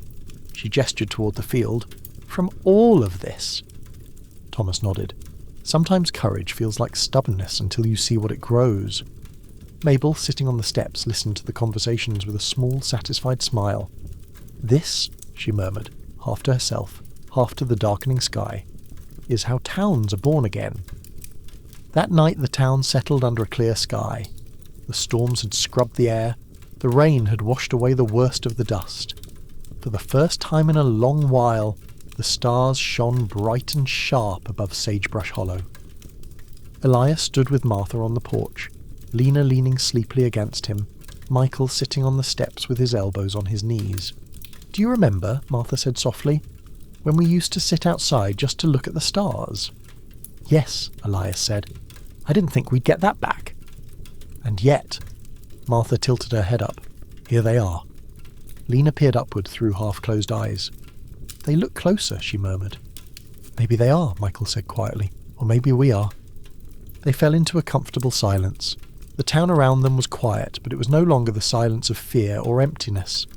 It was the gentle, buzzing quiet of people sleeping near each other, of houses holding warmth, of fields holding seeds, of a story not ended but turning toward a new chapter.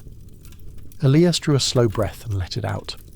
"Tomorrow," he said, "we check the sprouts again, tend the windbreaks, talk about how to store grain when it comes in, plan the next planting." Tomorrow, Martha echoed, smiling against his shoulder. We plan. Lena's eyes drifted shut. Tomorrow, she mumbled drowsily, we grow. And under a sky filled with stars that had watched every storm and every sunrise before, Sagebrush Hollow slept. Not as a town hoping it might survive, but as a town quietly beginning to live again. Winter passed quietly. It came with cold nights and thin blankets of frost that glimmered under pale morning light. Winds blew across the plains with sharp whistles, testing the new windbreaks. But none of the storms matched the fury of those that had nearly broken Sagebrush Hollow months before. Snow fell twice, light, powdery, melting fast, but enough to soak into the waiting ground. Enough to deepen the damp earth beneath the barley rows. Enough to bring colour back to the soil. People worked steadily through the winter months, bundled in heavy coats and scarves, hands roughened and raw, but full of steady purpose. The church bell rang at dawn each day, not in alarm but in invitation. Wake, work, build, believe. Children carried stones to reinforce mounds. Men split timber and hammered boards into fences strong enough to block even stubborn wind. Women repaired clothing, tended fires, and stirred thick pots of barley broth when the shoots were just tall enough to thin. The empty houses once abandoned during the early storms were repaired, mended plank by plank, roof by roof. Newcomers and townspeople worked side by side until the line between them disappeared. By the time winter loosened its grip, the town looked stronger. Not finished, not perfect, but undeniably alive. And now, spring had come. Elias woke to the sound of birds. Not just one lonely sparrow fighting to survive in an empty sky. A chorus, soft, subtle, but present. Their songs filtered through the open window, weaving through the scent of damp soil and wood smoke lingering in the morning air. He sat up slowly, stretching sleep from his bones, and felt a warmth in the air that hinted at the coming day.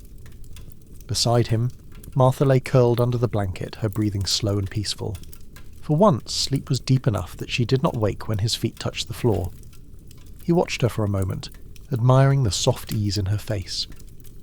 Down the hall, Lena's laughter rang lightly, half whisper, half giggle, as she spoke with Michael about some secret joke. The sound carried like bells, bright and light. Elias smiled without meaning to. He had missed laughter. Real laughter that wasn't just something forced to cover fear. He stepped into the hall and paused at Lena's doorway. She stood barefoot on the wooden floor, hair braided down her back, cheeks flushed with colour. She held the silver locket in her small hands, but she no longer clutched it with desperation. Instead, she held it gently, like a memory, not a lifeline. Michael leaned against the wall with a grin tugging at the edge of his mouth. "You're up early," Elias said.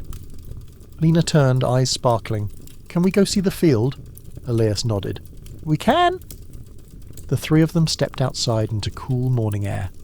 Mist clung low to the ground, gathering in soft curls that lifted slowly with each warm breath of sunrise. The windbreak fences stood proudly along the edge of the field, straightened, reinforced, stained dark from winter snow and rain. The earth beneath their feet felt firm and ready, and when they crested the small rise overlooking the barley rows, all three stopped without meaning to. The field was green. Not faint, not struggling, not timid. A full, lush green that stretched across the furrows like a quilt of new life. Barley stalks rose knee-high and swayed gently in the morning breeze, their soft, feathery heads brushing one another with a whisper like quiet applause. The field moved like water, rolling in waves beneath the golden early sun. Lena gasped, hands flying to her mouth. Her eyes filled with tears, not heavy ones, but the kind that come unbidden when something beautiful finally arrives. "It's real," she whispered. "It really grew." "Yes," Elias said, unable to find any other word. Michael stood silent, his breath caught. He blinked hard and wiped his sleeve across his face. Elias stepped into the barley, letting his fingers brush the soft stalks. The touch sent a shiver through him, like touching the opposite of grief, like touching resurrection. Wind lifted through the field, carrying its scent, fresh, sweet, full of promise. Lena laughed, spinning slowly, arms outstretched. Her hair lifted like a banner behind her. "I never saw this before," she said. "Not like this. Not ever." "You will again," Elias murmured. every year. Villagers began to gather behind them, drawn by the sight of the fully awakened field. Grace Holloway placed a hand over her heart and whispered, "It looks like the stories my grandmother used to tell." Sam Connor dropped to his knees and pressed both hands into the soil, laughing and crying at once. "I thought I'd forgotten the colour green," he said, "but it feels like it's waking up something inside me." Mabel Dawson leaned heavily on her cane, voice unsteady but full. "I told you the land wasn't dead." Thomas Reed nodded, tears glinting on his lashes. "We're not dead either." Carter Hayes looked around the group, astonished. "I've crossed half the states looking for something worth staying for," he said. "I think I found it." Mrs. Connor clasped his shoulder. "Then stay, son. There's work here for hands that are ready." And around them the town grew larger, not in size but in spirit. People brought tools, carts, crates, seeds, wool for sacks, and lumber for roofing. Children ran through the field edges laughing, chasing one another between rows. No one yelled or stopped them. Joy was needed more than perfection. For the first time in years, the sound of hammers echoed in Sagebrush Hollow, not to fix devastation, but to build growth. Homes were repaired with renewed purpose. The old water tower was cleaned. The schoolhouse windows were washed. The church steeple gleamed with fresh paint. And the bell rang each evening, not once but 3 times. Once for the land, once for the people, once for the future. That evening the town gathered on the ridge overlooking the barley field. Children carried lanterns that glowed like scattered stars against the soft dark. Fireflies blinked in slow spirals above the grass. Voices rose gently, blending into calm conversation. No one asked what would come next. No one worried aloud about new storms. For tonight it was enough to stand together in the presence of something miraculous. Elias sat with Lena leaning against his shoulder. Martha rested against his other side, her head nestled beneath his chin. Michael sat cross-legged in front of them, watching the barley shimmer under moonlight. The wind rustled through the stalks, carrying a sound like a low, peaceful song. "The world feels different," Lena whispered. Elias looked out at the field, glowing softly under the night sky. "It is," he said, "because we are." Above them stars shone bright and fearless, and below them the first green field of Sagebrush Hollow swayed in steady rhythm, alive, rising, unbroken, ready. Spring stretched long and patient across Sagebrush Hollow, and the barley grew taller with every passing day. Its stalks thickened, taking on the full golden hue of ripening grain. The wind rolled through the field in silent waves, bending the tops gently in a rhythm that looked almost like breathing. People began to talk about the harvest, quietly at first, almost shy to speak the word aloud after so many seasons of loss. But as the field turned from bright spring green to deep, burnished gold, the tone shifted from cautious hope to genuine anticipation. The bell rang in the evenings, not as a warning anymore, but as a call, a reminder, we made it this far, we can finish this. One warm morning, the townspeople gathered in the open space near the church, setting out baskets, sharpening scythes, repairing old wooden carts. Children polished handles with rags, checking for splinters. Michael and Carter rebalanced the blades, running whetstones along the edges until they gleamed. Grace Holloway stood at a large table, sorting lengths of cloth to wrap the grain bundles. "It feels strange," she said softly to Martha. "Everything we're doing now is not survival anymore. It's preparation." "It's rebuilding," Martha said, tying a knot firmly. "It's choosing tomorrow." Nearby, Thomas Reed stretched his back and eyed the gathering. "Last time we cut a field together," he said. "The world hadn't broken yet." Sam Connor let out a short laugh. "Maybe it's time we remind it how we worked before it thought it could take us apart." Jacob nodded. "And show it what we can do now." For the first time in years, there was not a single silent face among them. They smiled, they joked, they made plans. This wasn't merely work, it was celebration. They walked to the field together, an unhurried procession under a clean sky, sun warm on their backs. Elias led the way, Lena holding his hand, the silver locket shining against her collarbone. When they reached the edge, the town lined up shoulder to shoulder, tools resting against their boots. Elias stepped forward and placed his hand on the barley heads, closing his eyes to feel the life beneath his fingers. He turned and spoke quietly, his voice steady and clear. "We plant seeds knowing storms may come," he said. "We protect the ground even when we don't know if anything will grow. We choose to stand not because we are sure we cannot fall, but because we are sure we will rise again if we do." He lifted the scythe. "For months we've worked for this, not just the grain, not just food, but proof that life can still return."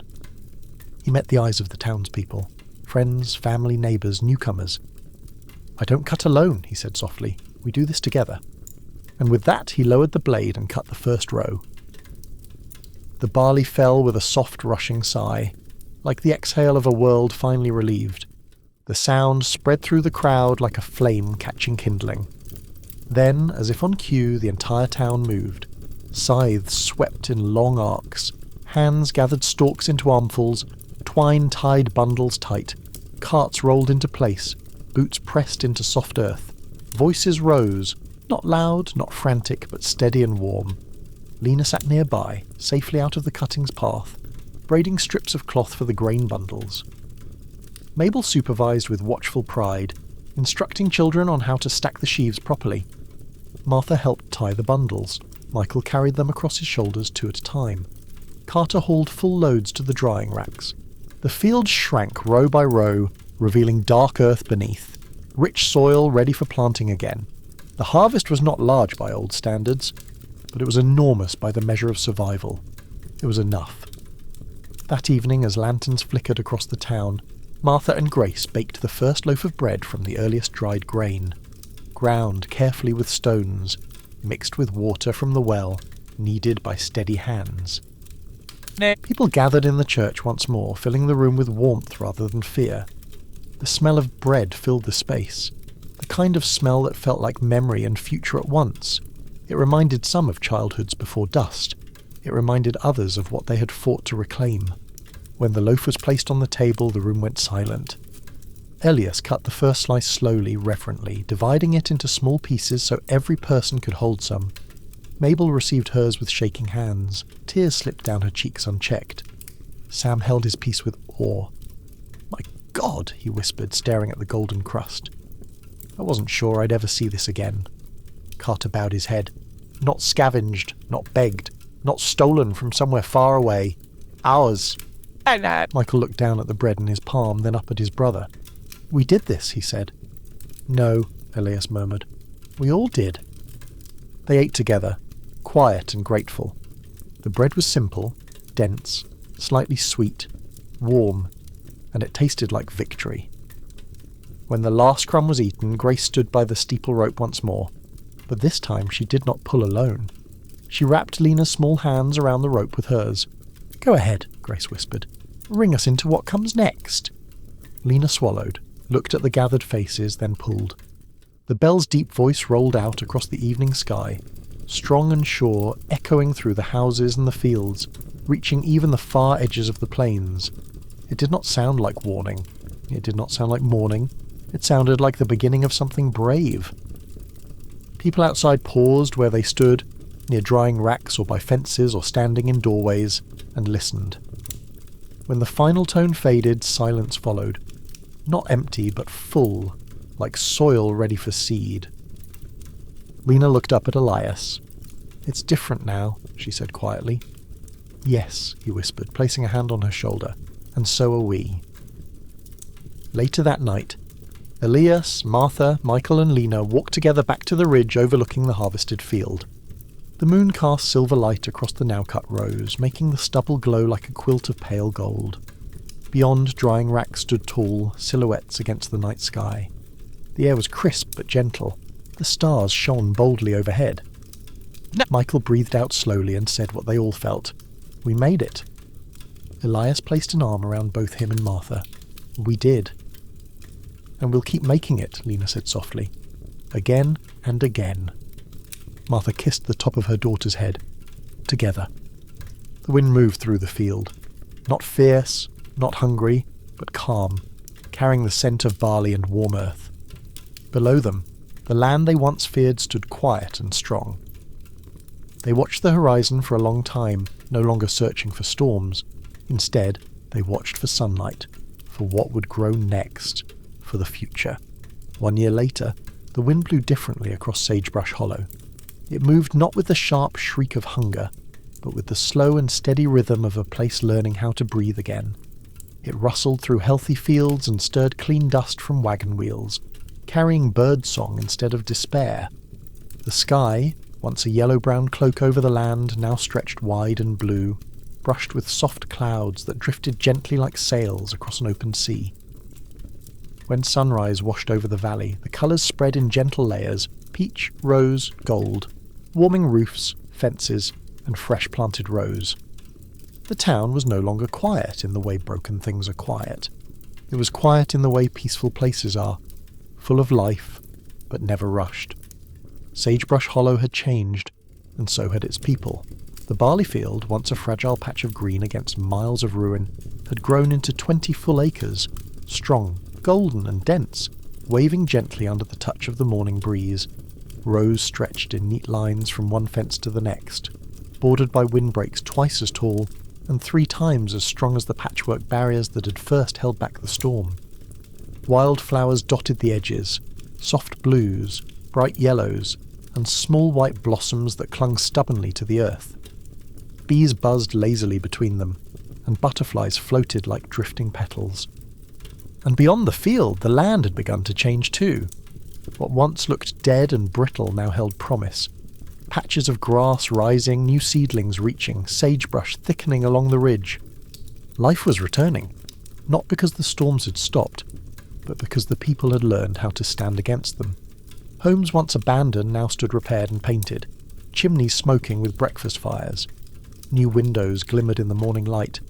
Curtains fluttered gently. Children ran freely through the streets, laughter bouncing against the wooden walls. The schoolhouse reopened in January. Its bell, silent for years, now rang every morning. Lena had insisted on helping paint its front door, brushing the final stroke onto the wood with a solemn smile and a steady hand. The general store had shelves again, modest but full enough. Bags of flour and barley meal lined the counter next to jars of honey and dried fruit brought in by travelling traders. Boots and tools hung from hooks.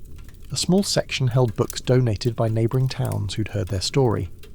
The church steeple, once battered and leaning, now stood straight and newly whitewashed, bell shining like bronze sunlight. Every evening it rang once and only once, not for warning and not for mourning, but for thanks. A sound that reminded the valley that storms could pass and people could rise. Aaliyah stood at the edge of the field one early spring morning, boots settled into soft dirt, hands resting lightly on a rake handle. His hair was streaked with silver now, not from age alone, but from the weight of years survived. His shoulders, once bent from grief and exhaustion, stood straight again. He watched the barley roll in the wind, the sound like a soft hush, a lullaby from the earth itself.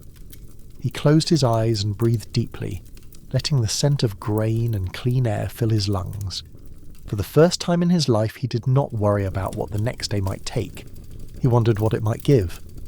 Martha worked near the drying racks, tying bundles with practiced hands. Her face glowed warm beneath the sun, lines softening at the corners of her eyes. The quiet tension that once lived permanently in her shoulders had dissolved. She hummed while she worked, a gentle, drifting tune, and sometimes children gathered near just to listen.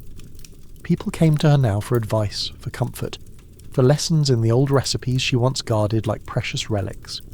She laughed easily, smiled readily, and walked with steps full of purpose rather than fear. She no longer checked the sky before she breathed. Lena stood in the middle of the field, hands brushing the tops of the barley stalks. Her hair fell in soft waves over her shoulders, her cheeks bright with colour. She wore the silver locket still, but it hung lightly, no longer gripped in fear, but worn as memory. She ran her fingers over the grain, swaying with the wind like she was part of the field itself, and whispered words she said every morning. Grow strong. Her voice carried softly on the breeze. She no longer coughed. Her lungs were clear, her body steady. She walked and ran and climbed fences now with the boundless energy of a child reborn. Some people whispered that the land had healed her. Others whispered that she had healed the land. Both felt true. Michael worked near the new barn foundation with Carter Hayes, measuring planks, driving nails, setting beams straight and true. His once wandering feet had found ground that held him steady. He laughed more than he ever had. He slept without waking from nightmares. He spoke about the future with both hands moving, shaping the air like he was building it right there. He helped teach the boys to work the tools. He cleaned the tools when they finished. He carried grain sacks with effortless strength. He no longer shook when thunder rolled in the distance. He stood tall.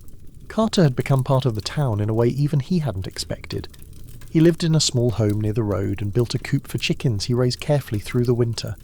He traded eggs for flour and helped organise supply exchanges with passing travellers.